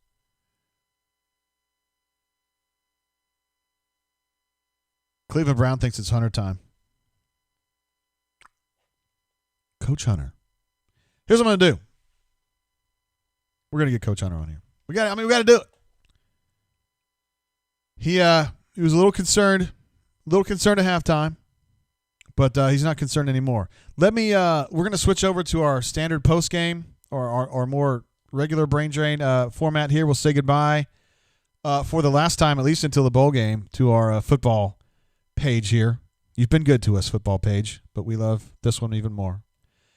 And let me go ahead and update the schedule to reflect that huge victory right there to beat the Mississippi State Argonauts by a tally of 24-10. That's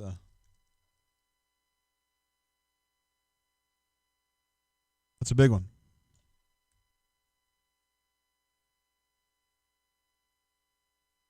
All right. Sorry, guys. Just bear with me here for just a second while I get the schedule updated.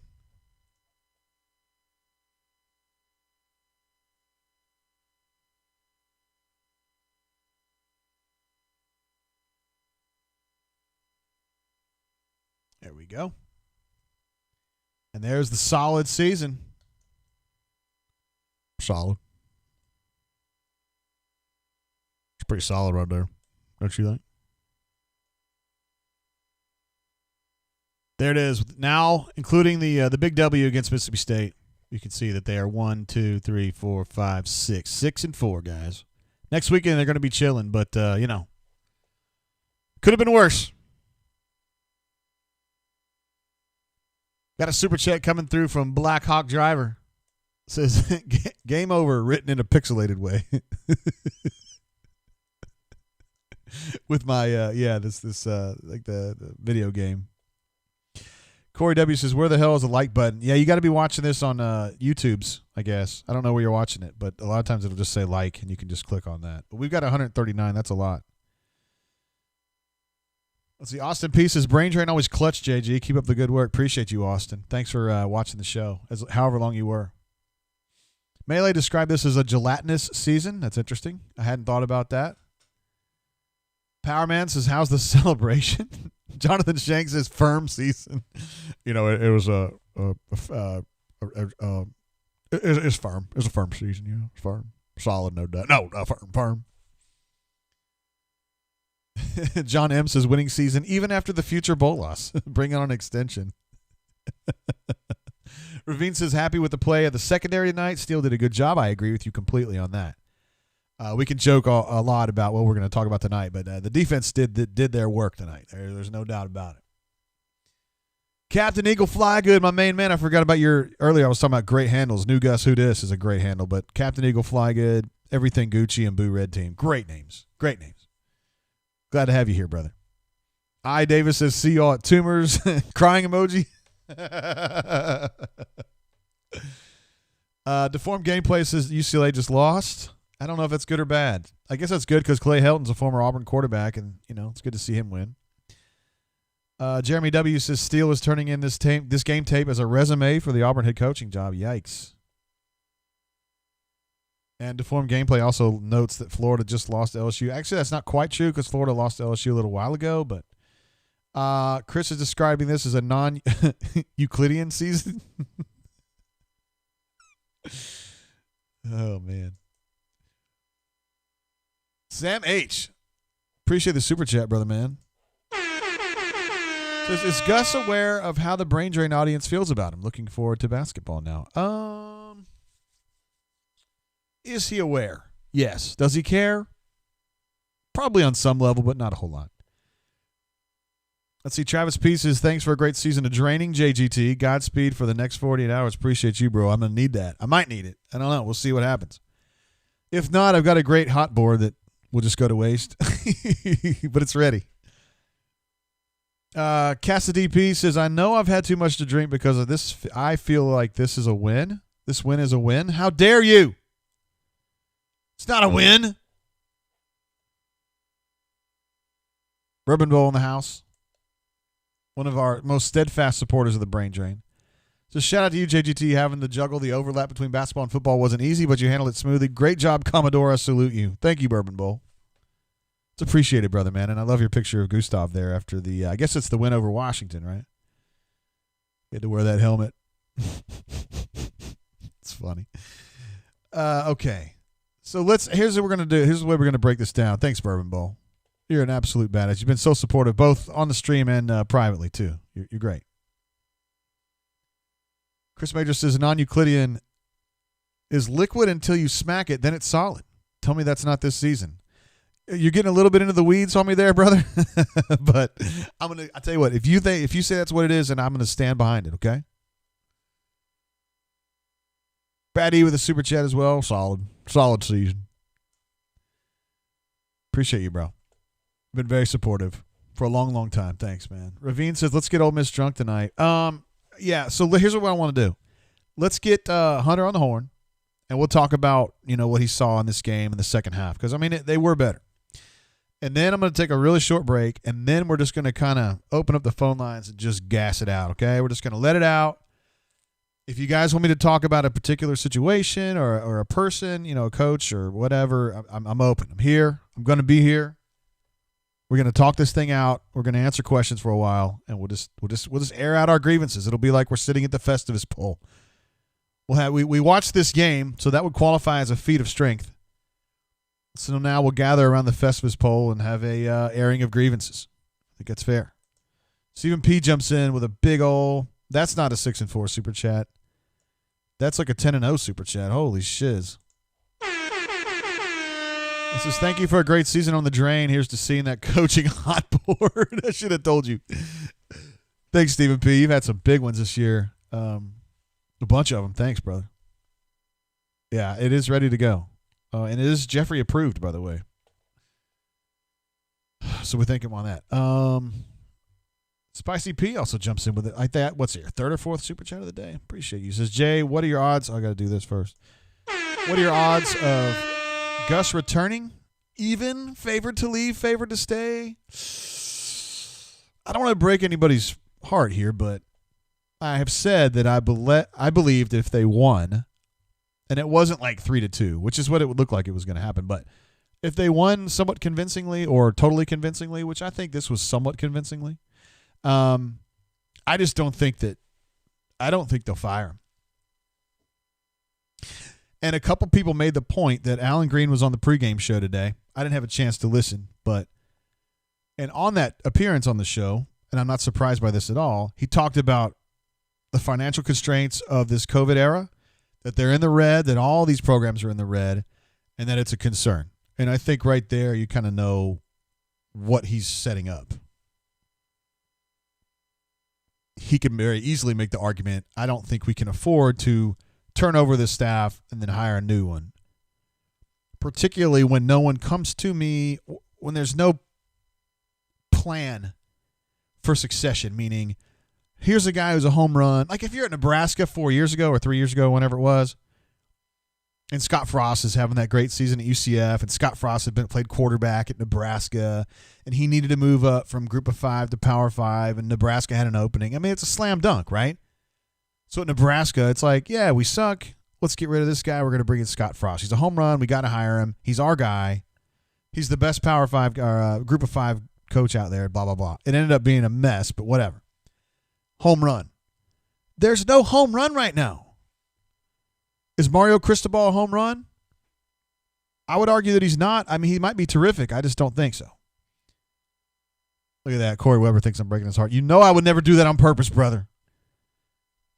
Cristobal's got some warts. Hugh Freeze, I just, like Jeffrey said on the rundown the other day, if you're going to have BP as your head coach in basketball, and everybody, of course, loves BP, and rightly so, can you then have an outlaw as your football coach too?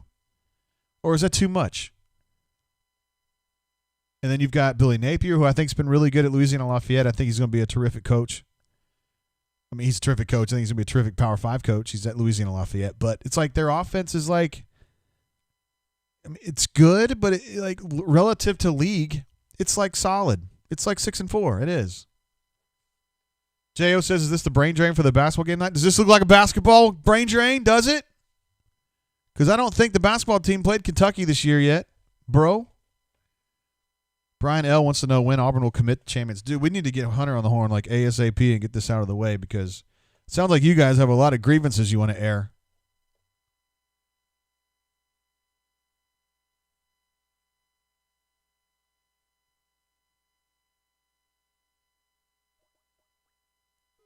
So we'll get him on the home.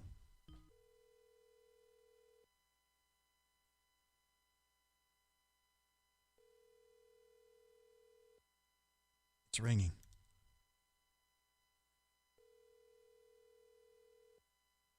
Uh-oh, did I put up his name too soon?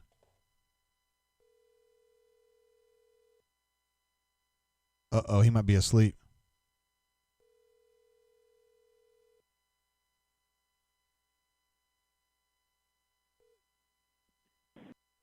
Dang, I think I missed it.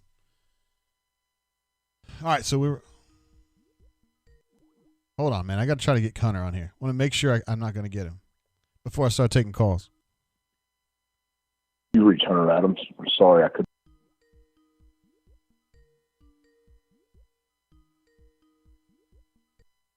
Hey, what's going on, bro? You there, bro? Hey, man. What's up, bro? I missed your call coming in. I got you, no problem. All right, so second half, man, they were a little bit better. A little better. Hank Bigsby show. Yes. Hank Bigsby show, man. He separated himself from everybody else on the field in the second half. And that there were a lot of times where there weren't things there, gaps weren't cleared, lanes weren't cleared, and he made stuff happen. Period. Yeah, he had 185 yards, I think, total. And you said at halftime, feed him the ball, and that's what they did finally.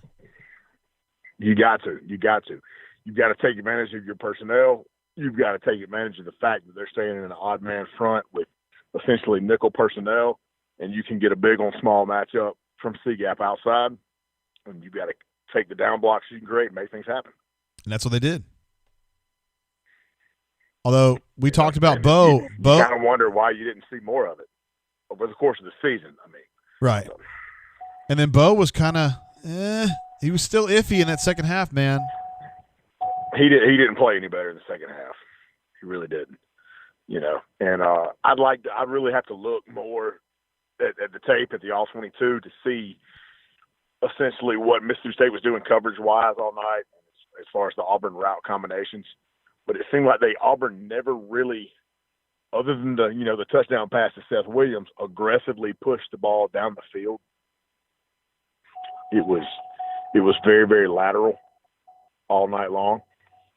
And I don't know. It just there was no comfort level in pass protection and vertical passing. Right. But there was comfort in getting the ball to Tank and letting him carry the show. Dude, when you got a dude, let him be a dude. One of the most simplistic yet essential rule in all of football is KYP, man. Know your personnel. When you've got a guy, that guy's rolling, that guy's finding things, you feed that guy. When you have a dude, let him be a dude. I like that. That's good advice for anything, not just football. Yeah, essentially everything. All right, do you think Gus is in trouble? Should he be in trouble? Does this team look like the kind of thing where he should be in trouble? Oh, you don't want to talk about coaches, do you? Well, I will, and you asked, so I'll respond as appropriately as I can. I think there reaches a point in every program and in every coach's tenure where things can become stagnant, whether you're doing things right way, wrong way, or indifferent, where there just comes a time where things have to change for the sake of long-term trajectory, and I think Auburn's at that point, whether you want to call it critical mass, terminal state, whatever. I think Auburn's at that point where you need to see a change, or else you're going to start to see regression that might be irrecoverable for a longer period of time than anybody will want to deal with. Mm. So without saying anything super serious, you think it might be time? I think it might be time. All right. And I have a tremendous amount of respect for Gus Malzahn as a coach. I mean, if you think about what he's done and his career trajectory in the profession, you're talking about a guy that came from a 1A private high school in Arkansas, and within a decade was an SEC head coach. That's like a guy going from Lochapoka High School to Hoover High School to the SEC in a decade-long period, which is insane, and he did that on his own accord. He sure did. So I have a tremendous amount of respect for his accomplishments as a coach, his acumen as a coach. It's just, for better or worse, I think Auburn's at a point of stagnation. Mm. And does it go beyond just the offense? Or, I'm not trying to say Kevin specifically, but do you think if they had the right offensive coordinator that would be enough, or no? I don't know, man. I think it might be an energy and culture thing, just to where there needs to be a different energy in the building, a different energy, because college football is a big business, and with big business comes the responsibility of marketing and selling your product. And if the program's going to continue to be successful, wants to build the football-only facility, wants to expand the brand, wants to compete for championships, it's got to be extremely marketable, and it's got to have a marketable energy. And is there a marketable energy in the program right now? Not as much. I think that's a rhetorical question. All right. That's good stuff, Coach Hunter. Appreciate you jumping on with us. Don't like to be negative. Don't like to be critical, man. But if you ask me a real question, I'll give you a real answer. Yeah, it's appreciated, brother. All right, man. That's your second appearance on the show today, so thank you. I always enjoy it, man. See you, love bro. The fun, love the drink. See you, man. See you. Bye. There he is, Coach Hunter. Sound like his wifey was ready for him to get off the phone, so we're glad to get him as long as we could. We got a super chat coming through. Hold on, I got to get through this. Brad E.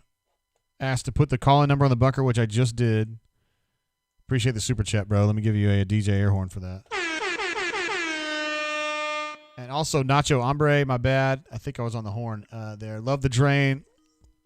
Looking forward to those basketball brain drain even more. Yeah, we will be doing that for sure. No doubt. It's a little different for basketball because the game's so fast, but it doesn't work as well for football as far as actually watching along and whatnot, but we're going to be talking about it, no doubt about it.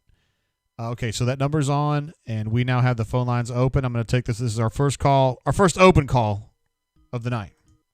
Hey, caller, welcome to the show. How you doing? JG, what's the word, man?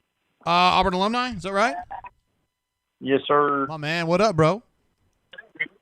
Oh man, I'm just enjoying this stellar win over, pretty good team there. 2 touchdown victory, buddy. I mean, that's big. Yeah, man, that's a good football team right there. So there's no doubt. There's no doubt. It's tough to get them on the road, you know. Yeah. So yeah, I mean that was, obviously Hunter already went over the game, but yeah, it's pretty much ugly.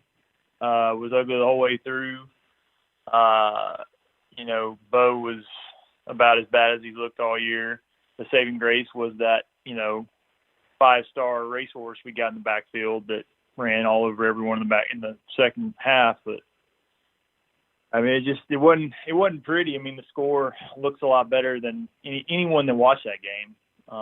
You didn't come away feeling super terrific about the performance. No. So, that's, it is what it is. I said it before, I'll say it again. I don't see how today's performance, or especially after watching it, but I don't see how the outcome of a game against now a 2-7 Mississippi State squad that has something like 50 scholarship players left on it is the determining factor on 8 years of data. I don't see how this is he won, he stays. Oh, he lost, he goes. I don't see how that computes.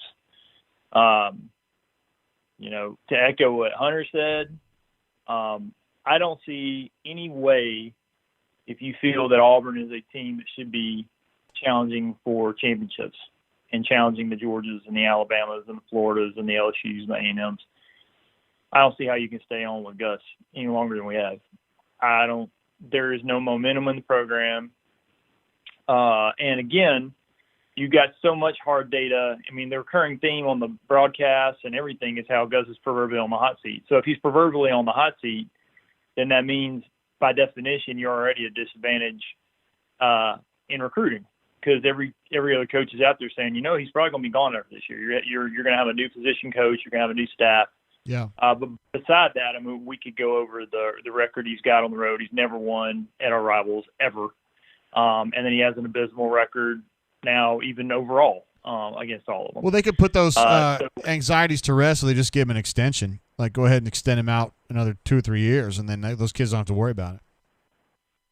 No, that'd be great, man. And then we could just really get solidified on, like, softball and soccer and, I don't know, what other false intramural sports do we have going on in Auburn? We could start advertising. Exactly.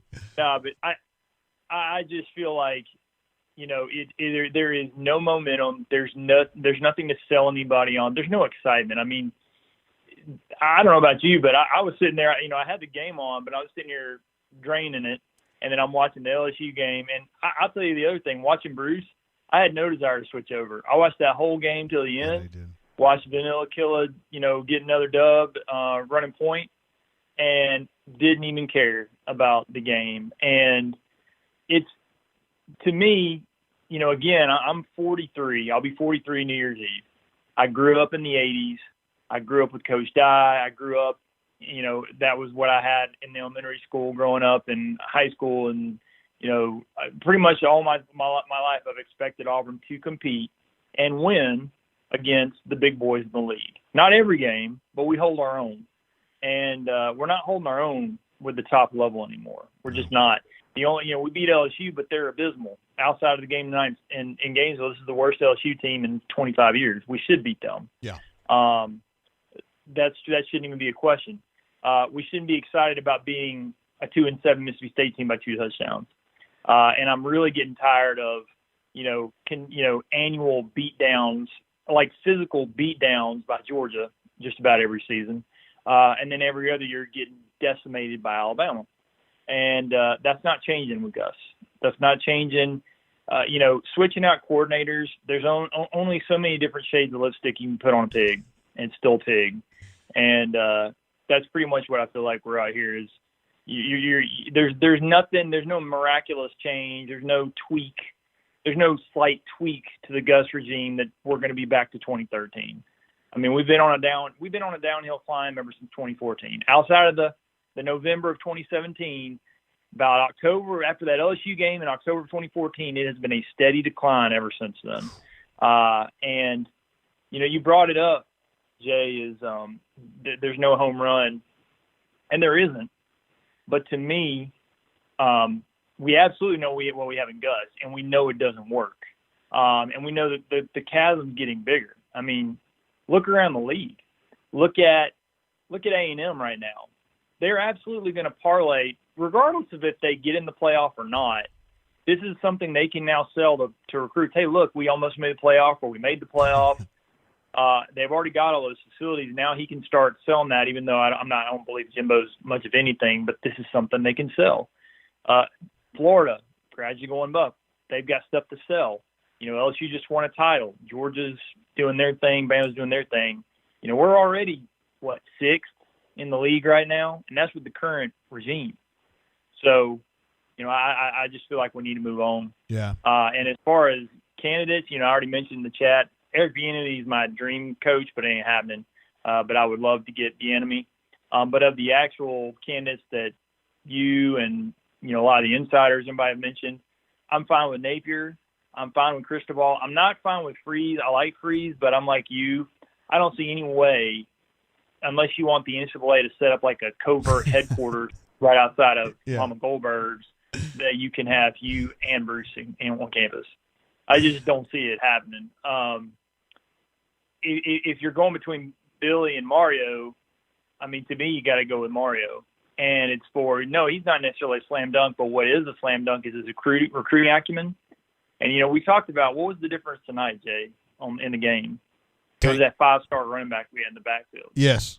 The guy he's a different dude. You got to have the different dudes. Yep. And Mario can get the different dudes. And the thought of Mario coming in with the experience of, his ties down here, he's already got a bell cow to run behind. You imagine what Mario can do as far as firming up our lines of scrimmage. There's pieces already in place. There is some talent, but he can take it to the next level. And then the other aspect that, we mentioned on the board is he knows where the bodies are buried in Tuscaloosa. He was a 4-year coordinator. So the unspoken discussions that go on in recruiting, he's going to be prepared for that stuff. And, that's something that is, to me, it's a factor. I mean, it's not spoken about, but that should be a factor. I would rather have, kind of like Kirby, I'd rather have a bunch of 5-stars and then we can figure out the offense and the defense with, coordinators tweak that. But you can tweak when you got a bunch of tanks on the roster. And they don't right now. Past the point. Right. And we're past the point of selling with what we have to get more tanks. And the opponents have, a library list or a grocery list of items they can use against us. So, that's my feeling right now. It's got to change, and this game should have absolutely zero bearing. I agree with that. At all. So. All right, brother. Solid call. Great start for our night here. Glad to have you calling in. Yeah, man. Hoping we get some good news and get some fresh blood coming in by tomorrow, hopefully. Oh, we'll see, man. All right, brother. All right, man. See you, man. See ya. There you go. There's Auburn alumni. An absolute badass. Great caller. And we're glad to have him leading off the show tonight. Sorry, somebody was just calling in and just hung up right then. Give me another shot there. There you go. Hey, caller, welcome to the show. How you doing? Hey, what's up? Who this? It's Buckshot. What up, Buckshot? How you been? I've been doing pretty good, man. I'm sipping on this 40 Creek tonight.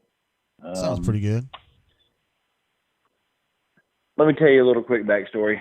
I am 36 years old, and I've been watching Auburn football, I guess, since I was, 8 or 10. And it's been appointment viewing for at least the last 20 years of my life, meaning Auburn football is on, I'm dialed in. I'm watching. That's what I'm doing. Tonight was the first time that I did not give a shit. And I think that has kind of been, that's kind of indicative of a lot of the Auburn fan base. Like Cole Kubelik said on the Feinbaum show, he says that, a lot of the Auburn fan base is kind of apathetic now or accepting of our lot in this league. And that's kind of where a lot of us are right now. What did you do tonight instead of watching the game? I went to me and my wife have a couple friends, and we went over there, brought our little boy over there, and kids played. The game was on. We passively watched, but we went outside for an hour and a half and showed each other our new knives and guns. And, I didn't even care about the game. Damn.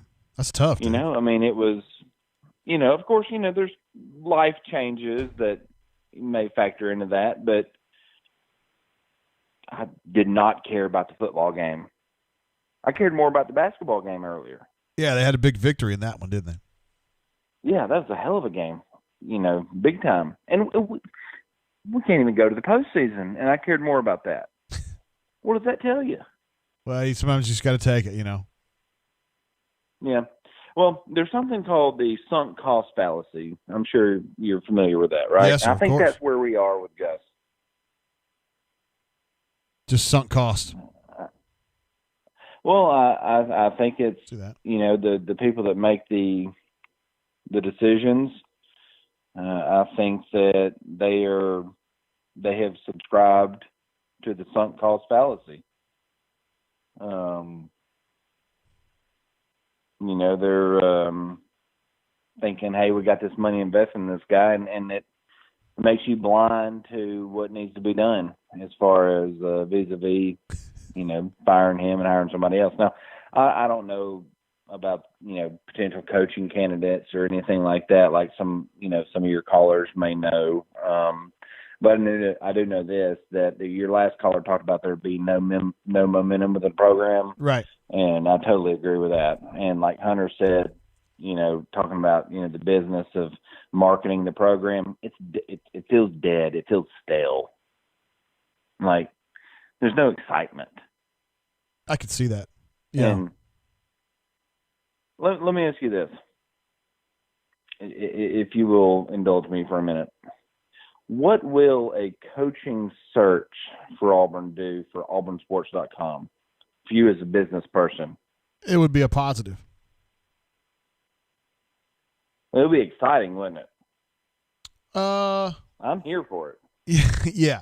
It would be exciting, yes. It's not as much fun and games on this side of the equation, but on that side of the equation, hell yeah. Because the bunker just lights up. The bunker's on fire most of the time, but coaching search bunker is peak bunker. I think we would all agree, right? What about subscription bunker? Do subscription numbers come up? Yeah, that 1980 promotion was real good though. But yeah, I'd say generally a coaching search season, subscription numbers will be on the rise. Yeah. Well, I think it'll be great for you. I think it'll be great for the Auburn family. And I like Gus. I really do. I do. I totally wish that he would have evolved his offense because I watched the games except for tonight, and I've never seen a team lay down on them. I've never seen a team quit.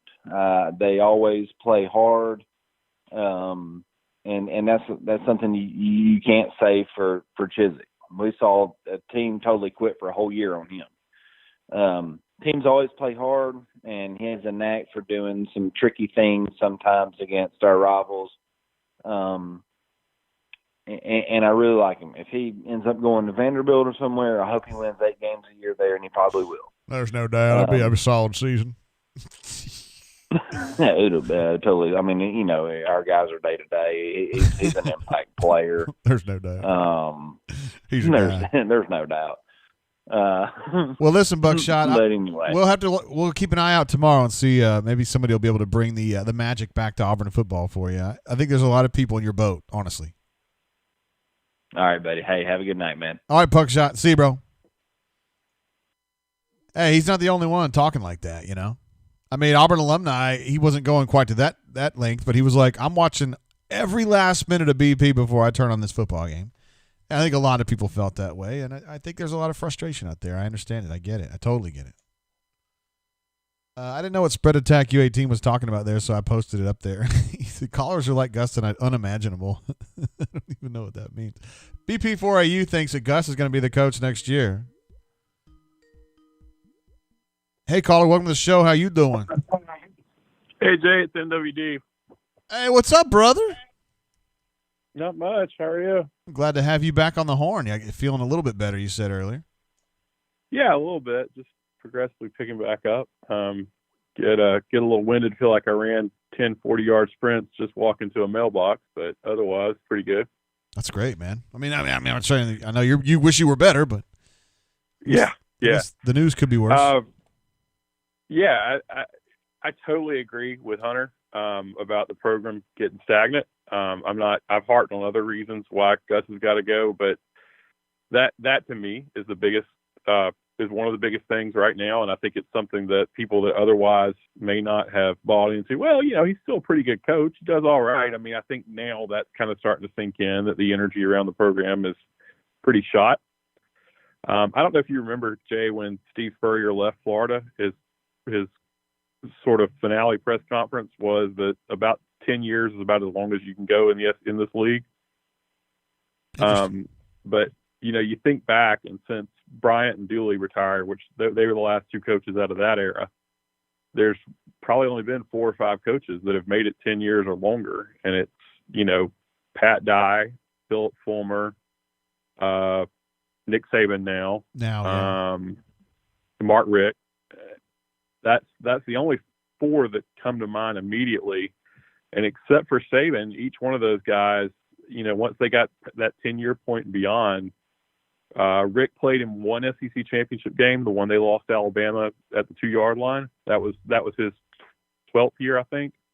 But the rest of the guys, Fulmer, I mean, his program took a nosedive after about year 10. I mean, it was just a slow, gradual thing, and that's what got him, you know, that was the foundation of where Tennessee's still in the mire. Yeah. And Coach Dye, I mean, 89 was his, 90, mid-season 90 was like the last peak. They were a top 5 team when Spurrier came in, or when I think they went to the Swamp. Spurrier may come Jordan Hare that year, but Florida just spanked Auburn. And after that, it was never the same. That was his 9th year. And that's kind of the point in his career trajectory where Gus is. And I mean, clearly, I don't think, you know, anybody's going to argue Gus can be a Saban that's going to be the one exception to that. But, you know, I mean, I don't know, I don't see any opportunity to turn this around at this point, to put more energy back into it. I don't think a coordinator hire is going to do it. We've played that game enough. I don't think he would hire a kind of coordinator that's going to do something completely different and give them the power. I don't think one would work for him based on his reputation right now with the offense. So I don't see anything injecting energy into it. And the previous caller talked about sunk cost fallacy, but I would talk about sunk cost truth, because the truth of the matter is, I think the amount of the buyout that applies beyond 2021 is a sunk cost. Because I think if you don't fire him this year, you're probably going to have to next year. Which, you know, means it's a big check. Jeffrey's guaranteeing 9 wins if Gus comes back. Jeffrey Lee. Now, I don't know if you consider him credible, but he's guaranteeing 9. I love Jeffrey, but you're not seeing as a matter of talent. Is there some talent there? I don't think the offensive line situation gets better. But we get Alabama and Georgia at home, and at least Alabama at home favors Gus. But I just don't see the program having the energy to get there. I think it's going to be what you saw tonight as far as a lack of energy, other than Tank Bixby, is going to be what you're going to get through the off season and going into next season. And you'll lose a couple games early and those dominoes will start falling. We've been through this before. I've seen it with, like, you take a look at Tuberville's 07 team and then how that parlayed into 08. It's just, a coach has been here this long, and, maybe it's not something fresh and new he's offering to his players. Guys are part of this long-term program. It's just not going to carry energy. Yeah, that's true. I mean, Auburn alumni was talking about Hunter was talking about just having something to sell, having that marketable energy. I think that's kind of where you're going too, that it's just not quite there, Well, there's nothing to sell, and at this point, your opponents have tons of ammo against you. I mean, that article, I've mentioned it a few times, but I don't know how many people have actually read it, but that article, it was out of the Indianapolis paper about Braden Smith and about how poorly Auburn's offense prepares linemen for the NFL. And even Braden had quotes that he basically had to learn everything, that he didn't realize what he didn't know till he got there, sort of thing. And, I mean, they just walk in to recruit a 5-star tackle and say, look, you want to play in the NFL? Don't go to Auburn. They just show them that article. Show it to their parents. Our guys go to the NFL. It's like anything else. Once you've been doing something for so long, there's a lot of evidence that's built up that can be used against you. Mm-hmm. All right, brother. Good points, MWD. And we're super stoked to hear you're feeling better, brother. Yeah, man. Appreciate it. Y'all take care. Great call. See you, bro. He thinks it's almost the end of the road for Gus, but he's not happy about it. He just thinks there's not a lot of energy, and that there's just so much ammunition out there to be used against him on the recruiting trail that it would be tough to build a retort at this point. I don't know how. I mean, I love NWD, obviously, one of our sharpest posters and callers, but I don't know. I'm not going to sit here and defend Gus a lot. I don't feel like that's my role, but if you can get in the transfer portal and do what you need to do, you might be able to help yourself. I don't know. Hey, caller, welcome to the show. How you doing? Doing good. How about yourself? What up? Who I got in the home? You got DJ Noodle. What up, DJ? How you been? Good. How about yourself? Good. You have a weird area code. Where are you at? Well, I don't mean like specifically, but just in general. Virginia. Oh, okay, word. Actually, Lynchburg, Virginia, where your boy Hugh Freeze lives. Oh, you get to hear about Hugh all the time, huh? Yeah, dude. Actually, it's pretty crazy. Is he like a local hero now? Maybe a little bit. It's kind of funny. In Lynchburg, Liberty kind of drives people crazy, so they sort of ignore it almost. Oh, wow. It's kind of funny. All right, what's on your mind tonight, DJ Noodle? That's a big win. You would agree that's a big win, right? I mean, you go on the road in the SEC, you win by 2 touchdowns. That's big. Yeah. It's an expected win. You should take care of what you're supposed to take care of. Yeah, that's true. And so, like, I've been a coach for a while now, but I coach soccer, so a little bit different game, different kind of football. And so watching Auburn football for a long time, when you think about it, Gus has been the offensive core. We've run a Gus-style offense since 2009, except for 1 year. So sometimes you would expect a little bit more out of what he's doing. Like, even I know what plays are about to be called sometimes. And you're like, I don't make millions as a defensive coordinator to figure that stuff out. And I can only imagine the guys that do. So, as a coach, I really do hate coaching changes. I really do, especially because Gus seems like a pretty good guy. You hate that for good guys. But it is getting a little bit crunch time now for him, and you can kind of see it. So it's kind of interesting in that regard. So the one thread too, where they were talking about the plane being in Lynchburg, I know people that work at the airport. I almost jumped in on that one, but I didn't. Because I knew there's no way it's there. Plus, I know people in athletics at Liberty, so I could have easily been like, what's going on? And the only time ever in my life would I have been an actual insider. It should have been hilarious. And that's it, right? I literally know nothing. Living out in Virginia, know nothing, have no connections whatsoever. We lived out here all our lives. My dad went to Auburn in the 60s, so we have nothing. We have no connections. You're not our only we do have another poster I know of personally from Virginia, AU Duck Hunter. If you ever see him on the board, I don't know him. He's in. I mean, there's a billion people in Virginia, but he's also a big time bunker guy from Virginia. So there you go. Yeah, we've been bunkering we're probably lurkers, I would say. My brother also, he's been on there forever too. So we just love some bunker. We're on it every day. It's fun all the time. It's a fun time usually. All right, is this your first call? I don't remember you calling in before. First call ever. I wanted to get in on this. It seemed legit. So this is a pretty crazy time. So yeah, it is. Thought I'd jump in.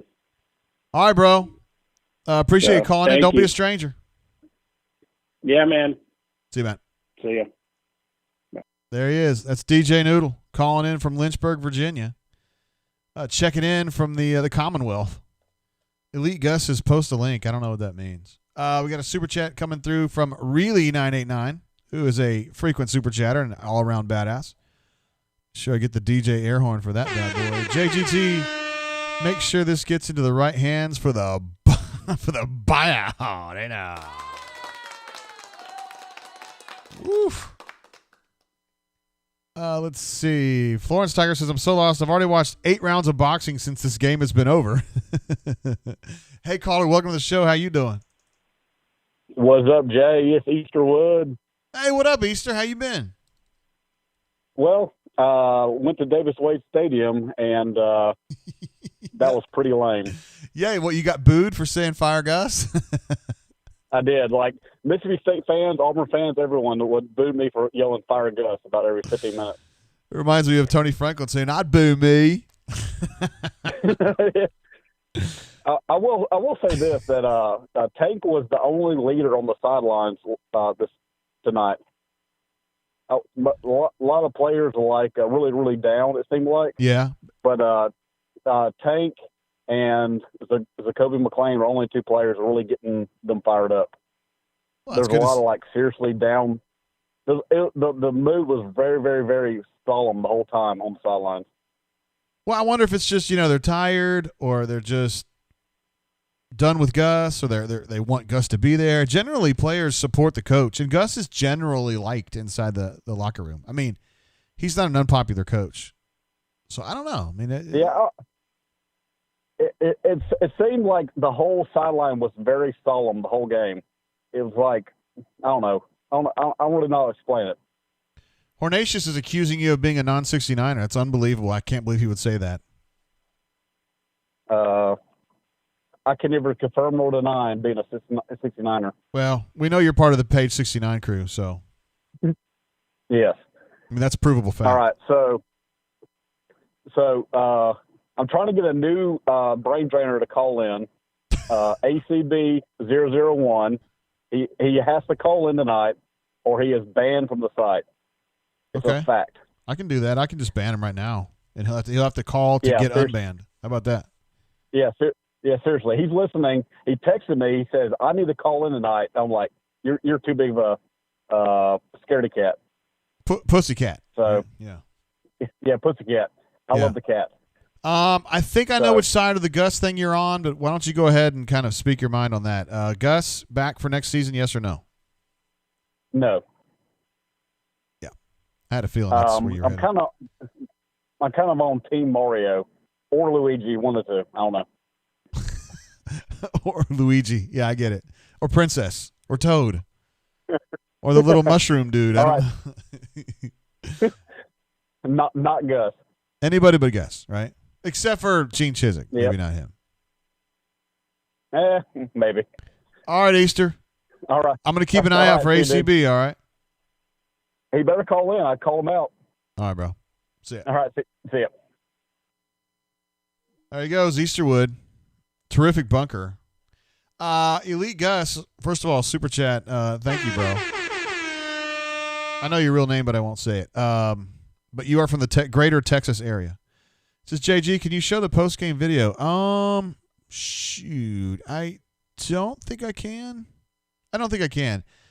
There's a way for me to do it, but I would screw it up so bad that I would make an ass out of this whole show, so I don't want to do that. But apparently Gustav was dancing in an embarrassing but enthusiastic way after the game.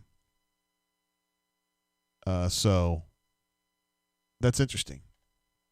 Brian, I did contact him earlier because apparently he forgot to post the notes, the cliffs as we call them, from the press conference. But it did go down.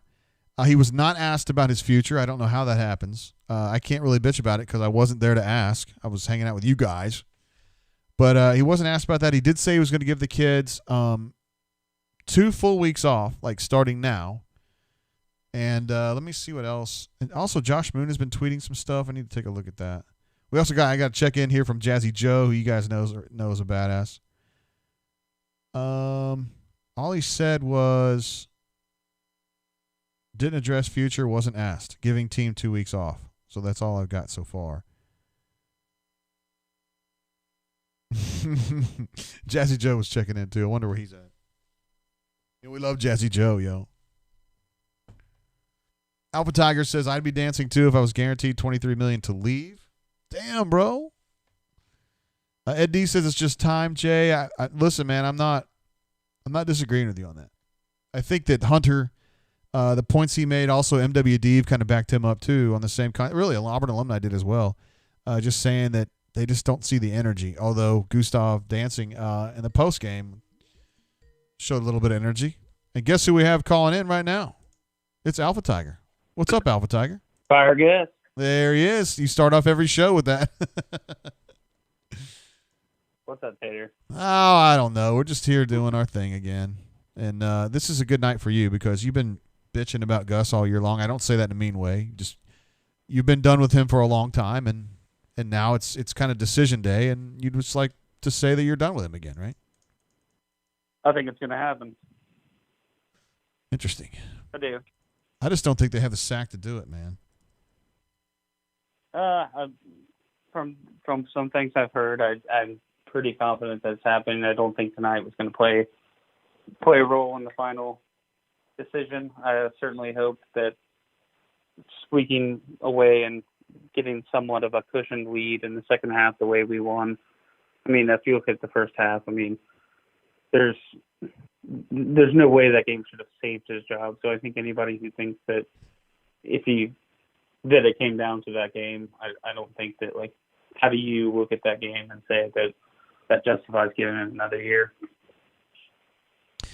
Yeah, I was saying earlier in the day, I know you haven't been here the whole day. I don't blame you, but I was just thinking that, I mean, whatever decision you've come to on Gus, and I know what yours is, for anybody out there, this game, it should have been decided before this game started. Like, if you're done with him, you're done with him for shit that went on before this game started. And if you're good with him, then he won, and you're probably just still good with him. I can't imagine there's a lot of people out there that are behind Gus at this point. But I think that 95% of the people would agree that the decision shouldn't be made off this game. And I tend to be in the crowd that believes the decision's already been made and that it's to pursue a different coach. So I'm pretty confident that it's going to happen. I really hope that I am right, but you never know with Auburn. And yeah, I know what you're talking about. And some people are kind of busting my balls on the chat right now saying, why do you think Auburn doesn't have the sack to do this? I keep saying, I don't think they have the sack to do it. I don't think they have the sack to fire him after a win. I really don't. I just don't think they do. Do you agree with me on that? No, you think he's going to get fired. So. I think he's going to get fired, and I think the only reason he would not would be the top 2 or 3 people that they had in mind to replace him have told them now. In which case, I think that makes the decision a lot riskier in their minds. And, I mean, it's obviously a risky decision either way, but I think that, like, if your top 2 or 3 people that you think can actually come in, make a difference, and bring the program, turn it to the right on the right track. And if all three of them said no, then you're back to the drawing boards. And what, do you wait another year and see what candidates are out there, or you go ahead and make a move and roll the dice?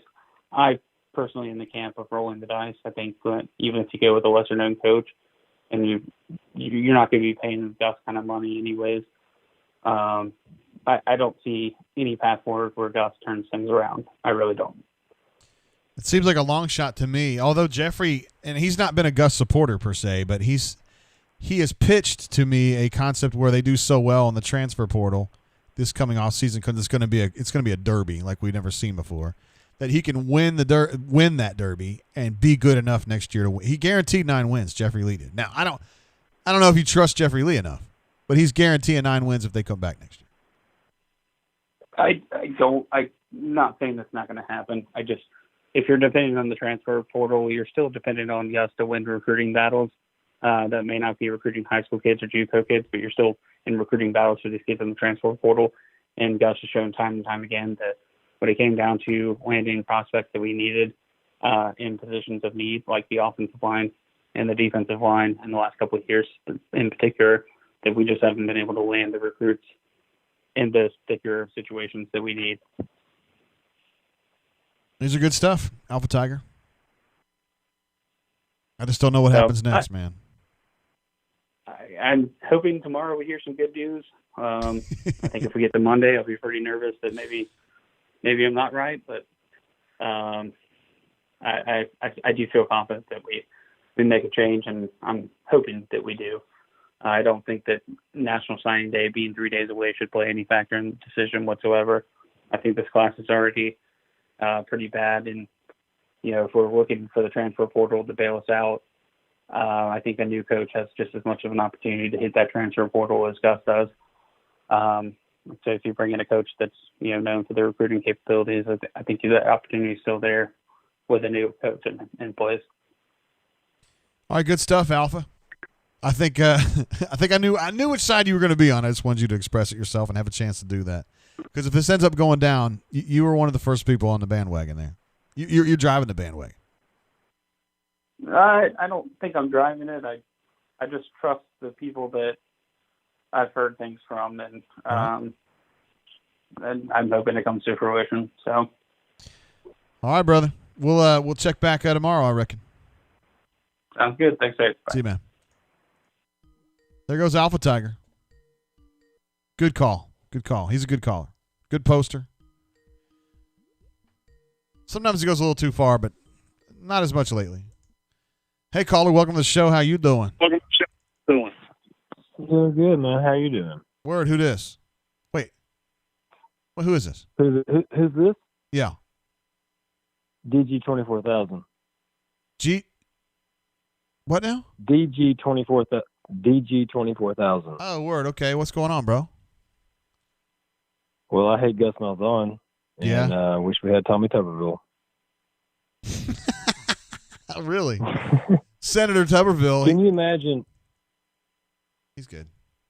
Can you imagine having Tub right now with Tank Bigsby? They'd be running the football. That's for damn sure. They'd be running the football. They'd probably have a pretty good defense. Maybe we still got a pretty good defense. My biggest thing with Gus is I feel like he's going to come back next year. That concerns you, doesn't it? Big time. Does it not concern you? I don't know. It doesn't really. I don't get affected one way or another, but I have said I don't think they had the sack to fire him after a win. Whoa. You don't get affected one way or the other. So you don't really care. I don't feel like it's my place to have a really strong opinion about that. You know what I mean? Yeah, that's fair. Yeah, that's fair. I feel like I'm here to kind of give you guys the details and the information so you can make your own decisions. Just to help. Well, I feel like 99% of the fan base has made their own decisions on this. We're done. We're over it. We're over Gus. And they could hire anybody but Gene Chizik back, and I'd be happy. I got you. Can Tuberville be in the Senate and coach the Tigers at the same time? Is that possible? I don't know if he knows enough about football, but I bet he could recruit like a sumbitch, though. Hell yeah, he could. Hell yeah. we'd be filthy on defense, more than likely. We could hire Rhett Lashley tomorrow morning. Rhett Lashley. Wow. Okay. Okay. I mean, I bet if you polled the Brain Drain listeners and callers, who would not take Rhett Lashley over Gus Malzahn right now or whenever? Yeah, I don't know as though people really want Rhett Lashley, though, you know? I don't want him either. I'd much rather have Cristobal or Matt Campbell. Hugh Freeze, for sure. What's the guy from Louisiana? I'd take Napier. him. I'd take a lot of coaches. Napier. I would take a lot of coaches right now over Gus Malzahn, even though Dan Mullen did just lose to LSU. That was pretty funny. Did you have a chance to see the video of Gus dancing in the locker room after the game? Tonight? Yeah. No, I mean, I can see it in my head now that you say that, but no, I did not see it. Yeah, he was fired I'm up, sure man. it was dancing like an absolute of fool. course he was. He was actually dancing, or he was just doing the boom thing. Well, you know, whatever it is, whatever. He was dancing in a way that made him look very silly, but he was trying to be, relevant to the kids. My thing, right? And he was fired up, dude. That's fine. That's a road win on the Of course SEC. Come on, man. They were competitors. No, but I mean, is Bo Nix not being? I mean, Bo Nix is either the most underdeveloped, talented quarterback I've ever seen, or he is just a hyper Jeremy Johnson. I feel like there's potential there, and I feel like if he had a real offensive scheme and a real coach, real offensive, if he could really be tutored or whatever you want to call it, yeah. I think he can be good. Do you really think he's going to come back 3 more years? Because this whole season didn't count, right? Right. Except he might get fired over it, but no, it doesn't count. I'm saying for Bo Nix, he still has 3 years of eligibility. Yeah, I believe so. Yeah. But, I mean, do you have a lot of hope?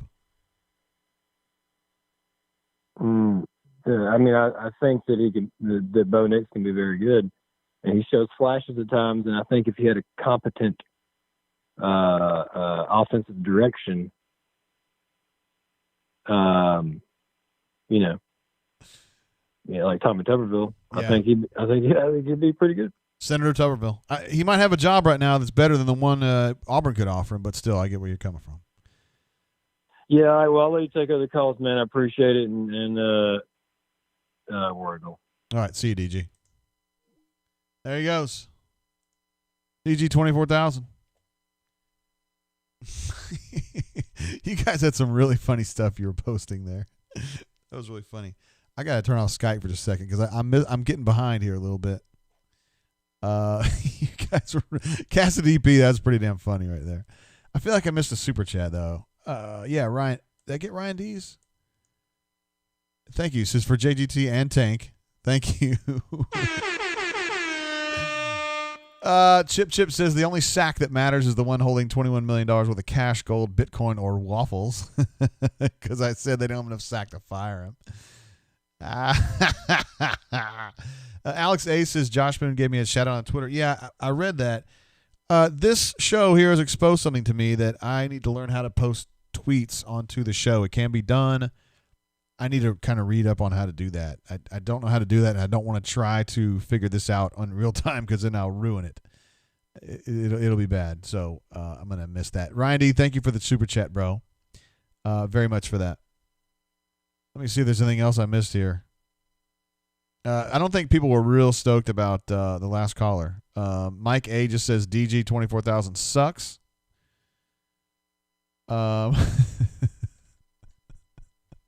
Somebody called him numbnuts or something like that. Come on, man. Call Me Biscuit said, is he speaking English? Of course he was. I understood what he was saying. Johnny Be Good told me to just hang up.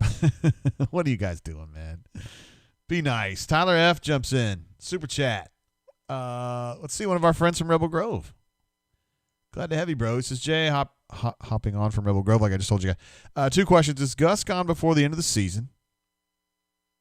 Isn't the season over? So I guess no on that one. If he gets fired, it's going to be tomorrow. And if it's not, if he doesn't get fired tomorrow, I think that's it. Unless they have some kind of a negotiated deal. And I would just have to see more before I thought that was a realistic possibility. Gus is the kind of guy to me that would leave if he felt like he wasn't wanted. But you're going to have to pay him. I mean, it doesn't change that. And how much will the fan base revolt if he didn't? I don't even really want to speculate on what that would be like. I just think the bunker, like, if Alan Green came out tomorrow and was like, we're standing by our guy, it makes financial sense and we love Gus, which, if he was making a vote of confidence, that's what he would say. I mean, I think we would just have to turn the bunker off for like an hour or two and just let people just think about their lives for a minute, because Tyler, I don't even know what to say to that. We have never seen an Auburn fan base that angry. I mean, it happens sometimes, and history is there for the making every single day of our lives. And if you're looking to see the most angry moment of the Auburn fan base, Monday morning with Alan Green, or tomorrow, Alan Green giving a vote of confidence, I think we would see it. It would just be the world to be on fire. Thank you for the super chat. We love our friends over at Rebel Grove for sure. We were talking about that earlier. MW Dave, who called in earlier, who's been chatting all day long, says Gus dancing in the locker room tonight may get you rustled more than solid when you see it. I didn't have a chance to watch it. I tell you what, I can pull this up on my computer. I don't think I can set it up to where y'all can see it. You can't watch it with me, which is stupid, I know. And there's a way to do it. I just haven't figured it out yet. But I'm going to watch this video, and I'm just going to kind of give you my feelings about this. Holy cow, look at this.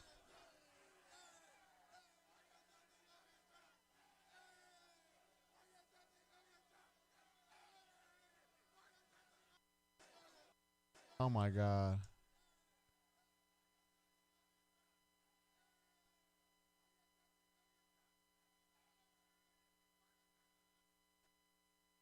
Oh, my God.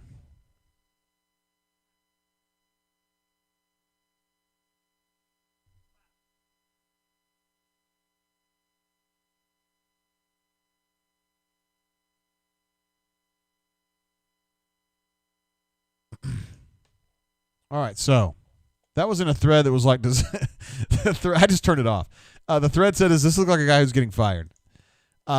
He had his hat turned on backwards. He was kind of crouching. It was kind of like a twerk, kind of almost. Although he wasn't really shaking his ass, was he? He was just dancing low. And the players seemed pretty fired up. I think we were joking about this before the game. Who was it that was joking? They said, I bet this guy, if he wins this game, he's going to actually dance. Like, somebody said that. Somebody called this shit like 6 hours ago. I was like, nah, man. He would just take his win and get out of there. As what is Jameis? Jameis eats his W's and just walk. You just walk out of there.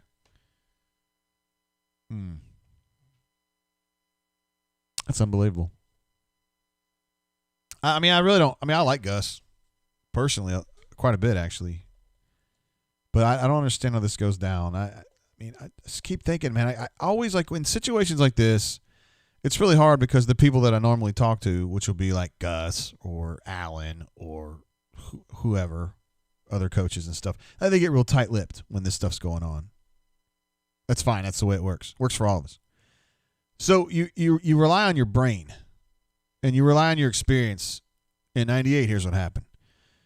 In 04, 03, here's what happened. In 08, here's what happened. In 12, here's what happened. In 18, here's what happened. And you kind of try to figure out how these things work at Auburn, because I can't ask Gabe about how shit works at Missouri because they have a whole different world.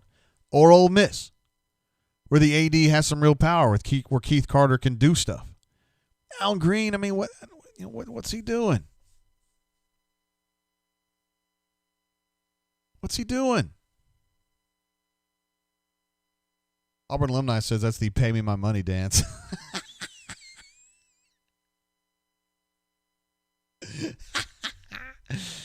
Auburn alumni says Gus is like an evil snail. An evil snail. Hey, this is for you, MWD. Brad Easterwood says it's time for ACB 001 to call in. It may be time, indeed. Cassidy P says Gus is a thief of joy. Hey, my man, my man from Rebel Grove. I hope you're getting your answer now. Oh my God, Tyler. I'm sorry, Tyler F. I hope you're getting your answer now. To be fair, though, I mean the folks in this chat, the folks in the bunker. I mean that's the way I look at it. They're the best of the best Auburn fans, right? They're like the most in tune. Most of them know a lot about recruiting. They know the specifics of Auburn not getting offensive tackles and why they don't get them. A lot of just random, regular Auburn fans wouldn't know that or think about that. They don't know Brendan Coffey's story or who Killian Zierer is. These people do know, and they're just more pissed off because they're more embedded and they know more about it. Hey, caller, welcome to the show. How you doing? Hey, what's up, JG? Word, who I got on the horn? It's Adam S. or Adam Tiger 13. What up, bro? Bunker. Adam? Hey, man. Just first time coming through. It's been a pleasure listening to you on the Brain Drain. Oh, thanks. It's been a pleasure talking to you vicariously on the Brain Drain, bro. Yeah, man. Where are you standing on this Gus situation, bro? Man, I'm done with Gus. Well, yeah, I'm a DWG. Oh, done with Gus. Yes, sir. We're spending time in the chat right now talking about how much we hate Gus. This guy says Gus is like a hemorrhoid that won't go away. It's funny going on to Instagram and seeing him dance in the locker room, making an ass of himself. I mean, but he won, so I mean, hey.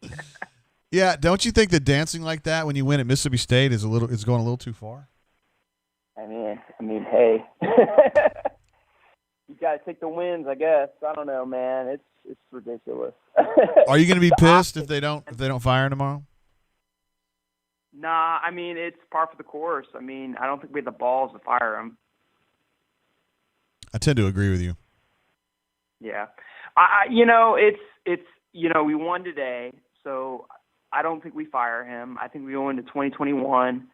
We have very high expectations, and the moment we lose to Georgia, I think it all falls apart, and then that's when we fire him. I mean, I really do. I really think that's the moment. Yeah. After he loses to Gus, or after he loses to UGA. Yeah. I mean, after in 2021, I think when we roll into the season and Gus is still our coach, and then I think we go to Georgia, or we play Georgia at home and we lose to Georgia because they're going to beat our ass. And I think that's when we fire him. That's honestly my perception of it. I think that's what's going to happen. All right. I don't know. I don't know where I feel on this. I feel like he needs to go, like many of the callers said earlier, and you do too. But I just don't know if they have the sack to do it, man. And they're not going to fire him after they lose to Georgia next year. They won't do it. Their team's going to be better, I think. Like Jeffrey was saying, he's guaranteeing 9 wins. Okay. I mean, Jay Lee. He is who he is. Yeah. I mean, we'll see. It'd be crazy if they do fire him this year. That'd be really cool. It'd be really cool, huh? Yeah, man. It would be solid. Solid. Hey, we went 6-4. I don't know what the problem is. Anyways, I was calling through here just to say, hey, man, and I appreciate what you do. The Brain Drain is awesome. Thanks, having bro. fun. I'm having fun listening to you guys, keep doing this, man. This is great. I appreciate it. All right, Adam. See you, bro. I do. Peace. There he goes. Adam Tiger 13 coming in. Still haven't heard from Easter's bud. ACB. You better call, bro. I'm serious. I'm going to ban you. BP4AU says we're not firing coach midseason. Yeah, something really unusual has to happen for a coach to get fired in the season. It happened in '98, but that was an exceptionally messed up situation. You really hope it doesn't get like that again. But there is some toxicity out there right now. It's not like '98 though. Hey caller, welcome to the show. How you doing? Hey, what's up, Jay? Word, who I got? This is Burnt Orange and Navy Blue. Hey, what up, man? Yeah, man. I hadn't talked to you since I guess it was last year's Georgia game. We spoke for a little while and all that, and I remember asking you about Chad Morris, if we were going to get Chad Morris, and now I regret that call. Yeah, me too, man.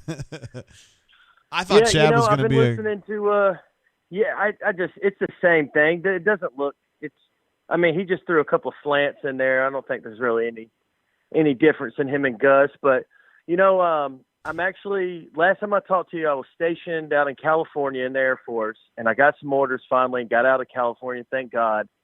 Got down here to Shepherd now, and I'm on NCOD duty where I have to watch about 300 kids just to make sure they don't kill themselves before they go home on Christmas break.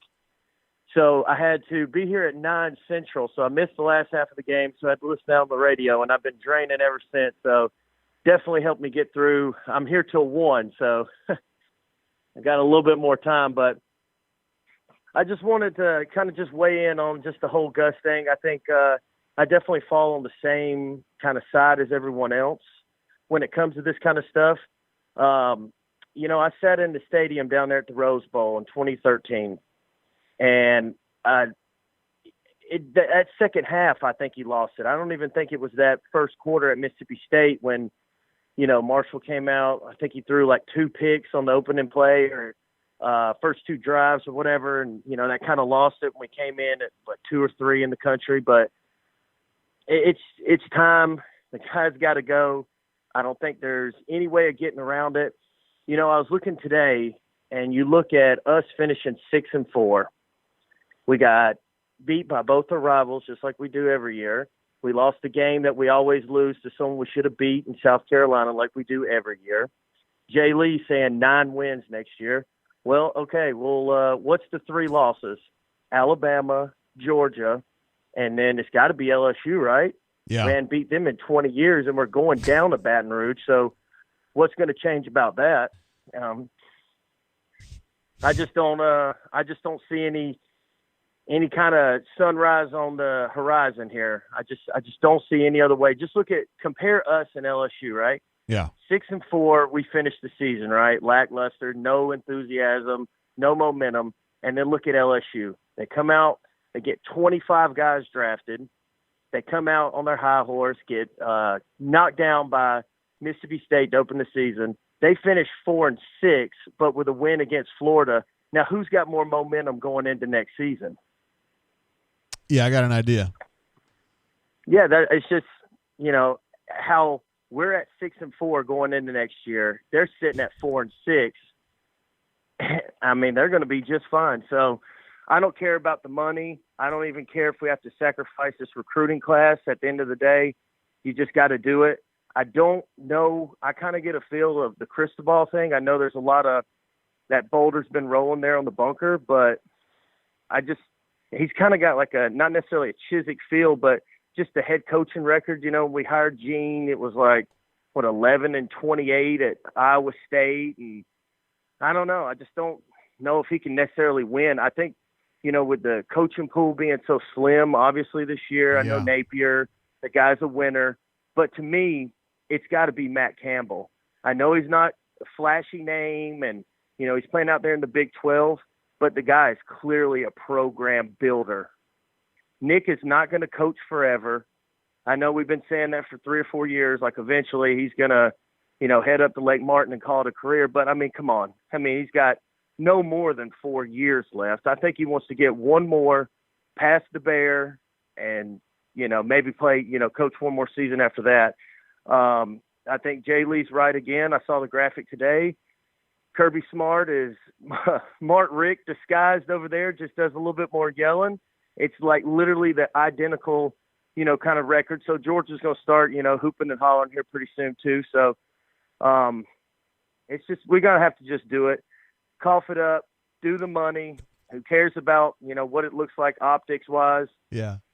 Go out, get Matt Campbell, Napier, one of these guys, and just call it a day. Get going. And you were saying you're at Shepherd, meaning Wichita Falls? Yeah.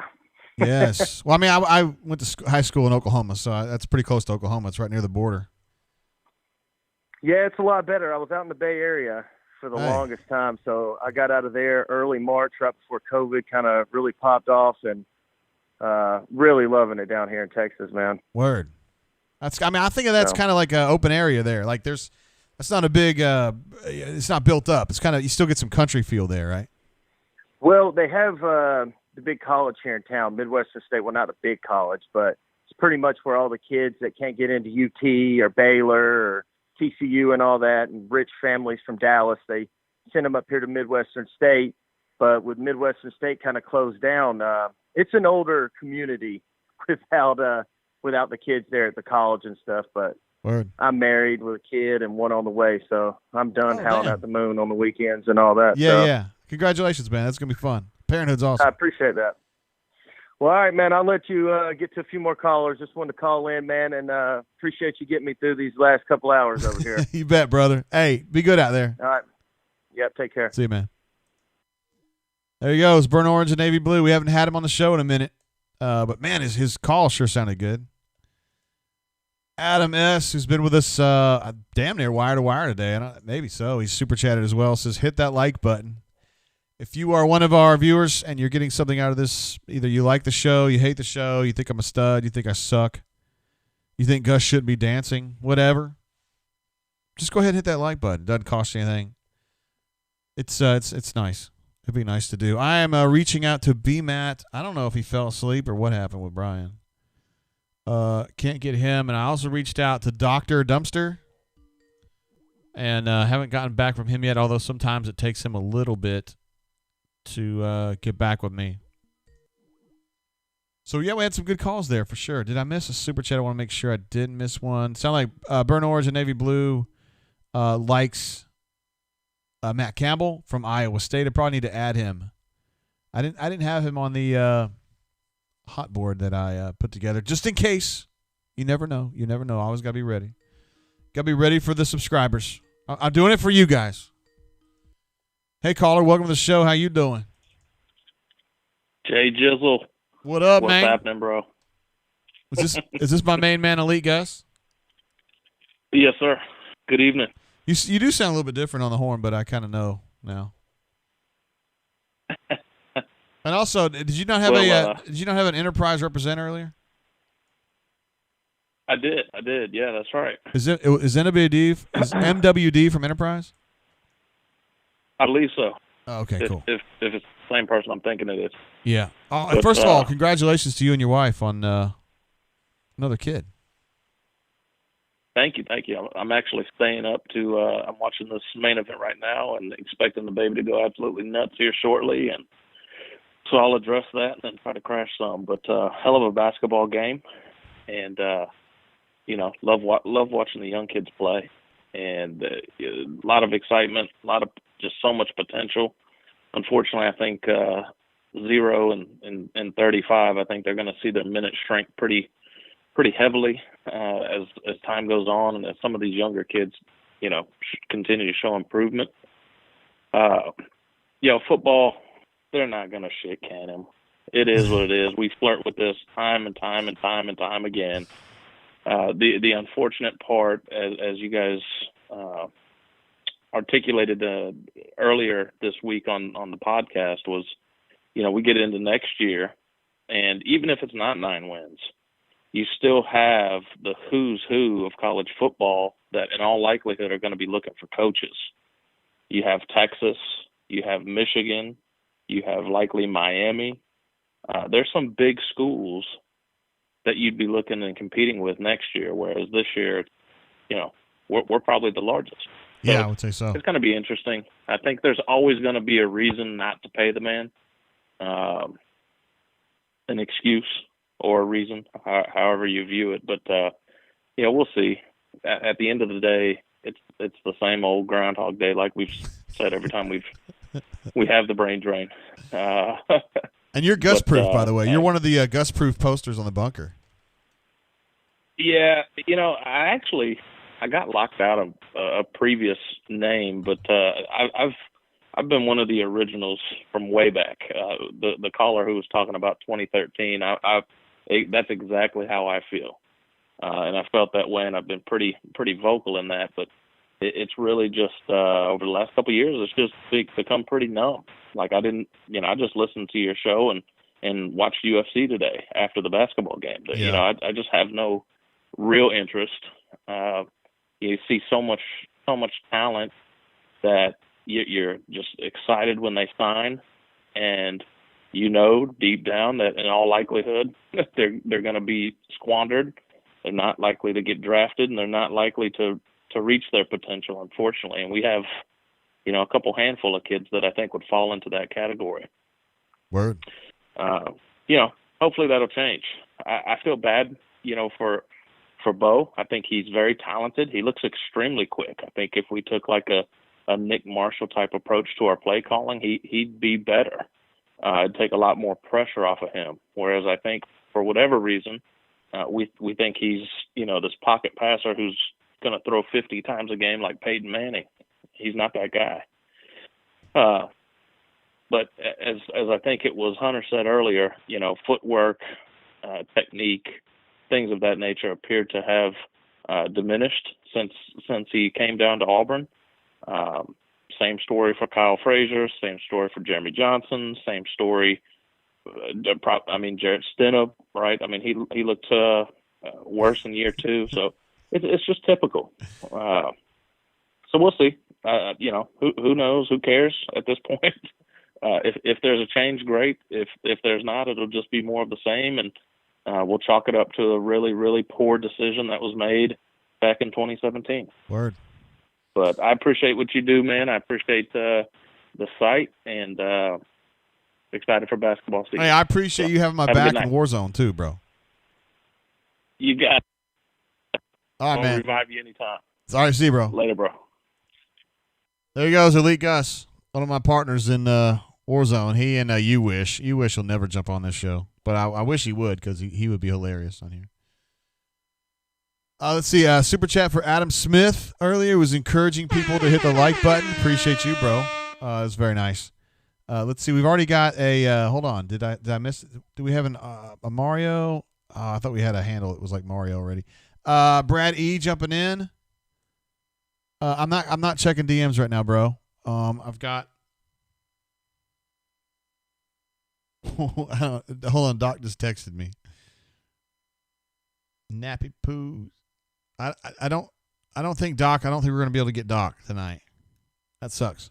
And I'm also still trying to get B-Man on the horn. Of course, Brad E. I can't do the DMs right now, bro. Just have him call me. You keep saying get the Skype up. It's been up for like 30 minutes. It was up for a lot longer before that too. Hornacius with a super chat. Thank you, bro. He says, I got drunk and watched my Roomba map my house today. We just got a new Roomba. Our old Roomba died after many years of dedicated service, and we got a new one, and it's pretty useful. When you get a Roomba going and you got the right kind of house where it'll work, you miss it when it's gone. You know what I'm saying? So I'm glad to get that new one. Let's see. JL Senior says Doc must be slaying some overweight poon. What? He actually said that he's in Nappy Poo City. Nappy Poo City.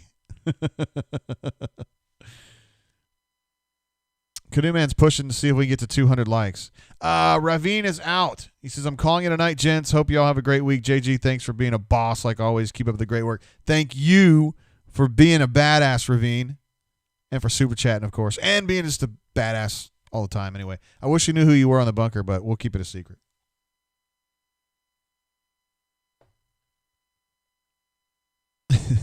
Poon? Excuse me? I'm sorry? You see, we'll actually call Brian and make him not answer us, which he certainly may end up doing.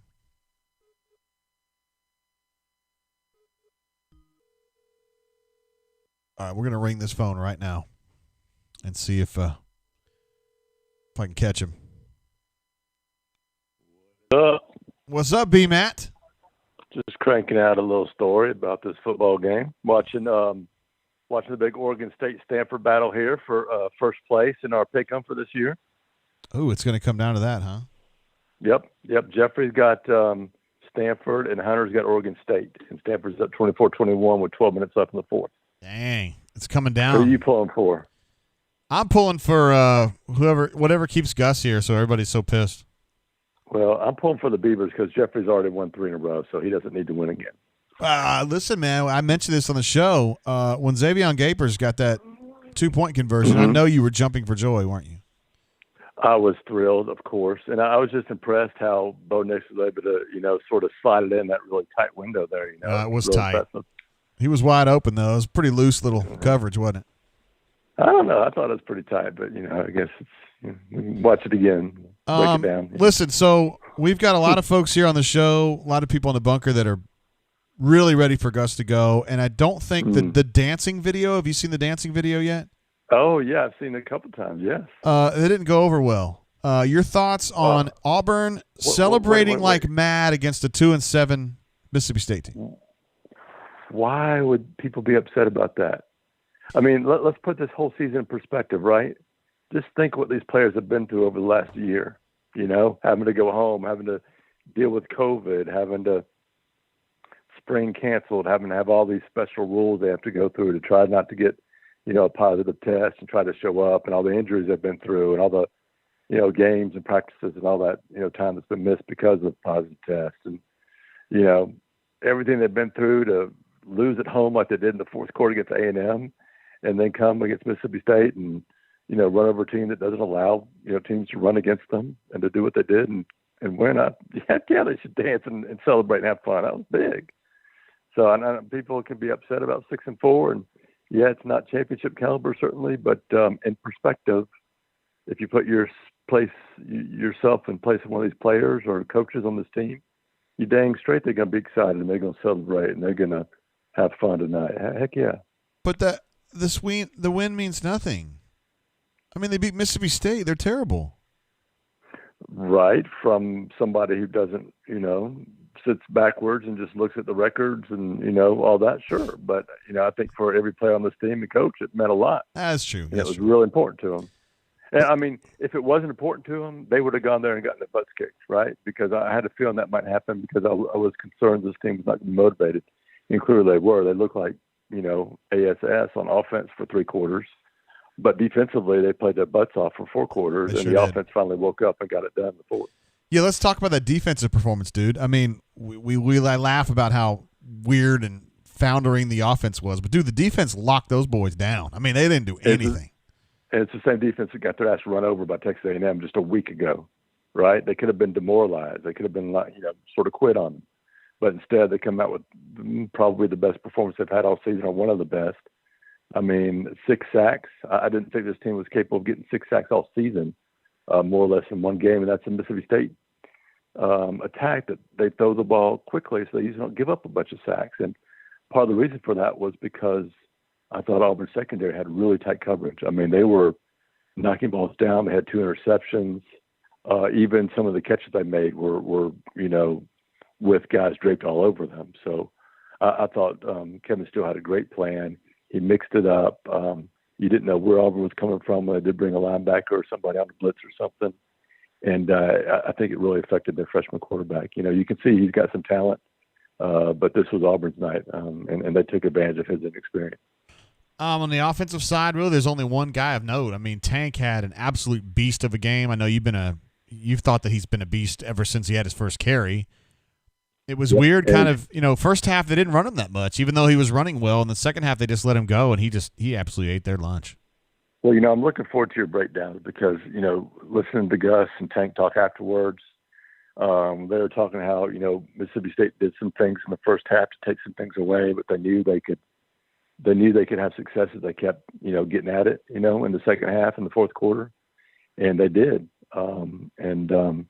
I don't think Tank was still 100%, but boy, he sure is good, man. He breaks tackles. He has that little quick step he does when he gets in the open field. He just makes people miss badly. And I'm really looking forward to seeing him a year from now when he's had a full off season and he's healthy. He's gonna be one of those breaks off those 70, 80-yard runs. Yeah. He's going to be a lot of fun. And he for those that didn't see, he moved into second all-time in freshman rushing at Auburn, past Bo Jackson for second now. He's got he's got over 800 yards this season now, and he's just trailing Dyer, right? Mike Dyer. Yeah, Mike Dyer has I think 1,093 was his record back in, what was it, 2009? It's been so long, I can't remember. Now it was 10, right? Oh yeah. He was a freshman on the national championship team. That's right. Yes. The 2010. Yep. Yeah. So yeah, that was 14 games. And Tank's done this in 10. Yeah, Tank's, he's a bad man. He's a better tailback than Mike Dyer, in my opinion. Oh yeah. Bo Nix, man, another kind of weird performance, not good. And at some point, we've got to kind of figure out that he's just not as good this year. And I don't want to blame him personally, but are you mystified that he doesn't come out in this game and have a decent performance? Because a little bit. Mississippi State's a good run defense, but pass defense, kind of okay. Yeah, I mean, before that fourth quarter, Bo was 12 of 28 for 61 yards. That is pathetic. And I think what happened early was Mississippi State pressured him a lot, and he rushed out of the pocket a lot. And once that started to happen, then even when they didn't get pressure, he was still bailing. We've seen that in 2 or 3 games this season where once he starts getting pressured, he starts feeling it even before it's there. But I thought he settled down, and then suddenly, that flip switch, the script flipped in the fourth quarter, and he goes 3 or 4 for, 100 yards or so. In the fourth quarter, he makes that great pass to Seth Williams on 3rd and 7, down there at the 5 or 7 or 8, wherever they were at the time. And then it was 3rd and 14, I think, down there in the red zone, and then he hit Seth Williams again for the touchdown. 2 perfect passes. 2 great plays with Seth, and I don't know who put on Twitter, but I think before that drive, I think Nix had targeted Seth like 7 or 8 times and completed like 1 pass for 0 yards or something. Yeah, some crazy stat like that. I couldn't find it again to look at it, but yeah, it was not good. And you thought, and then for them just to turn it around like that was pretty amazing to me. All right, so overall, I mean, they go on the road, they get the job done. They get the W. They win by 2 touchdowns. And from your perspective, do you think that he's going to get run tomorrow? I do not. I think unless they've got somebody to run right back in almost immediately, I think it would be a poor decision to fire a coach 3 days before signing day. So, and then maybe they have things lined up, but I have no reason to believe that at the moment. So. Do you think we shall see. Do you think they would fire him a week from now or 2 weeks from now? Do you think if he gets through tomorrow that he's good? I think if he gets through tomorrow, he's good for now. Could it happen later on? Sure, absolutely. I would not totally rule that out. Interesting. I don't think anything that happened tonight changed anybody's mind, right? No, I don't think it changes anybody's mind. I think everybody's mind was made up one way or another before this game kicked off. So yeah. I agree, and I'm not sure what happened on the field. Now, had that third quarter rolled into the fourth and Auburn lost, that probably would have pulled some more people. That probably would have changed some minds, right, in the wrong direction as far as Gus is concerned. But I don't think anybody's mind has changed one bit after tonight, even though it looked pretty bad for 3 quarters. It's tough in the chat right now. Chase says, "Boo, B-Matt." Jonathan S. says, "B-Matt will take a long walk down a short pier if they fire Gus tomorrow." Cassidy P says B-Matt might be on the take. Yeah. Listen, I mean, maybe it happens, but it just doesn't make sense to do it right now, this moment. It just doesn't, unless you've got something lined up. Okay, if you're going to do it and then bring somebody in right away to, handle recruiting for the next 3 days or whatever it would be, yeah, okay, fine. I'm not sure Auburn is good or smart enough to do that. I don't believe Auburn is. Auburn usually screws these things up or does them haphazardly. So we'll see. And it's interesting. Maybe if you had the one guy running the show like you did 15 or 20 years ago, yeah, that can get done. I'm just not sure this administration and this board of trustees and all the guys that think they're in charge really are capable of doing something like that. And to hear that Alan was on the pregame show with Andy talking about, the financial realities of this COVID situation. And it just doesn't seem like he sounds like a guy who's ready to drop money to get rid of Gus. It's starting to look that way to me. Well, I mean, you're talking about $50 million or so in the hole to start out with. You're still talking about 21.5 to pay off Gus, around 30 total when you include his assistants, and then you got to hire new staff. And I think now they're planning to approve the final plans for the football-only facility in January, February. The next meeting, I think, early February. So that's going to be another $50 million or more, probably more.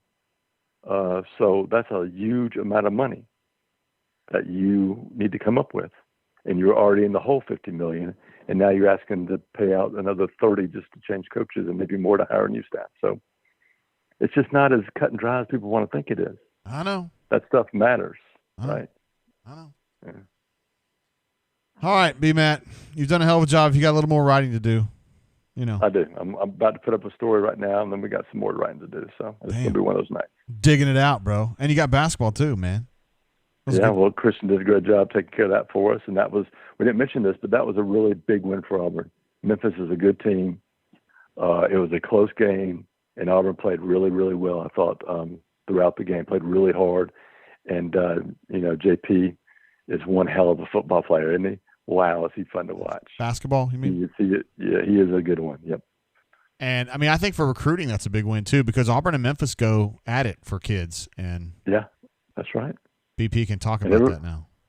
And all these national writers that were making fun of Auburn for, taking a post-game, penalty or whatever, this team is going to be a NCAA tournament team at the end of the year. They're not going to be in it, of course, because they can't be in it, but I think they're going to be good enough to be in it by the end of the year. Damn. So all those national writers can KMA. All right, bro. B-Matt, it's been a good performance, sir. All right, I apologize to all people who are upset because I think Gus is staying. That's just my opinion. I'm not, It's not a big deal. They just want to drown you. That's fine. It's not a big deal. It's a show of love. Hey, by the way, they should all wish me a happy birthday. So I just turned 12:01 a.m. So I just turned 53. Is that right? You're 12. That's right. You're 12, 13, aren't you?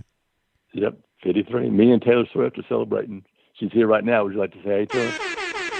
That's big, man. A birthday for you. Everybody say happy birthday to Brian. Even the guys you've been saying mean things, you want him to fall off a pier. Even the guys that hate me, they can at least wish me happy birthday. All right, B-Man. Happy birthday, bro. Peace out, man. See you, man. Bye. We got a super chat from my main man. Where'd he go? JBDC Elite. Hey. He says, amazing drain tonight. Gus is the dominate topic. Come on, JB. However, if we are airing grievances, why doesn't Coach Cal recruit shooters? JB is he's a UK fan, actually. Truth be told.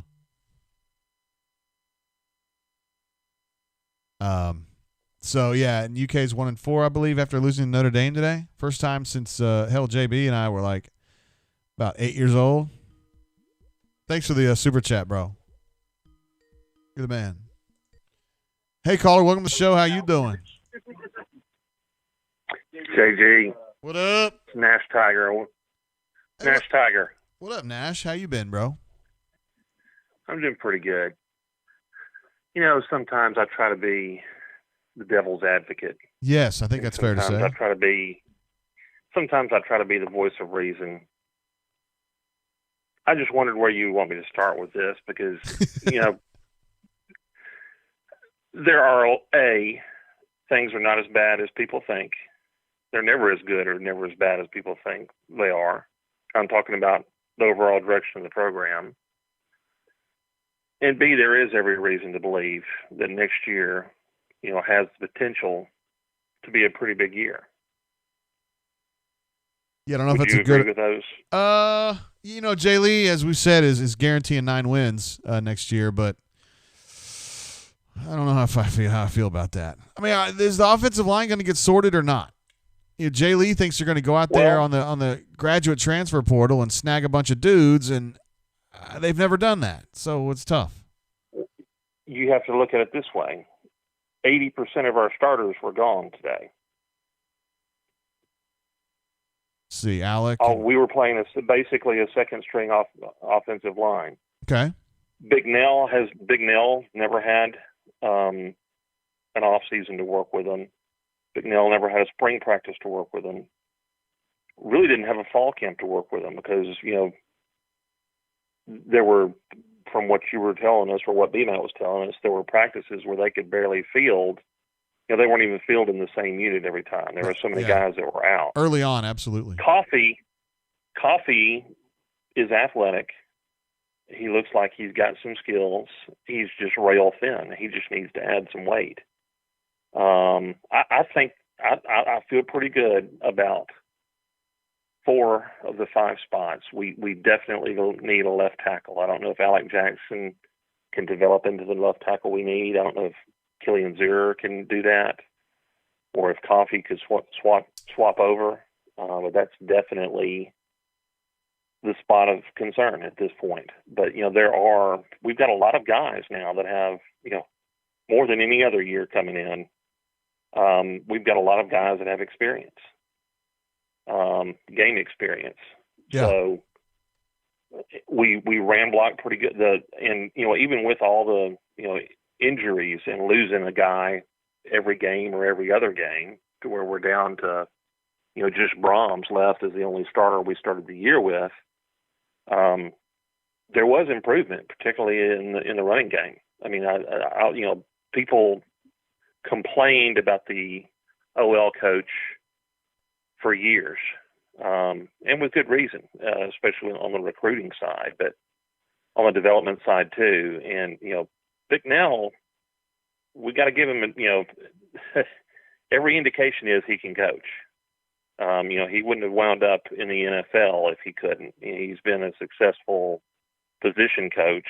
He didn't set the world on fire as a head coach, but it's obvious he knows how to recruit and develop offensive linemen. All right. So I don't think the OL it will be a disaster. I am concerned about left tackle. We need to get on that recruiting trail or that transfer trail and find us a guy that we know can play left tackle, somebody that's better than Alec Jackson, and maybe if Alex moved to guard or moved to right tackle, then that's a whole knocks the dominoes in another direction, and we will be pretty good. On the other side, you're not a fan of firing Gus. Is that basically where you're coming from here? If I thought there was a home run replacement, I'd be all for it, but there's not. I agree with you on that. There's no indication. There's no indication, none whatsoever, that there's anybody out there better than Gus. And people act like we've been steadily downhill. We're not been steadily downhill. We've just last year we were DJ Williams' fat foot from upsetting one of the greatest football teams in college football history on their home turf last year. I mean, we're, to borrow a phrase, have been scary close for a number of years, and we have played. Our schedule has been much more disadvantageous than anybody else. We're up against. People talking about Mark Richt in the chat. Georgia had enough of 9-win seasons and fired Mark Richt. Well, Richt was having 9-win seasons when he wasn't playing Alabama and LSU every year, and his big out-of-conference game was Georgia Tech. So he basically wasn't beating any good teams. Gus can beat good teams. He's shown that, beating Alabama more than anyone else, and beating the last 2 Pac-10 champs. And we've just had a hell of a schedule. We've had holes in the roster. We've always had lots of good talent, but there's always just been that 1 or 2 units or 1 or 2 spots in the roster that aren't up to snuff, and other teams can exploit that. And that's been an issue during Gus's tenure. And next year we'll have an upperclassman quarterback. Most of our big games will be at home. We'll have the opportunity, I think, actually, the schedule might hopefully look a little worse than it is for once. We're going to have a big marquee game if the Big Ten doesn't go crazy, but we'll have a big marquee game on the road early in the year at Penn State. And Penn State doesn't look so hot right now. That's a game where we could go in and win a game on the road and impress a lot of people, recruits included. Yeah. My concern with Gus right now is recruiting. And I've been pretty vocal about this. It's not all on him. We're not giving him the tools. I mean, our facilities, the teams we recruit against, it's not a fair fight. It's not even remotely a fair fight. But we have got to step up. The other thing that I'm concerned about, maybe other than left tackle, is we got to find somebody who can rush the passer. I mean, I feel pretty good about Derek Hall, but we need somebody else. We need somebody maybe a little bit better than Derek Hall. And, that's the other, just kind of using my crystal ball and trying to look ahead, that's the other concern I see for next year. Yeah. So we have really struck out on that the last few years, signing somebody like Richard Jabuner, who we think is going to be, a good pass rusher, and then he bounces after his freshman year for, I guess he didn't like Rodney, but, people act like our staff is terrible. They're not. They've all proven themselves as recruiters and coaches. I mean, they're again, the bunker used to bitch about offensive line coach and running back coach, and I think we addressed both of those pretty positively. I don't feel like the people in the chat are big fans of you, Nash, although I know you have fans on the bunker. Well, this guy, I need to read a few of these, dude. Casa DP says this guy sits down to pee. Dylan G wants to know how drunk you are. Yeah, I don't think you're drunk at all. Not the last few times I've enjoyed the drain, I have been pretty darn drunk. Crosstown Traffic says, "Who is this prank caller?" Auburn Alumni says, "Nash, just stop, man." Spicy Penguin says, "Shut him up." I'm trying to bring another perspective because people. But is this your true perspective? Are you being authentic here? There's mostly, yeah. I mean, it's there. I can see two sides. Rational adult people need to be able to see situations from more than one angle. And college football fans are not always rational, and the bunker is rarely rational. Right. And people get in their head that Gus is bad, and then therefore they look at things like, you cannot possibly complain about a coach dancing with his players in the locker room after you have A, told us all that the players hate the coach and want to transfer, and B, that the coach can't relate to players and that's why he can't recruit, and C, he's lost the team, and then turn around when you're shown video evidence to the contrary of all that and complain about it. Gus is not the only coach that dances with players. You see that stuff, little snippets on Sports Center and, the SEC highlight. You see that all the time. So that is just straight up stupid. People are just they're overly emotional. They've got to stick to their narrative, and that's why it's helpful and educational sometimes to try to look at things from more than one angle and consider others' perspectives. All right. And that's what I try to bring sometimes. There you go, sometimes Nash. I just like to stir the pot. I know you like. Sometimes I like to stir the pot. Sometimes you just like to stir the pot. Sometimes you like to stir me. But we're past that now, right? I don't know, Jay. Are we? I don't know. Maybe not. I feel like you've been a little bit better lately. I feel like there was never anything to complain about. Yeah, you haven't called me a bitch in like 18 months now, which is good. That's a good long while. I don't think I ever did. We went round and round, you and I did, for like a while. Well, yeah, that's because I got on you about the SEC media days and your prediction on Bruce's awful coming year when I laid out that, hey, we were going to be pretty darn good. I didn't say they were going to have an awful year. I said we never cover SEC basketball media days. Like, we just don't do that. But that's fair enough. You said, Well, we won't go down that. You did say moot. The season was moot, and that we were toast.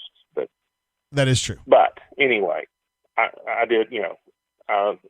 I've been right a few times. I've been wrong a few times. But people, fandom is, fan is a derivative of fanatic. Let's see. Decision makers, when you're talking about, I can't believe so and so doesn't realize that we need to fire Gus yesterday. Decision makers can't be overly emotional and be fanatic when they're analyzing the monetary consequences and the fact that, hey, our coach isn't our biggest problem when we have facilities issues and scheduling issues, etc. Bergamo Waters thinks that you must be a witch. I don't know where he's coming to this conclusion, but he thinks you're a witch. So I don't know. He may know something that I don't know. Nash, this is your first time on the show, right? It is my first time on the show. Right. Do I win anything? No, you're our 17th caller today, but that means that you get to hang out with. You get tickets to Aerosmith? No, you get tickets to a dinner with Ghost of Tallahassee Tiger. You two are going to love each other. You're going to have a great time. Oh, Tallahassee and I go way back, and it's not always pleasant. But no, it's not. With that guy, it never is. I used to love his Daniel Murphy updates, though. Daniel Murphy for Hall of Fame. But he's a turd now. He turned out to be more. Yeah. Not Daniel Murphy. I'm talking about Tallahassee Tiger. JG. Well, just trying to bring more perspective. I feel like people try to get on the bandwagon and be, have fun with each other and talk about how bad things are. But when you're trying to analyze, real world situations as a rational adult, you have to kind of think like an irrational adult sometimes. That's all I'm saying. Can I just read a few of these, man? It says, pull the plug, play the exit music, hang up. Let's see. I feel like I should keep talking. What else can we talk about right Never now? Call back. We've talked about. There's a lot of young talent on the field. No, Nash, we're not doing it. No, stop. I don't want to have to hang up on you. I'm not doing it. You look at that. Nash, I love you. Defensive line and some of the guys. Nash, I love you. I hung up on him. I didn't want to. I don't want to do that. I didn't want to do that, Nash, but I had to.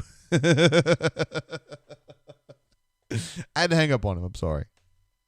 You guys are making me laugh, dude. I hated that call so much, even though Nash, nothing personal. I was just kind of having fun with it, but I decided to drink this Rowan's Creek, and it made me gag. I thought I was gonna puke it up. It was so bad. How do you guys ever drink this shit? It's terrible. Good golly, it was terrible. You guys are killing me with some of this stuff. It said worst caller ever. Never call back. So this guy is serious. Oh my God. Ken called him a turd burglar. Greg says save his number and block him. Oh, you guys, man. Dylan can't be talking smack though. Come on, Dylan. We loved having you on, but we didn't know where you were going, man. Hornacious super chat right there, bro. Says take a shot and call a random number in your contact. What? I'm not doing that. Hey, caller, welcome to the show. How you doing?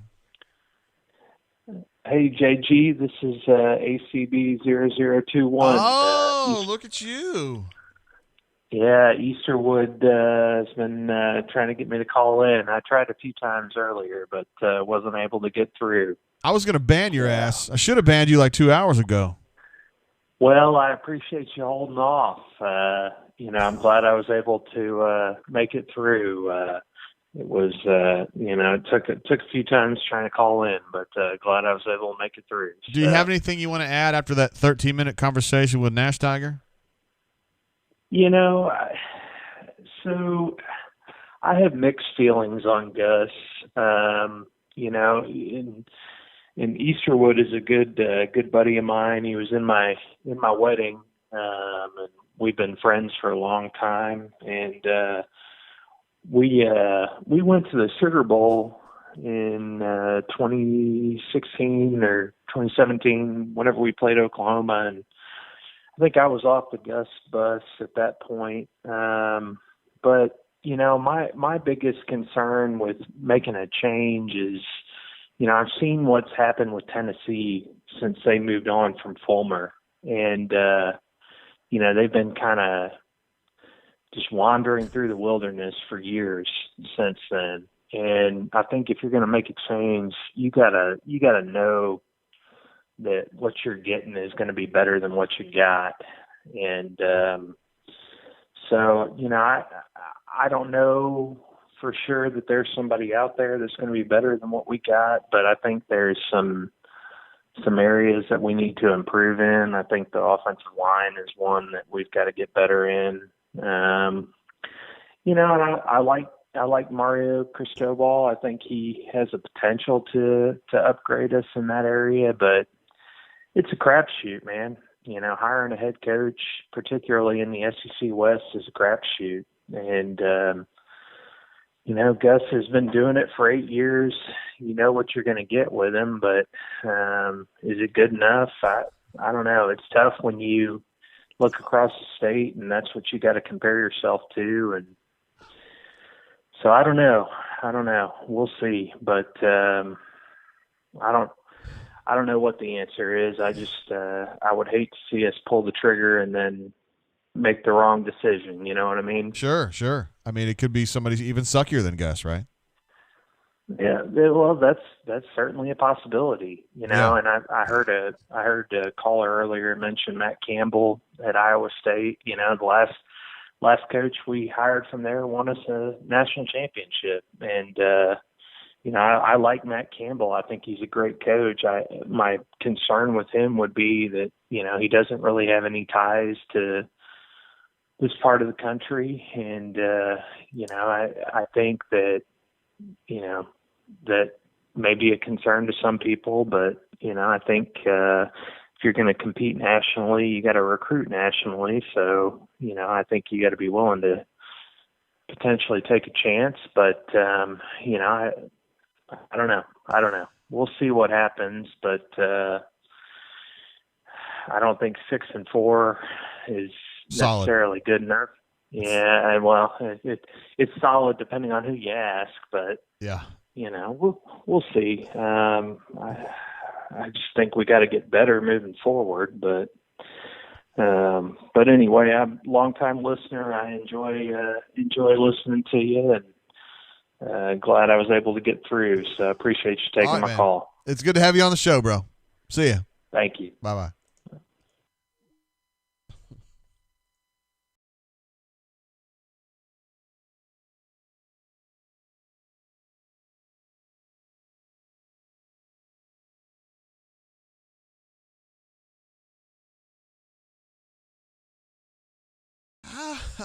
I'm not drunk at all. It's just hilarious. The stuff in the chat is so funny right now. You guys are getting so rough.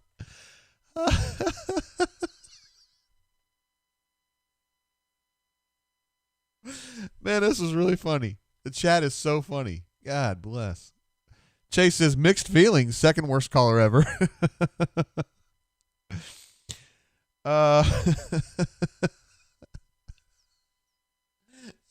Poor Brad.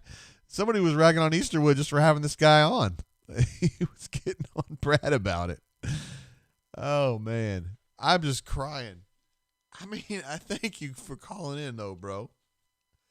I really do. I was glad to have, you know, new folks call in. That's good. Oh, my God. That was funny. I mean, it wasn't a bad call or anything. It's just the things that you guys were saying. God. Hey, come here, bro. Come here. Come here. What does he think? I'm Maverick. Come here, buddy.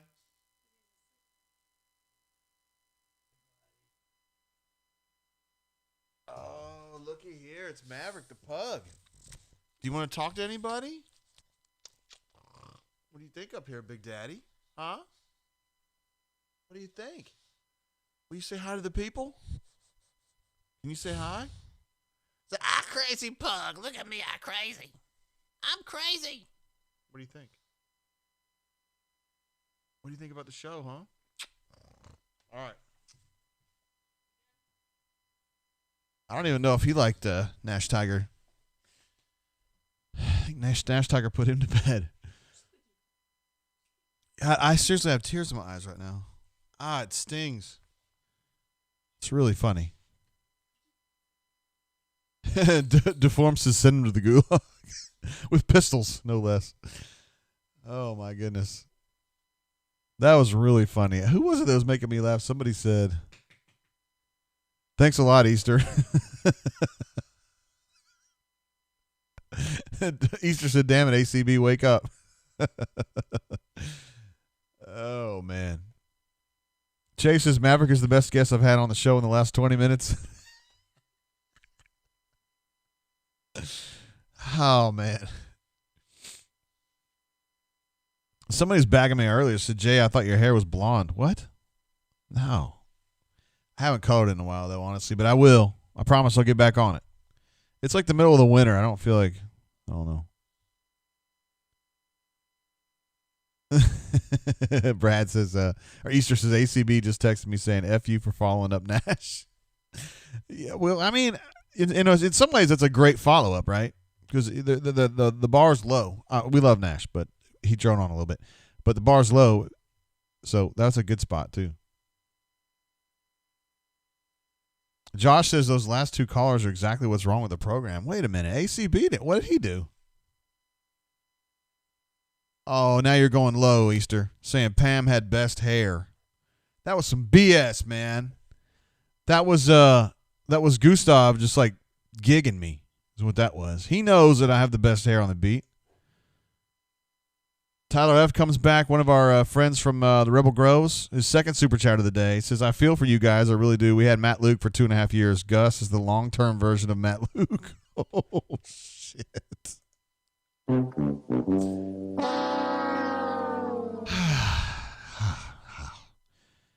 Biscuit, I was mentioning earlier that that dude emails me. Like, it's not, I mean, he's banned. He's like completely banned off the site. But hey, Greg, I know Greg doesn't love Nash, but I don't want everybody to have the same opinion about everything all the time, you know? So I appreciate the differences. Hey, caller, welcome to the show. How you doing? Well, this is an easy call, huh? Following up those last two jungle bunnies. the level is very low. Whatever the word is I'm looking for. The level is very low here. This is Call Me Biscuit. What's up, Biscuit? How you been, bro? Well, I'm about lit up as a Canadian's checkbook. How about that win tonight? Big, man. It's the kind of win we ought to dance to, bro. I know. Gus is a lot happier with this win tonight than our fans are with this loss tonight. I think so. And also, you're following up Nash and ACB. I don't know. So we're Mark Rick and Tuberville stale after 8 years or what? Yes. Wasn't Tuberville stale after 8 years? There? Yeah. What? What do you got, man? I mean, come on, help me here. What are you talking about? Well, I haven't seen a quarterback run for his life since Gabe Gross, like, in 1999. Some of that was his fault, though, tonight. I guess. I mean, how do you think that what do you think about Gus's game plan and how, Bo Nix will look on September 18th in 2021 against Penn State? This is a very, very, very fair question. I thought he was going to be a lot better this year, Biscuit. And I'm talking 2021, baby, when he's 9-2, like Jay Lee said. Oh. That would mean he'd have to be a lot better than he is right now. Well, I mean, we got UGA at home and Bama at home. Yeah. We go up to Penn State. That's probably like the 8 o'clock ABC game. I mean, we're probably looking great, and everybody's going to be all upset, and he's going to be like 9-2.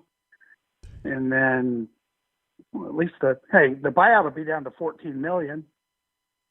That would be good. It's cheaper, right? Are you in favor of firing him or not? Well, I think it's time for a change, but how do we fire him now? I don't know. Yeah, everybody wants to fire him. I mean, hell. God. But how do you do it? I mean, Well, you just tell him. What do you do? You tell him, here's your check for $15 million and get the hell out of town. I guess that's how you do it. What's 21, right? Well, whatever. You don't have to pay him. It's like half up front and the other half is over a period of time. Who's paying it? We lost a lot of money this year. Well, that's a good point. It was a bad year. Maybe there's some people that are willing to pay that first, $11 million or whatever. Like, actually, it would be like $11 million. Great. And so I don't know, man. Nobody knows. That's what's so great about the bunker. I mean, nobody knows. I mean, we can take a few swings though. Now the chat is banging on you, Biscuit, and you should not be ragged on. I don't think. Well, I'm going to bang back. What? Jeremy blah, has blah, blah. Jeremy has the balls to say, "How in the hell did Biscuit find a working payphone?" Why would he say that? Biscuit, you're like you're royalty on this show. Are you kidding? Who the hell's Jeremy? Yeah, exactly. I don't know. He's probably using an alias. It's probably Tallahassee Tiger. So anyway, I found one around the corner here. Those 2 quarters. It's right next to the 2 laundromat. quarters, not 1 quarter anymore, Jeremy. All right. So anyway, Mike A anyway, says hey, Old Fort. Mike A says the good callers have entered the transfer portal. Come on, Biscuit. That's not fair. Yes, Old Forester. Hey, yes, sir. Yeah, Old Forester. I went with Statesman tonight. Yeah, well, that's I waited till. That's the 8-2 Old Forester. I'm drinking the 6-4. Yeah, I waited till 1:30 a.m. Atlanta time to call in, so you can tell. What was his name? Jeremy. Yeah, Jeremy. Why don't you call in right now? See how you're looking. Jeff B says, "How's Islamabad, Biscuit?" Well, mine's about 3 quarters gone, as you can tell by my call. All right, Biscuit, man, we love having you on the show. You're obviously you're definitely a Hall of Famer on the show. So I don't. Well, I tried, but I'm Old Miss drunk. But anyway, tell Hornatius I love him. See you. Bye. See you, bye. There he is, Biscuit, my main man. I gotta set him up in here so I know it's him calling next time.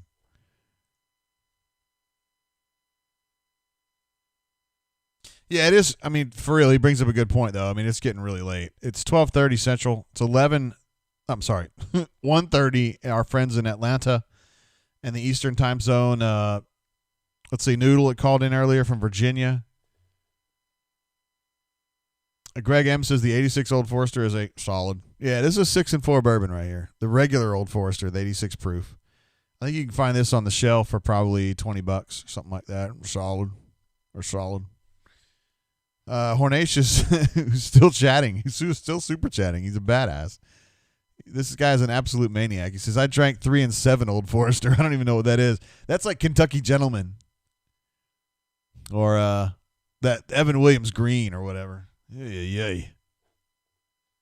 Jeremy says he's too busy putting for sale signs in Gus's yard. That's not very nice.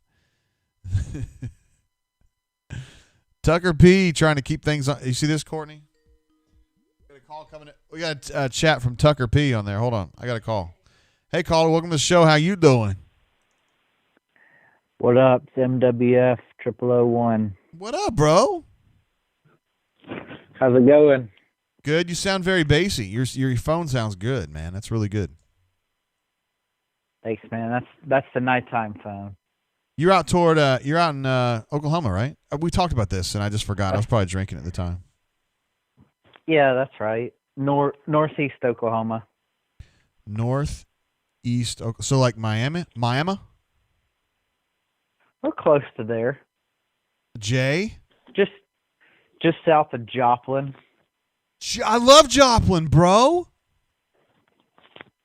Hey, the next time you're out this way, let me know. No, seriously, the what's the closest like legit, bigger Oklahoma town near you? I guess it'd be Tulsa, but like Miami? Yeah, Miami, Veneta, Grove, kind of all around. Dude, that's my shit, man. I played football in Veneta. I played football in Inola too. Wait, which high school did you go to? I went to a school called Holland Hall in Tulsa. Okay. We just won the state title yesterday, the 3A state title. Is that on the south side? Yes, very much. Yeah, you seem like you're probably a south side kind of guy. I don't know what that means, but you probably know your Tulsa better than I do. All right, man. So what side of the Gus wall are you on, bro? For him or against him? Well, as you may remember from my days when I was, when I was posting a lot on the bunker, I was as big a Gus supporter as you could find, and I've been ready to move on since the end of 2018. Dang. So if that tells you anything. Yeah, it does. It does. But I don't know. I just feel like we've been, well, with the exception of a few brief glimpses in 2017, I just feel like we've been kind of stagnant since 2014, basically. Yeah, it does seem that way, honestly. So. And then now, you're trending down in terms of your on the field production. You're trending down on the recruiting trail, and I don't know. I feel like once you're at that point, it's time to really consider your options. Well, I think that's kind of the general thought here. The folks on the brain drain feel that way, and hell, the folks on the bunker feel that way. They just feel like, for all the reasons you just said, kind of recruiting slid a little bit. Team has not performed up to standard. At what point do they have to have something new to kind of latch onto? With the very first call of the day, Hunter talked about marketable energy. Marketing energy. People that are like fired, Auburn people fired up that the future is going to be better than it is today. And when Gus tells you that right now, you probably don't feel that way, do you, MWF? No. Well, how could you? When was the last time he actually took a specimen at quarterback and made him better when he left campus? Probably Nick, right? Nick Marshall? Probably true. Yeah. Yeah. Well, and one could argue that he never really got better. He was just such a freakish athlete that all he had to do was, find a little bit of accuracy passing, and he might have been the same guy from the time he stepped on campus to the time he left, but just a little bit more accurate. Yeah. But no, I don't understand the guys that are, okay with complacency in, being a 7-8 win team every year because they're scared to be worse than that. Like if you take the swing and you miss, you still got to take the swing. Otherwise, you're not ever going to hit the home run, Yeah. You miss all the shots you don't take. Isn't that what Michael Scott says? Yeah. So if you're not okay with being kind of average, which is where we've been for about the last 6 or 7 years, sans 2017, then you got to take that chance that you might whiff and end up in the Tennessee zone. But you're not gonna achieve greatness or get back to that level until you make that change. And Georgia had to do the same thing. And what did they do? They went out and hired a great recruiter, which is where I think we should start. Yeah, don't have that right now, right? Well, not at the head coach position. That's right. Arguably we've got some coaches that are great recruiters, but I wouldn't say that Gus himself is a great recruiter. No, he's not. And head coaches have become important recruiters. I think back when Tuberville was the coach, it wasn't that big a deal, but it is now, and he's not quite there, but Well, yeah, you got guys like Saban, Kirby, heck, even probably Dan Mullen. A lot of these guys, they're going to pull the majority of the guys that they want to pull, and Gus can't do that. And especially at positions where it really matters. I mean, when was the last time that we got a offensive lineman that was ranked in the top 100? It's been a minute. And damn sure hasn't been in the last 3 seasons. No, it's been a while. So, or the last 3 recruiting cycles. That's an area of concern. I mean, well, and you wonder why your last 2 quarterbacks are always being worried about fleeing the pocket so quickly. And obviously Stidham had, fast fleeing feet, and I think Bo just kind of grew up playing that way, so it's just tendencies for him. But if they were playing behind Alabama's offensive line, I think they'd be a little bit less likely to be running out of the pocket so quickly. Yeah, true that. All right, brother. Love having you call in. It's been maybe a month since you called in? 6 weeks, something like that? Yeah, probably so. Yeah. I mean, I've been on the drain just about every week, commenting and stuff, but not call. Word. Well, we love having you on the air. You were one of our first callers, as I recall, way back in the day. So you're royalty around here, bro. For the Oregon game, I think. Yeah, hell yeah, right in the very beginning. It was very much appreciated. Back then, we got like 50 people watching the show, and we were glad to have you call in, provide some updates. All right, brother. You have a good evening. All right, behave yourself out there, bro. See ya. What do? Where you go? There he goes, MWF, out in northeastern Oklahoma. NEO. You guys are cracking me up. Hornatius says I need a call screener. I can't believe that Hornatius is out here talking smack about anybody for anything. He drives a Jeep pickup. Are you kidding me? Nobody even does that. All right, guys. We probably ought to wrap it up, seriously. I mean, I don't know where we're going from here. Why? We got to go to 1 a.m.? I mean, I'm willing to try to go to 1 a.m. if you guys just want to talk about some stuff. I drank this Rowan's Creek earlier. Jeez, that was a bad idea. This stuff tastes terrible, and there's people that drink it. They're like, it's so good. Why? What's good about it? Nothing. Alpha Tiger gives us a fire Gus. Johnny B. Good thinks he's hammered. Yondo says falling asleep. What? Greg M says first call screen question would be, are you Nash Tiger? Here, I got some good news about that. I actually got him, all the people that have been calling in, I got their names attached to the numbers now, which I would never use. I'm just saying that way I know who's calling when they come in. I think Alpha was the first one that called today that I had it already up. Hornatius says he would like to see girls we want to poke. Wait, what? Is that even a thing? Oh, guess what it is? Gals we adore. How about that? Jennifer Connolly, the golf chick. Of course, Jill Arrington is the only one we leave up there. She deserves that position because she's just too lovely for words. Wait, is this the chick? That's the chick that Hornatius told me about last week. What's up, Jesus? Word, bro. I don't know what the shoes have to do. I don't know what that means, but it's pretty cool. I haven't seen that one before. Canoe Man says that Rowan's Creek is 6-4 bourbon. Alpha Tiger wants to know where David the Wizard is. What a great question. Where the hell is he? Has he been on the bunker? He hadn't posted on the bunker in a minute, has he? Uh-oh. I've got, that was from earlier. Okay. Let's see where David the Wizard is.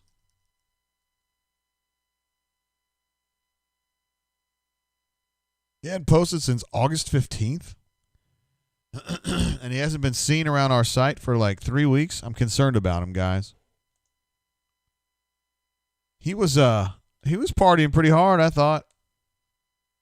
We were out there. Jeremy says fire. I'm hoping that means that you're fired up about. Oh, let's see what Mario Cristobal's wife looks like. I don't know who she is.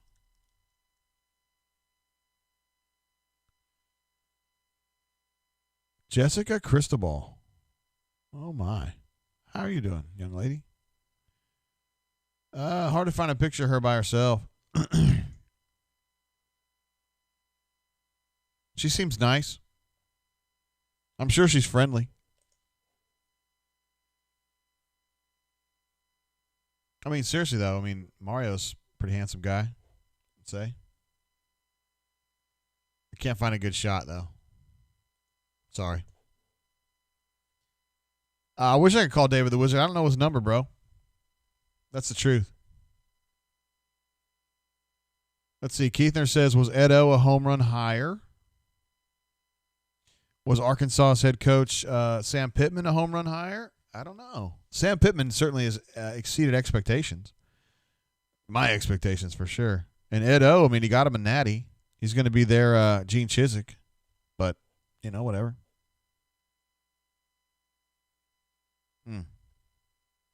Gals we adore. Nothing wrong with that. Let's see. Alpha Tiger says she doesn't need to be by herself. He's a good-looking dude too. It sounds like you're hunting for a picture of Mario, bro. I'm not. You're welcome to look at whatever you want to look at, but how about that? 1-800-STD for you. What? What are you talking about? No.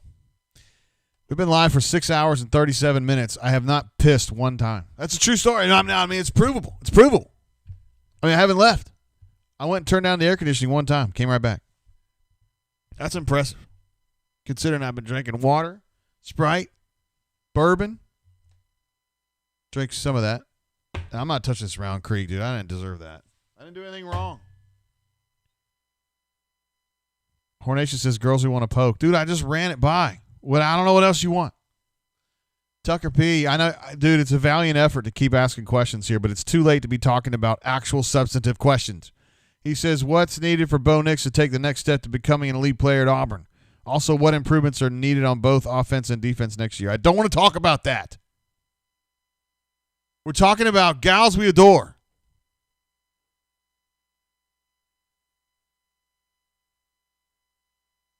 Tommy Lahren and Lisa Booth. Are you kidding? Of course we can do that. You were the one who got me onto those chicks. Well, I knew who they were, but yeah. You set it up. We can do that. Of course we can do that. Let me see if I can find it. We have to hide these people that Hornatius sends me. Whatever. It's hard for me to see over here. My eyes don't work like they used to. Pardon me if I miss a few of these. Can't see. Oh. All right, so yeah, let's talk about this one for a minute, all right? So this group of chicks right here, let's just say you take the loser, right? Who is it? Because I got dibs. Because I'm the one that I'm the one that's running the show, so I get dibs, and so I get my first pick, and then you guys can fuss about the other three, okay? So in that case, I'm taking black dress, okay? So you guys can fight over red, white, and blue, which is great. It's perfect. But that's what's going on. That's the way this is going to go. Jacob G says, love the bunk. He also says, man, it's 1 a.m. It's getting there. Easterwood says, administrative assistant's about to carry JGT off the stage. She's actually sitting in here with me. She's been in here. Like what? How long have you been here? 90 minutes?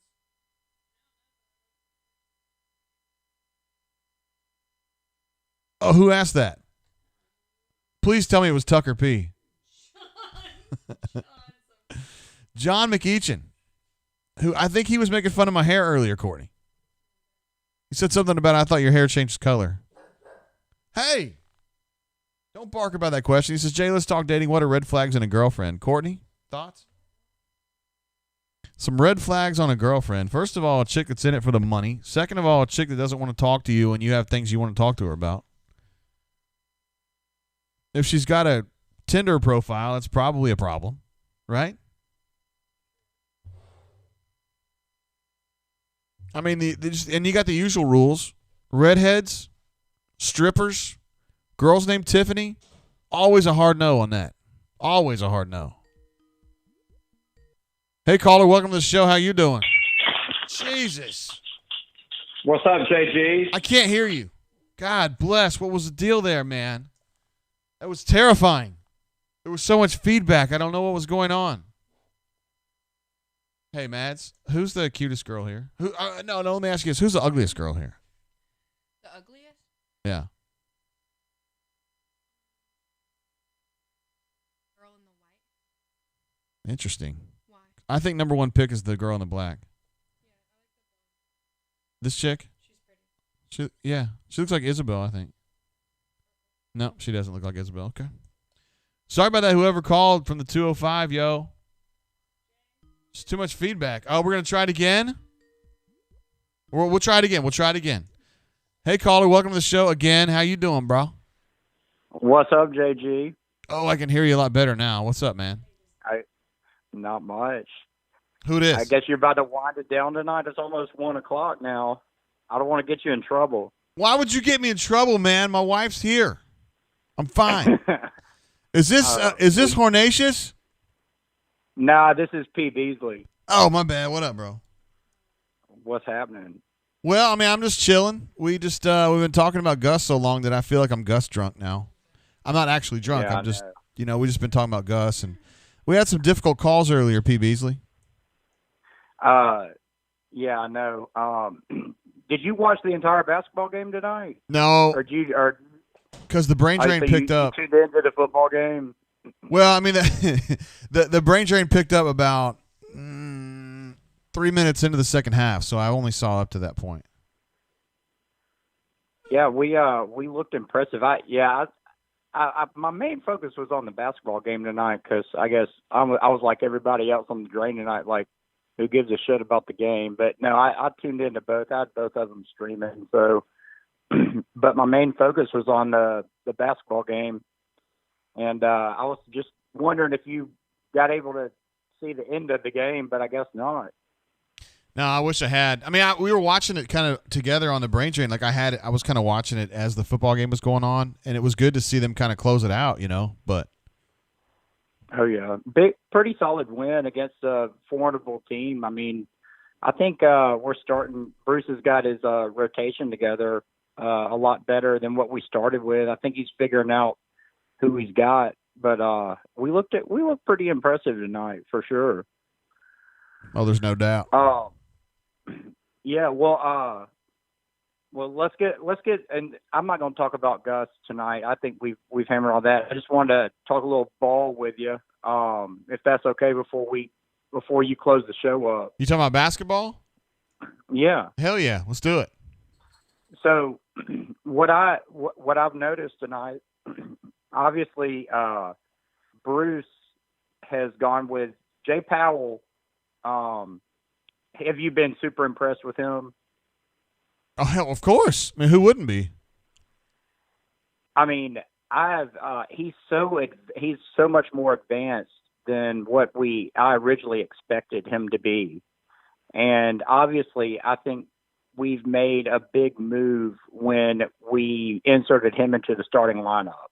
And did you see Turbo tonight in the first half? He was absolutely awful.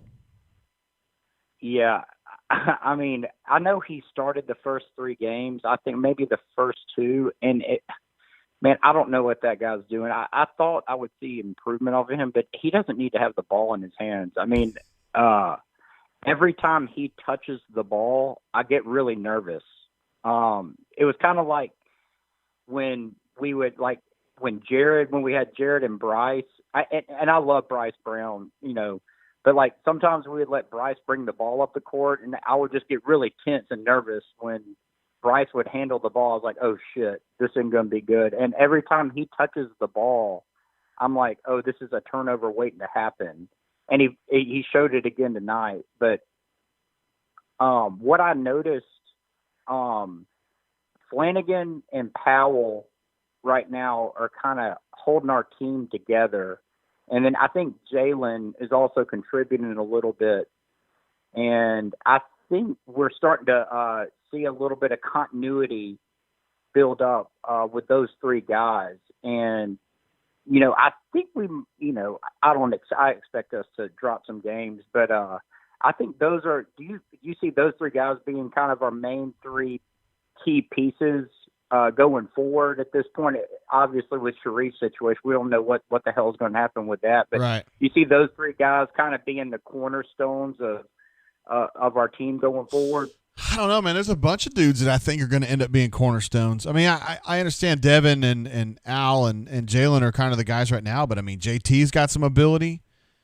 I like the way Dylan's coming together. He wasn't awesome tonight, but I think in time he's going to be really good. JP's a badass right now. I mean, they got a lot of dudes. I think Thor has the highest upside of any of these guys. I really do. He's insane. Thor, when you watch him, like when you see how fluid he is, when you see him run up and down the court and then blocking and altering shots, and then his ability to handle the ball, and he's got a smooth stroke too. It's like, you know, he's not as advanced. He's a very raw talent. Yeah, he is. But you can see when it's very, and I'm glad you brought that up, because you can see once the light comes on for him, you can see he looks like an NBA guy right now. He's got an NBA body, yes, and he's got an NBA skill set. He just doesn't have the mental capacity, I don't think, and I guess the physicality part. Like, he doesn't. Once he learns how to throw his body around and be a dominant player and use his strength and his length, he's gonna be a special player, and you can see it. I'm waiting for the light. You know how it took Chuma a little bit, it took Isaac a little bit, but you can kind of see it with JT. It's like once the light comes on for him and he gets comfortable with his body and the physicality of playing college basketball, I mean, he's going to be lights out too. Yeah. So he's got so much upside. Hey, let me ask you, you talk about Dylan Cardwell a lot. I do. What do you're really high on him. Will you kind of go into more detail? Like what do you see in him? Because I think he is kind of like Austin Wiley. He's a trash guy, a high energy, runs the floor, good rebounder. He brings up. But what do you see?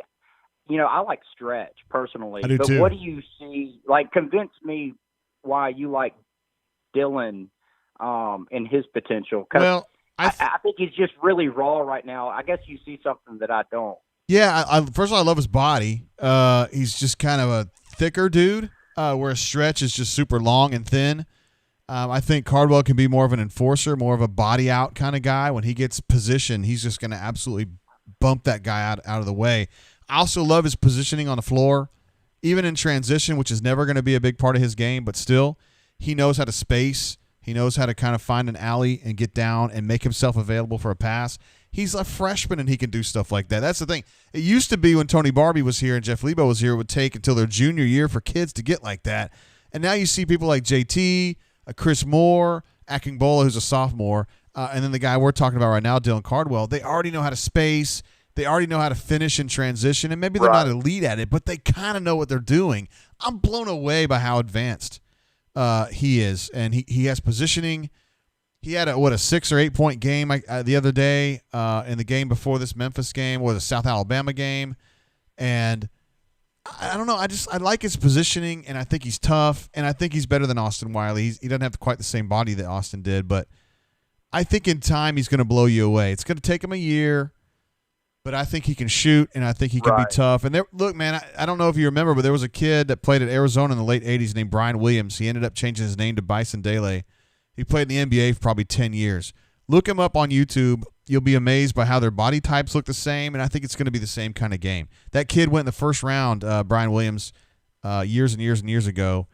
He is now dead, rest in peace. But I think Dylan Cardwell can be a very similar kind of guy. 2-point shooter, not a 3-point shooter, but a guy who can run a little bit in transition. He can give you some buckets in the half court just by beating his guy off the dribble. And I think, like you said, he can be kind of a garbage guy. There's a place in this world for a garbage guy. Right. Oh, yeah. Well, God, that sounds good. I like his physicality already. Yeah. I mean, obviously he missed his senior year, and for him to kind of step in and be physical and run the floor and stuff like that, he is very impressive. And you mentioned this too. I mean, the freshmen are very advanced, and I mean, let's tip our hat to Bruce for getting these guys ready. And I think we're seeing improvement every week out of these guys. Super excited. But man, man, the last thing I want to say about Powell is I think, I don't know what's going to happen with Sharif. I mean, at this point, are you just going to say he's probably done Yes. at this point with? Okay. I don't think he's going to play. Well, yeah, God, that sucks so bad because I was really excited to see him. And, at this point, like having Powell, handle the ball so much and go ahead and throw him in into the fire and get that experience. It'd be so nice to have Sharif come in and then move Justin off the ball a little bit and have all that experience. I think they could have been really dynamic. But, God, he's got so much potential, especially in the South Alabama game. He's starting to handle the ball well. He's not turning the ball over. He's shooting lights out. He's hitting free throws. And then he's so advanced. And, I mean, this kid's going to be he's going to be a fan favorite for a while. And I watched him very closely tonight. And he obviously, right now, he's our best player. And I agree. From a kid that was a 3-star, got hurt out of Kentucky, they got overlooked, and for Bruce to insert him into the starting point guard like he's taken off, super encouraging. I think by the end of the year, he's going to be the clear leader of our team. So super exciting and so much fun to watch. And obviously the coolest part about it is seeing these guys improve week to week. And that's what I love about what Bruce has brought to this program is seeing the development. That's what I love about Bruce is seeing these guys game by game, year by year, just grow and increase their basketball IQ, understand spacing, playing defense, watching their bodies develop. It's a machine right now. And guys, just so encouraging. Yeah, it's unbelievable how advanced they are at this age. Oh, yeah. All right, P. Beasley. Well, I'll let you go. Yeah, thank you for answering my call. Good basketball talk. Screw Gus, I guess. That's the theme for tonight. The only thing I'll say about Gus, we brought him in.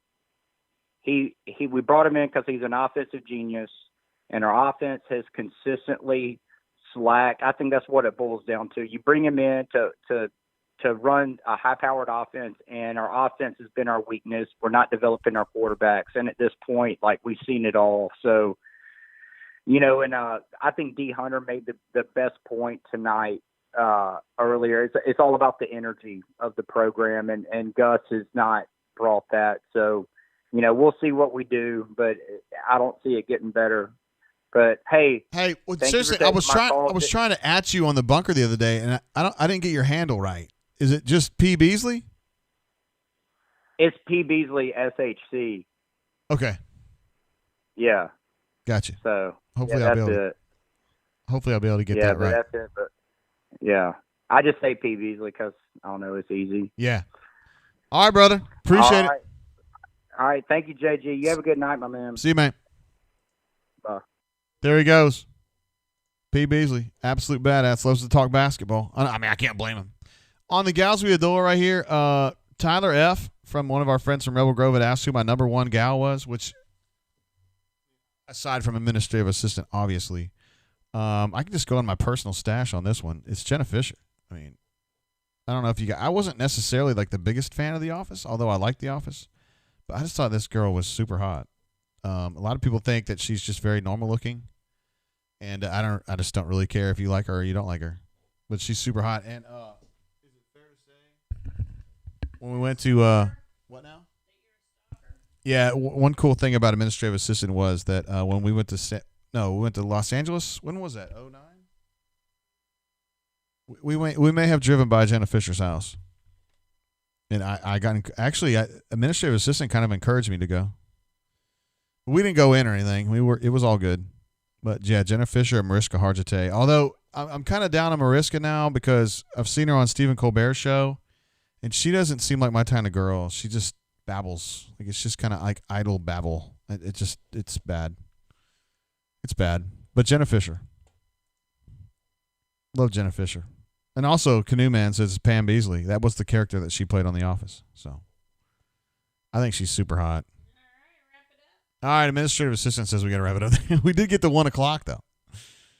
Let me get back to our football page. Get there. We go. All right, so we did make it to 1 a.m. beaches. I'm not saying you guys are beaches. I'm the beach because he's talking about me when Hornatius says that. But I'll probably wrap it up there, guys. I do want to give a shout-out to all the folks who participated in our phone calls tonight, which would be Hunter48, Auburn alumni, Buckshot, MWD, DJ Noodle from Lynchburg, Virginia, Easterwood, whose night ended up going a little bit awry, had a fine call. Alpha Tiger, GD 24,000 or DG, excuse me, DG, and he's been posting a bunch here in the chat too. Adam Tiger 13, Burnt Orange and Navy Blue from Wichita Falls, Elite Gus, Brian Matthews, B-Matt, we appreciate him calling in. Nash Tiger, ACB 001, MWF 0001. Calling in from Northeast Oklahoma. P. Beasley, who finished us off here. Also, we had a bunch of awesome super chatters tonight. I know Stephen W. hit us big. Jeff hit us big. Tyler F. was coming in strong from the Ole Miss side as well. Golly, there's so many. Stu Pup kept his streak alive, which is unbelievable. It's like 50 straight. I don't even know how you do it. It's just unbelievable. I do want to go through, though, because I appreciate every single last one of you. Hornatius had like literally 10 super chats today. Pocket Watch, Mark K, Black Hawk Driver, New Gus Who Dis. Very clever name, by the way. Ryan S. had a bunch today. Stu Pup, as I mentioned earlier. War Eagle 0008. DH Triple H, DX Triple H PED. Old Hickory Tiger. AF Tiger in Virginia. Man, unbelievable. Easter, MWF. Ravine jumped in there. I forgot that. AU88. War Eagle. Ambitious Engineer. Fat Crack. Chris Haynes, a.k.a. Cuz, in the house as well. NWD, VP4AU. Spicy Penguin had a bunch. J-Dub, appreciate you, brother man. Fat Crack. The aforementioned Jeff C. Out of nowhere just dropping 99 bombs. That was crazy. Let's see. Gulf Coast Reb, another one of our friends from the rebelgrove.com group. Crocodile Sterling. A Biscuit, who was both a super chatter, a chatter, and a caller tonight. Absolutely bringing it in there. Let's see. Jason W. He's got the game over. That's pretty cool. I didn't see that when it came through initially. It sucks. But appreciate you, Black Hawk Driver. Sam H. Bourbon Bowl. Great note from Bourbon Bowl. Thank you, bro. Stephen P. Nacho Hombre. Really 989. Elite Gus jumped in. Hoping to see that Dancing Gus Instagram that I wasn't able to get up. Ryan D. Tyler F. as mentioned earlier.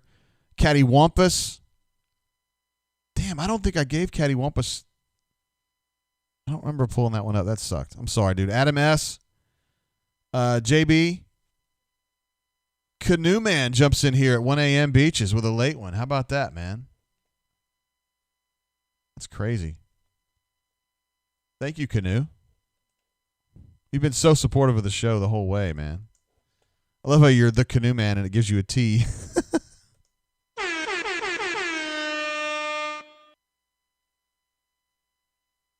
All right.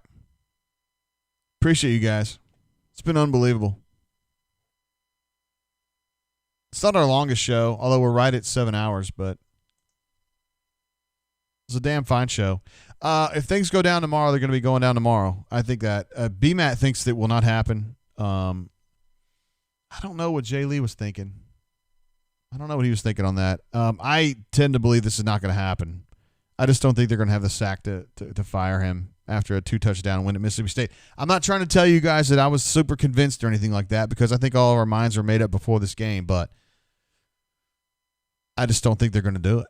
But we'll find out tomorrow, I reckon. So until then, I guess we'll check it out tomorrow. We'll be with you at auburnsports.com. If anything goes down of note, we will probably fire up a brain drain and just kind of go at it one way or another. So what? Talking to the dog. So, yeah, we'll finish it off there. Appreciate you guys. Now officially at 7 hours. We're officially at 1:08 in the Central Time Zone, 2 o'clock in the morning in the Eastern Time Zone. And we're going to finish off with Poopy Doopy saying, Gus is balls. Appreciate you guys. Thanks for being part of the show. Peace.